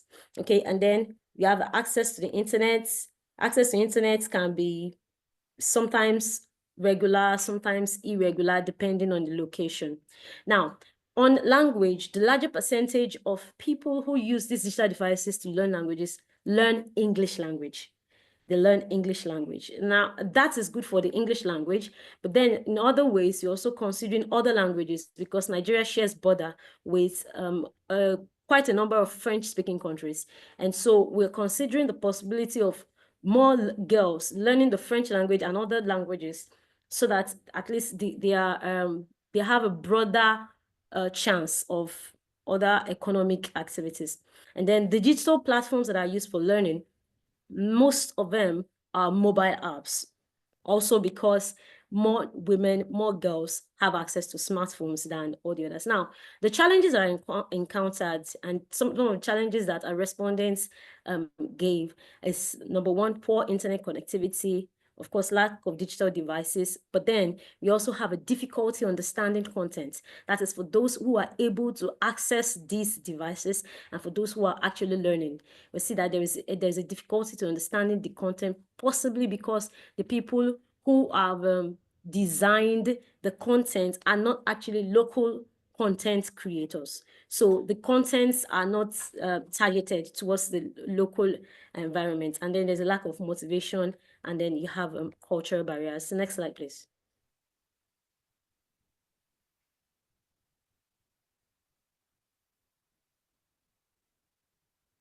Okay, so now by the data presented, we see that generally girls have a late start of making use of the internet, either for religious, cultural, or economic reasons. This plays an important role in how much of digital learning girls can participate in. Location is a key factor because of the issue of internet connectivity, and then smartphones are easier to access.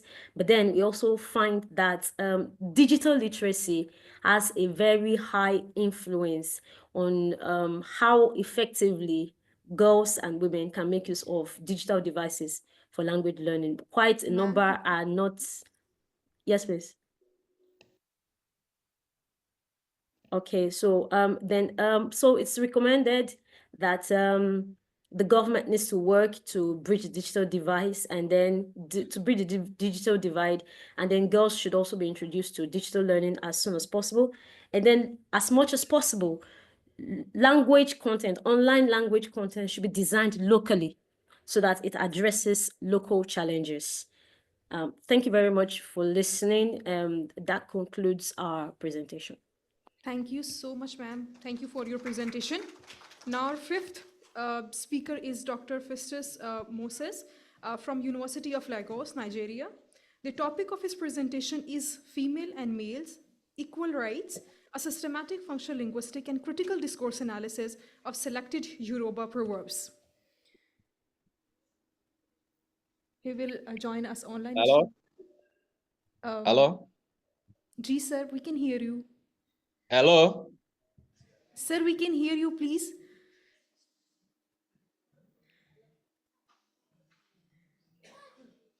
Hello? Sir, we can hear you, Hello? please. Hello? Hello? Can you Yes, hear sir, me? we can hear you. We can hear you. All right. Okay. Can I proceed?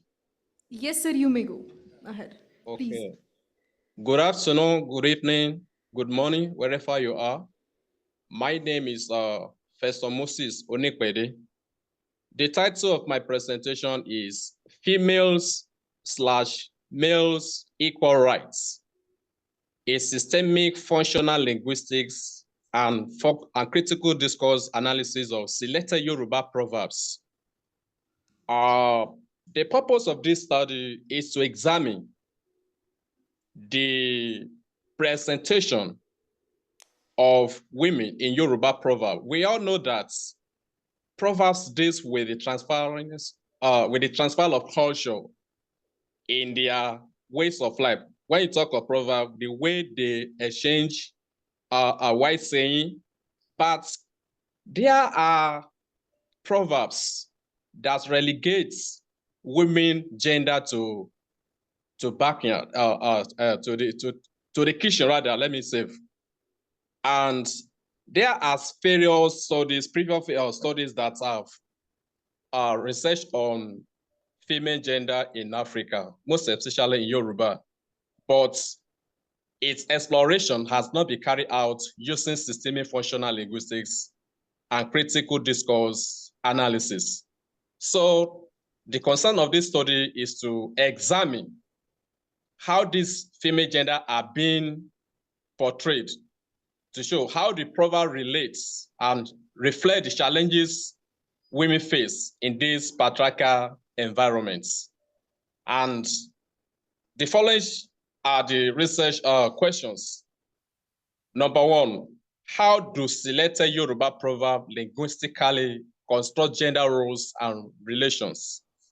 Number two, what ideologies regarding gender equality or inequality are embedded in these proverbs?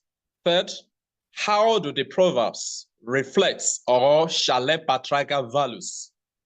Lastly, what are the implications of these gender ideologies for contemporary discussion on gender equality? So let us move on to the methodology. So in this study, we examined 20 Yoruba proverbs that were translated in English. So Yoruba proverbs are rendered orally from one generation to another, but there are documentation of these proverbs in written textbooks. So we're making use of the written proverbs translated in English. And we are going to examine this from the point of view of SFL. So, and the aspect of SFL we are going to use is transitivity pattern. So, and also in support of the theory, we are going to use critical discourse analysis to examine the ideology embedded in this proverb. So the proverb will be categorized based on their portrayal of male and females roles. Next slide, please. So for the finding, based on the research question given in this study, the first research questions, number one, so from our analysis, we found that proverb linguistically constructs males as dominant actors and females as passive or secondary. I'll give an example. I will read in Yoruba, I'll later translate to English. So which translates as women are positioned as submissive to male authority. So the male superiority is reinforced in the use of transitivity structure that make men the primary actors. Next slide, please. So our second research question. Profiles are largely sustained practical ideologies by portraying men as strong and capable and women as submissive. There are shows of words in certain proverbs that portray women as weak or as subordinates. For example, Olóbìnrin kan kì í pagbo ìjà, which means that women are incapable of resolving conflicts. When it comes to conflict resolution, women are recommended as being weak. They are not capable of resolving conflicts. So, and this is evident in the proverb given. Some proverbs acknowledge women's capacities, but within a limited domestic scope. Any proverb you see that portray women's image in good way, it will be in the kitchen. Next slide, please. So the third research question, most proverbs reflect patriarchal values by emphasizing male control in public and private spheres. Proverbs like, Èmi ò ní fẹ́ obìnrin tẹ́nìkan. So that means that I will not get married to another person's wife, reinforces the motion of male possession of women. That is, it is entirely portrayed in the proverb that women are just belonging of men. So the proverbs that recognize female agency do not do so within constraints, often limited to domestic roles.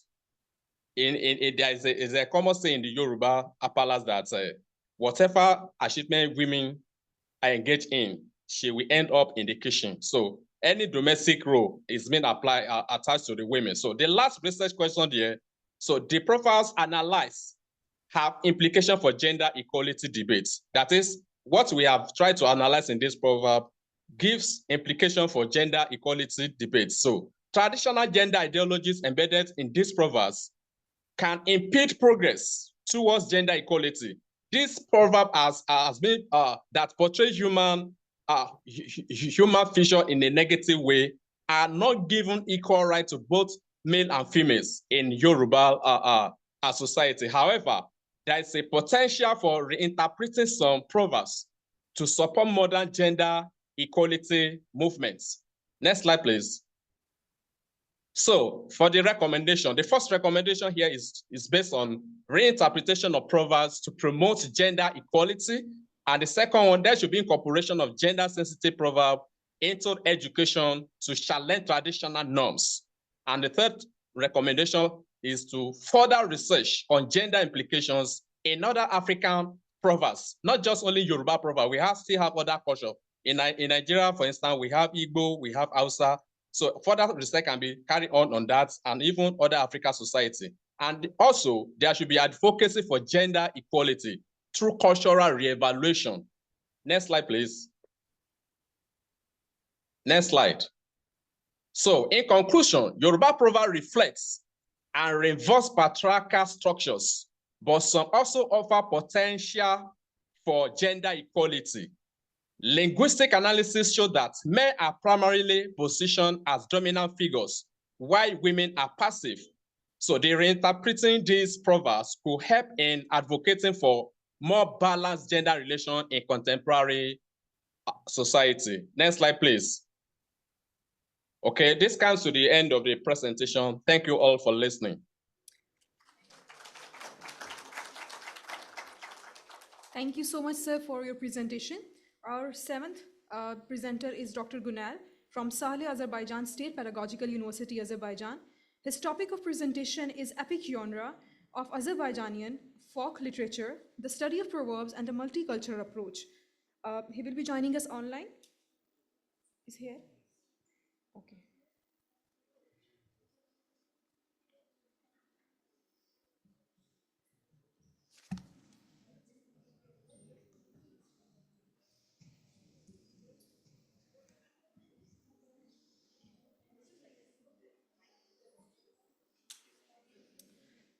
Unfortunately, she's not here. Okay. Now we'll invite Dr. Muntazir Mehdi, the chair of this session, for his concluding remarks. Please, Dr. Muntazir Mehdi.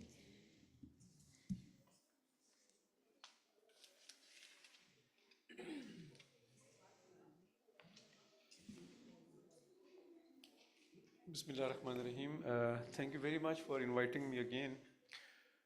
Dear presenter, dear listeners, dear participants, as you have seen that we have had, topics of multiple areas here. Like I was talking about classroom discourse analysis. Malika, she was talking about generative AI. This is something very interesting these days. Teachers are being fooled as well as students are being fooled because of this, Chat GPT and different applications of AI. However, it's not a threat basically. This is something constructive if we use it properly, as it was mentioned by the presenter. Similarly, then we had our presenters from Indonesia.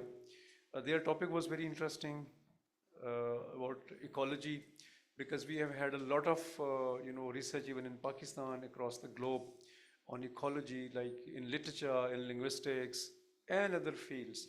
So these days, researchers, they have been trying to sensitize scholars, students, teachers about the sensitivity of using properly the nature, and how this nature is being reflected in textbooks. And they have also suggested basically to the policymakers, like how the textbooks may be for future.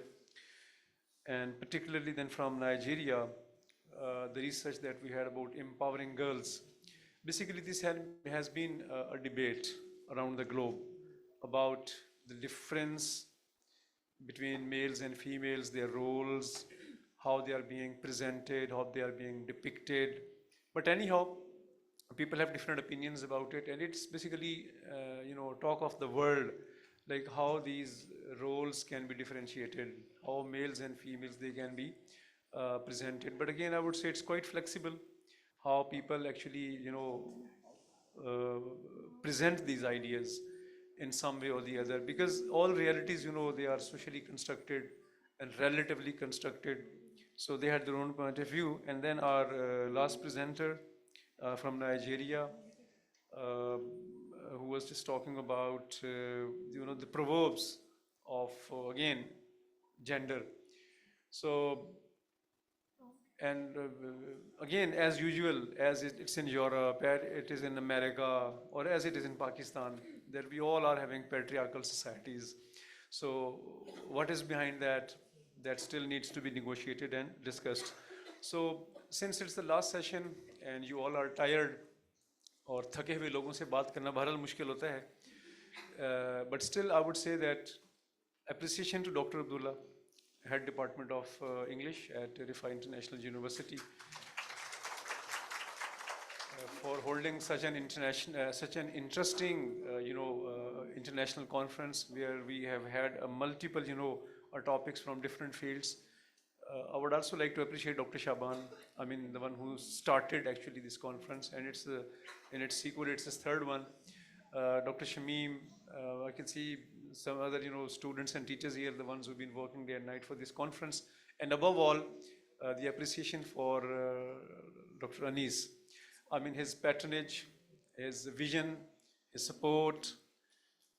Just because of these things, these conferences are possible. And you all are sitting here, you are learning from different scholars, from different presenters. So I would say there's a lot of appreciation for the Vice Chancellor for these conferences and all that. And we are also thankful to our all international presenters, if they are online, our international guests here. Thank you, for you as well. So, dear participant, thank you so much for listening to all of us. And I hope that this session would have been a learning experience for all of you. Thank you so much.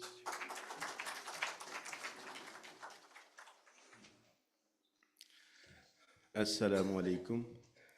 There is a special mention of Dr. Ganedi. He is a national from Belarus, but presently serving in Oman, Qaboos University.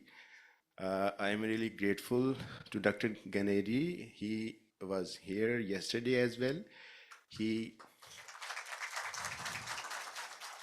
spent 2 days with us, and I would request Dr. Ganedi to share his thoughts. Thank you.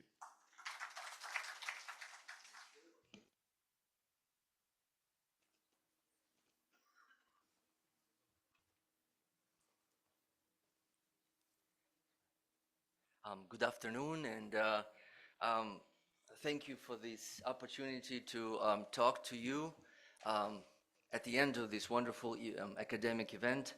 Your Excellency, Vice Chancellor of Riphah International University, Dr. Anis, dear organizing committee of the ICAL 2025 conference, dear co-presenters, dear attendees, dear guests, I would like to take this opportunity to thank you all for having me here in Islamabad, in Oman. Let me just take a few minutes to share some of my thoughts about this event, my stay here, my first visit to your country. But I'd like to mention that, yes, I come originally from Minsk, Belarus, and a lot of you perhaps heard about my country by the name of the tractors that we produce, that are also known as Belarus tractors. As a matter of fact, your country and the city were in the news in Belarus last Wednesday, as 2 of them were gifted by the government of my country to Pakistan Green Initiative. I have not seen them yet here in or around Islamabad. I guess they're working somewhere in the fields already. But what I did witness, I witnessed how the academic soil is being cultivated by a team of very hardworking professionals. by their teachers, by their mentors, by their instructors, and I'm sure our academic world will benefit from this experience. I also would like to go back to my initial conversations with Dr. Shamim back in Japan, when her invitation to come to Islamabad was just a vague idea, and here I am. I have had a very interesting time, and I also met a lot of researchers, a lot of colleagues here. The conference talked about a variety of topics. The guests came from different parts of our world, and Riphah International University indeed proved its status to be an international university, having invited so many international guests, including myself. I came here with the original idea of a think shop, and I'm glad that many of you came to me and said, well, your message gave us a lot of thought and some ideas to think about. Well, it is also a think shop for myself, because I will take a lot of ideas from this conference and from my visit to Islamabad and Pakistan. So it is a think shop for me as well, so thank you very much for this opportunity. I would like to also thank all the researchers that presented their findings, their papers, their ideas, and thank them for this noble effort. That's a lot of hard work, and you all deserve appreciation. I also want to thank the young people for their bravery, for the brave hearts to step up and talk in front of your mentors and teachers. You did very well. I see a lot of burning eyes and lots of open hearts, which is great. Please stay focused and do well. Research is searching for something again. So don't be shy if you didn't find what you were looking for to research. Search again, and good luck to you. I know that one of the biggest discoveries for me that you speak 74 languages in this country, mashallah. But I think that we have all found one common language, and the language of friendliness, and the super attitude, and the welcoming hearts that I have seen and felt here in your country. I especially want to thank Dr. Abdullah and the Department of English Linguistics and Literature for hosting this. My special thanks go to Dr. Shamim and Mr. Ali, her husband, for hosting me so well. I don't know how much I can say about this, but it's been great. Thank you so much for your hospitality. I also want to thank the technical staff that work hard. We don't see them, they're actually there, and this IT team. And please stand up. You all deserve the applause for your hard work and all the technical assistance in this conference. There's also organizing committee. If I did not mention some of your names, which I may find difficult to pronounce or to remember, I apologize, but you're all remembered and appreciated, including the staff that served the wonderful food that I experienced in this country, so they also deserve our appreciation. Thank you all very much. I also want to say something. There's a Pakistani girl that lives in Oman. Yes, I do work in Sultan Qaboos University, and I will take all the experiences and share it with my colleagues. But going back to that girl, her name is Ava. She's 2 years old. I met her last month. She's Dr. Shamim's granddaughter, who illegally took pictures of me and gave me a lot of looks and smiles. And I felt, you know what? These people are really warm. Let me go and experience it for myself. So thanks, Eva, for starting this whole. And I was still hesitant. But you know what? After that kind of communication with the 2-year-old and her smiles and looks, I thought, no, I'll just go and see that country for myself. Finally, we all know that there's a big religious holiday that is coming, Ramadan. It's around the corner. And I come from a country and a culture that you don't come to somebody's home empty-handed. I already received a lot of gifts from you. Not that I wanted it, but I just received them, including flowers. I'm very grateful for that. Thank you very much. So I'll take them as physical memories. But if you don't mind, I do have one that I still have to take care of. Dr. Anis, you talked about thinking outside of the box in your introductory note, and I fully support that. Your message was very insightful, and actually it gave a lot of thinking to many of us, which we do appreciate. And I know Ramadan is around the corner, and I come from Oman, and I actually went to the souk of Oman, and I brought you something that I would like to personally give to you. From Oman to you, with Ramadan Kareem wishes. This is for you. Something small and simple. Thank you so much for your hospitality. Shukran jazeelan. Thank you so much. Thank you all very much. I'm going home tomorrow. My class is at 12. You're very welcome to join. Make sure you do your homework. But I'm very happy to have spent these 48 hours, a little bit more here in Pakistan. I know you're playing cricket today. I don't know much about the sport, but I know how important it is to you and to the players. Let the stronger team win and have a good time. I would like to thank you all. Shukriya, and hopefully I'll see you later in person or online. Thank you all, and thank you, Pakistan, for the beautiful weather. Thank you. Have a good day. Shukran.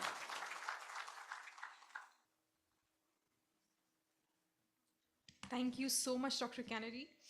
Now I would like to call Dr. Muntazir Mehdi and Malika Zahra to please come on the stage for receiving your souvenirs from Dr. Anis.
Ladies and gentlemen, as we wrap up with the last session of the day 2, I want to extend my heartfelt gratitude to each of you for your active presentation, insightful discussions, and the patience throughout. It has been an enriching experience, and I hope this knowledge shared today will inspire meaningful actions.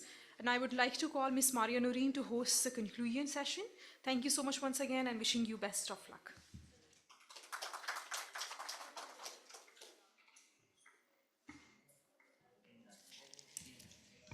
Bismillahirrahmanirrahim. Assalamu alaikum.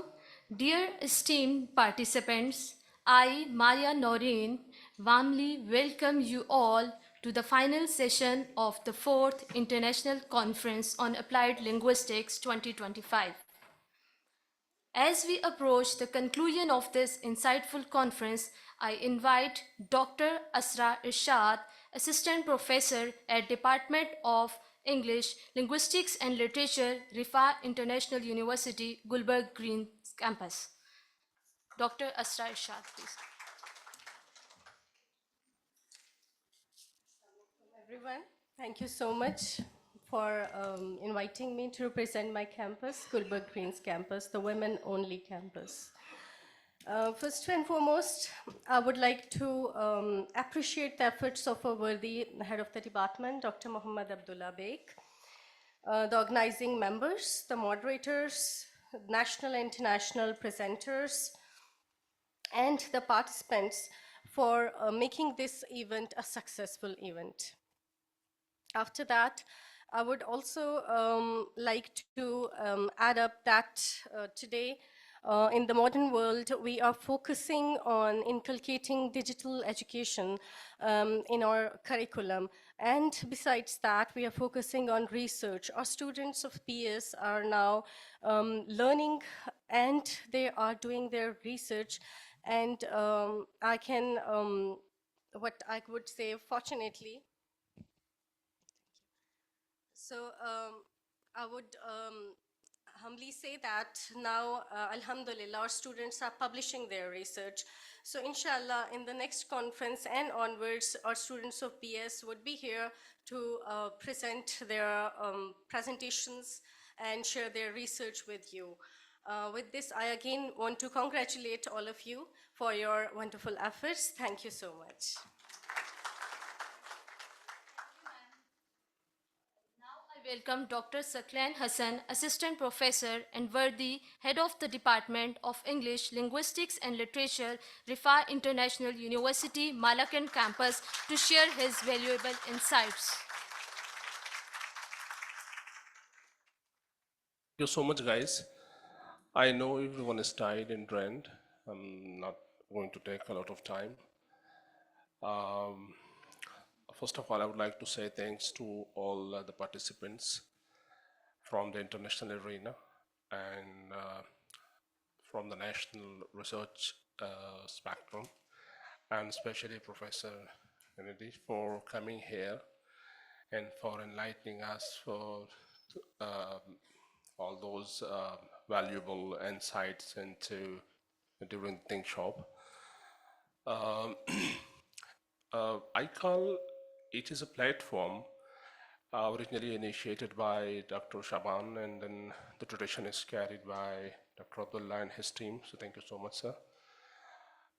It not only provides a platform to the national or international presenters to come and share their ideas, but also for our upcoming researchers to learn a lot from these giants in the field. So inshallah, in the next sessions, I would request Dr. Abdullah to invite all the students from different campuses, the bachelor students, who can come and learn a lot from us, from the speakers. So thank you so much. And I would say it was a nice conference because this time I came across a lot of different new ideas, especially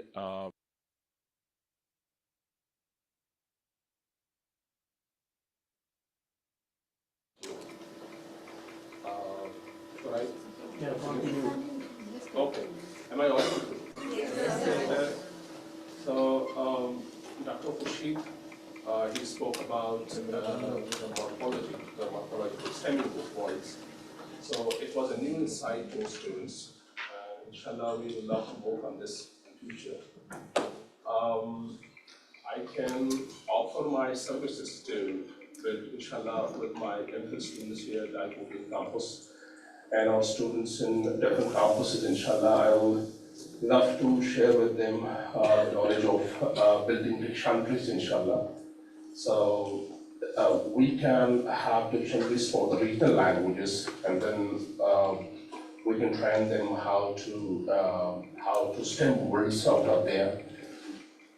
And sorry, I have written a lot of points here. So, and Professor Arshad Mahmood from Namal University, he talked about the language policy. So that was something interesting. He focused on discussing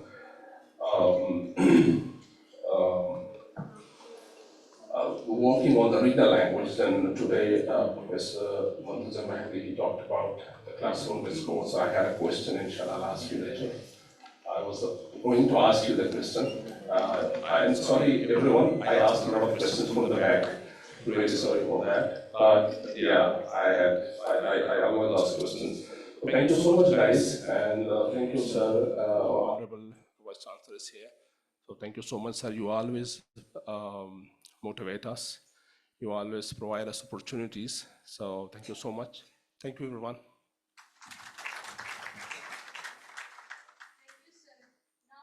invite Dr. Muhammad Abdullah Beg, Associate Professor and Head of Department of English, Linguistics and Literature, Riphah International University, Islamabad campus, to deliver his thanks notes.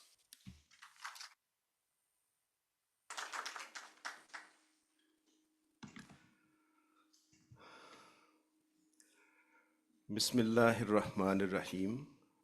Assalamu alaikum wa rahmatullahi wa barakatuh.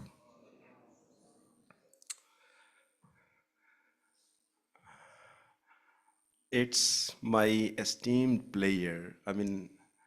I have no words to express my pleasure on this conference completion today. But you see, let me thanks to all of you. And first of all, I am really grateful to our worthy Vice Chancellor for his support and recommendation for this particular conference. He always encourages us for academic sessions in terms of webinars or seminars or international conferences. Sir, thank you very much. I am grateful to our respected chief guest, Professor Dr. Muhammad Safir Awan. He was available with us yesterday online. And I am also grateful to Dr. Muhammad Shaban. He came yesterday from Lahore and he delivered a good talk. We are grateful to him as well. And special thanks to our esteemed keynote speaker, Dr. Gennady. I got your name. And thank you very much for your insightful talks in different periods of the conference. Special thanks again to all the keynote speakers, Dr. Muntazir Mehdi here, and those who presented before Dr. Mehdi and those who presented yesterday. And again, I am grateful to our faculty members, conference organizing committee members, moderators, online participants, and our PhD, MPhil, and BS students for their cooperation, contribution, and hard working.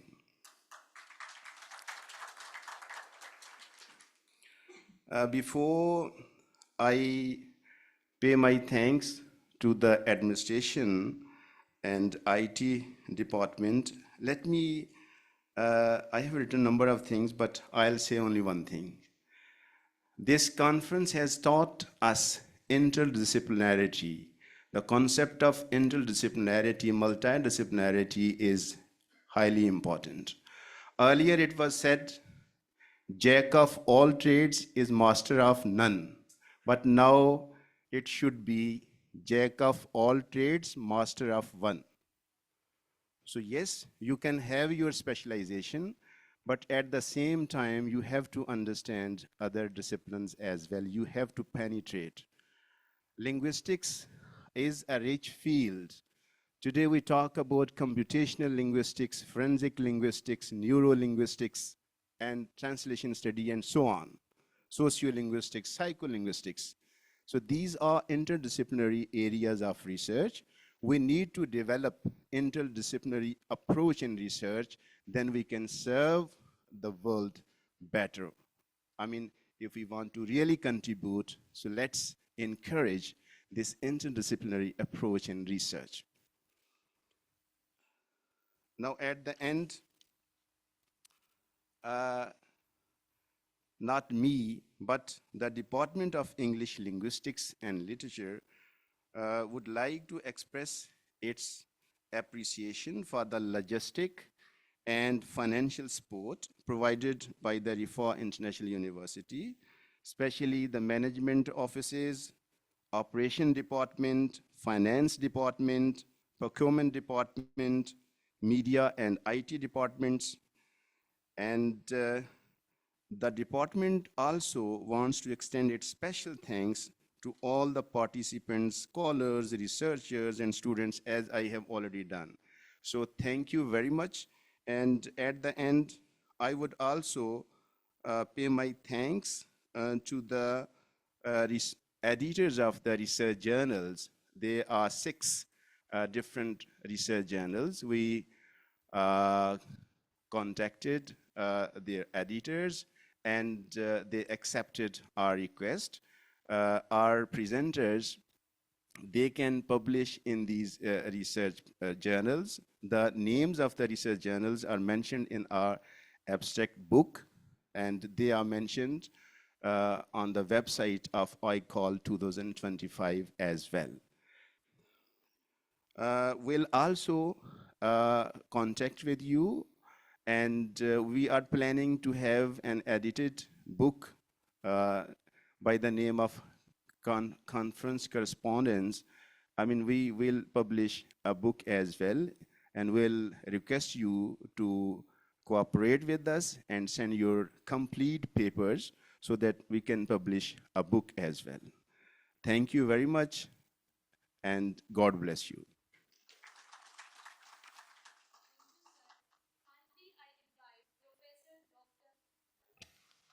Thank you, sir.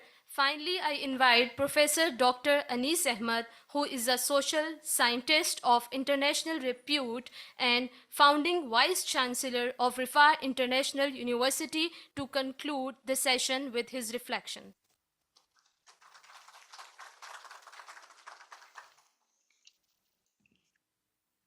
Jazakallah khair. Bismillah ar-Rahman ar-Rahim. Alhamdulillah wa salatu wa salam ala khatamil anbiya. Honorable Chairman of the Department, Dr. Abdullah Beg, faculty members, participants, and particularly our overseas guest, Dr. Gennady, I welcome you, and I'm glad that you make remarkable contribution throughout the both days.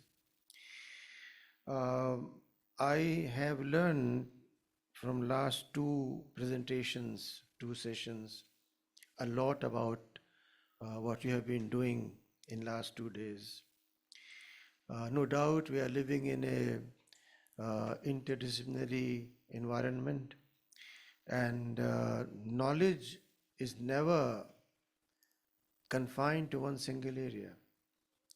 Knowledge essentially means comprehension of realities that we experience, and also those which we don't experience.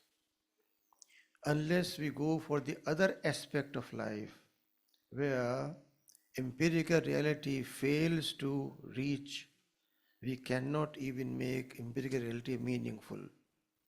Therefore, knowledge is not confined to our empirical experience. And that's why knowledge that comes from beyond quite often provides foundation for new knowledge to be created. We have 2 very simple terms in our culture. One is hikmah, other is rushd. Hikmah refers to not only information and knowledge, but to what is the purpose and objective of knowledge.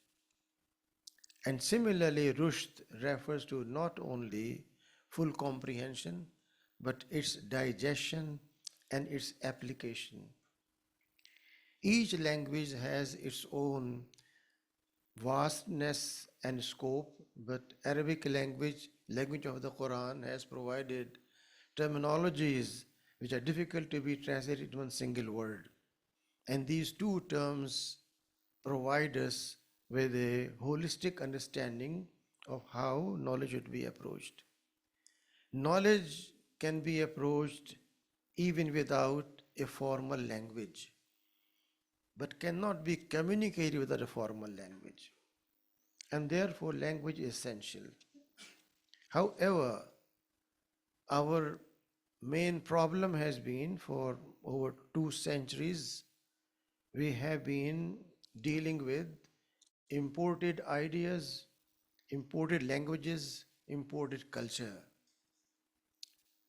There is good emphasis in contemporary discussion on gender equality, on environment.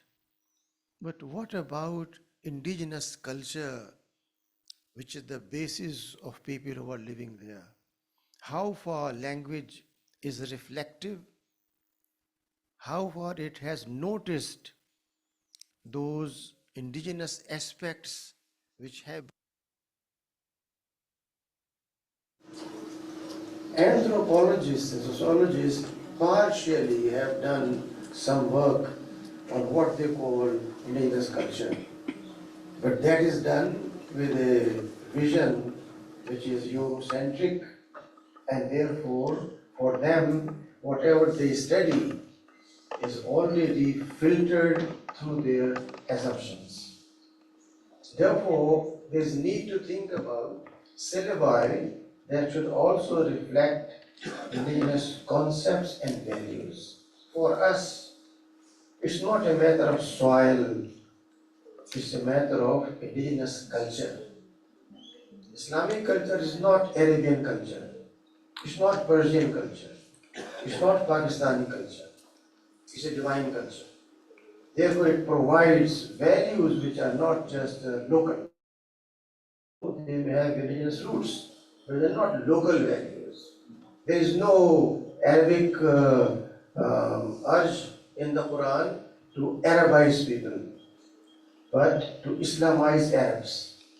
It wanted to transform Arabs into human beings who think beyond their race, ethnicity, and linguistic finitude. Therefore, our syllabi that relate with English language particularly should have some component that addresses indigenous values, and those values are no other than Islamic values. The whole concept of gender equality is an imported concept. It is a reaction of the injustice and oppression done by the West for centuries over women. The reaction came up that we should give them some space. Some crumbs were offered in the name of equality. I have taught in America for over a decade. I have not found many presidents of universities who are female. Very few. I have traveled and taught in China, in Malaysia. I have not found so-called equality. I'm not against that. All I'm saying is that all these concepts which are borrowed have a very dark history behind them. And we just use them without proper historical background. We should think beyond equality. Why equality? Why not more share to people who have been deprived? Why we think if we are equal, we are fair? No. Fairness means if some people have been deprived for hundreds of years from their basic rights, then they must get more rights than others. That means transcending the so-called gender approach. It's not a matter of patriarchy or matriarchy. It should be a matter of what is ethically right and wrong and fair. And that should be the criteria for judging value of literature. If literature makes people more ethical and moral, it is good literature. If it makes them beastly and uncivilized with its most beautiful rhythmic words, it is hurting. And therefore, we should search for new bases for literary thinking, not confined to gender equality or just diversity, the other word used as euphemism for covering so many unethical aspects of society. My last submission is that Riphah is always keen to see its own faculty members and global academic community to join us in searching together for what could be better future of humanity, which can bring people with better moral understanding, ethical behavior, thinking not in terms of just material progress, but in terms of how we can have a humanity which feels pained and hurt when you find clips coming from Gaza and Palestine. And how many people come forward and stand for fighting for their rights in Gaza, in Palestine, in Kashmir, in African countries where people are highly oppressed. Unless we create that sensitivity through literature, we may have done a historic task of introducing people about various world classics, but we cannot make them creative and sensitive human beings. I hope our Department of English Language and Literature, under the guidance of our very learned faculty members, Brother Dr. Shaban, Dr. Abdullah, Dr.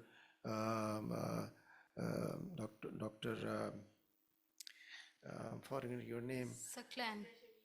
Yes, our lady here present, and all of you actually who are members of this team.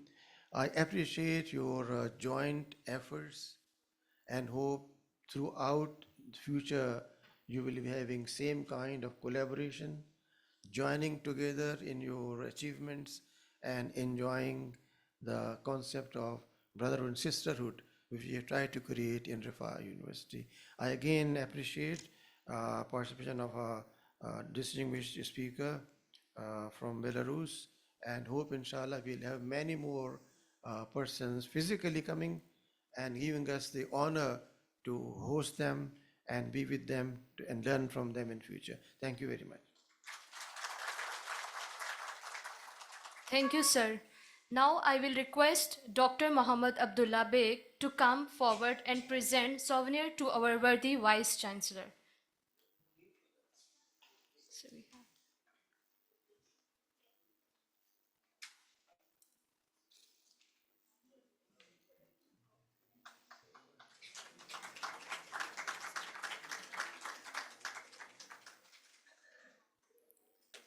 Thank you, sir. We are also thankful to Dr. Muhammad Abdullah Beg for his valuable contribution as a focal person of this conference. I will request Dr. Anis Ahmed to present a token of appreciation to Dr. Muhammad Abdullah.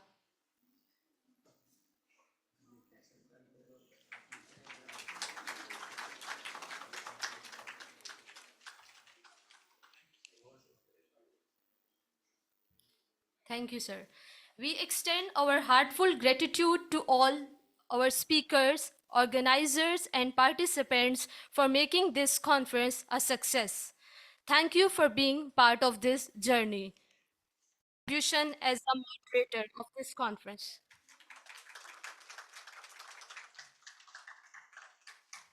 Ms. Hira Rafiq.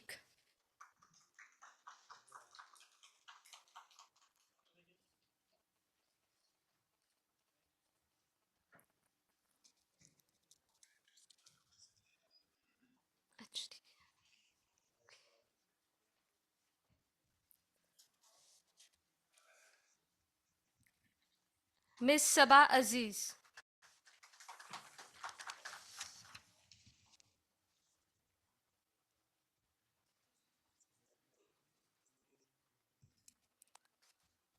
Ms. Farhana, please.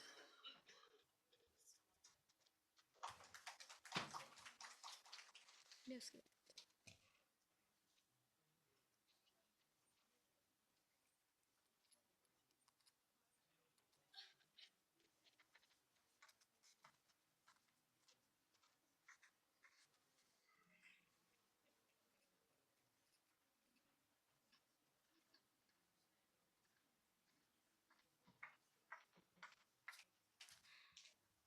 We are also thankful to Dr. Saklan for his valuable contribution in this conference.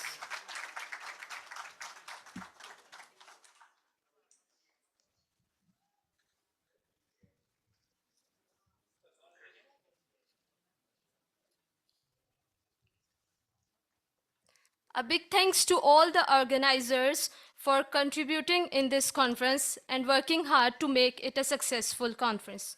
I will invite Dr. Shamim Ali to please come forward and receive your token of appreciation.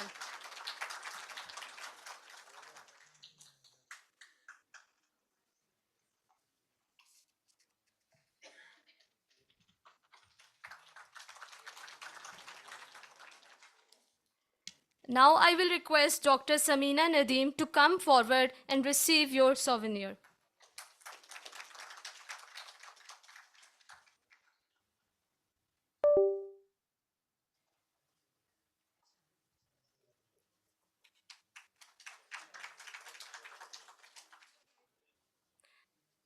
Dr. Awais bin Wasi, please come to the stage.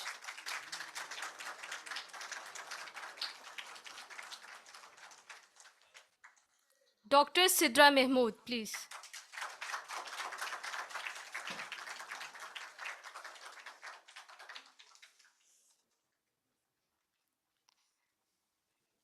Miss Rosina Qureshi.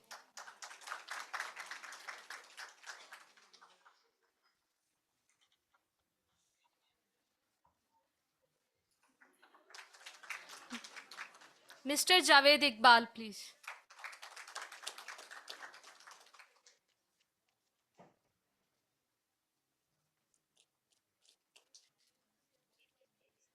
Mr. Riyaz Hussain.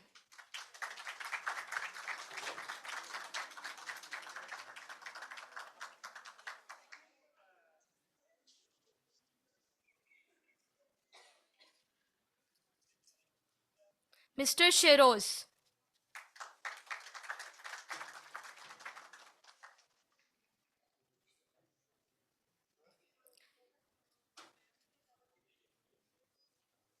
Mr. Tahir.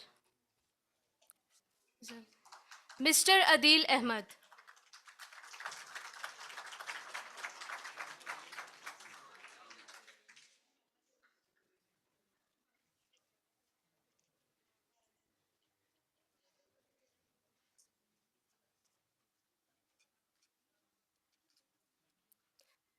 Miss Alina Sajad.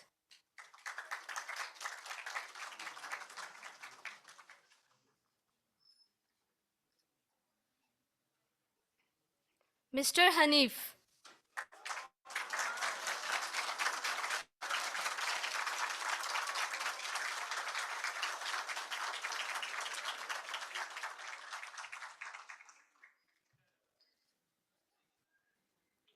Mr. Hamid Hussain Shah.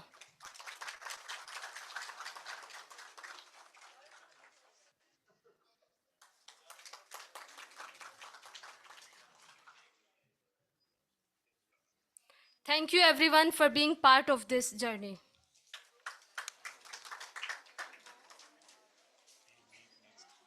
We will meet next year, inshallah.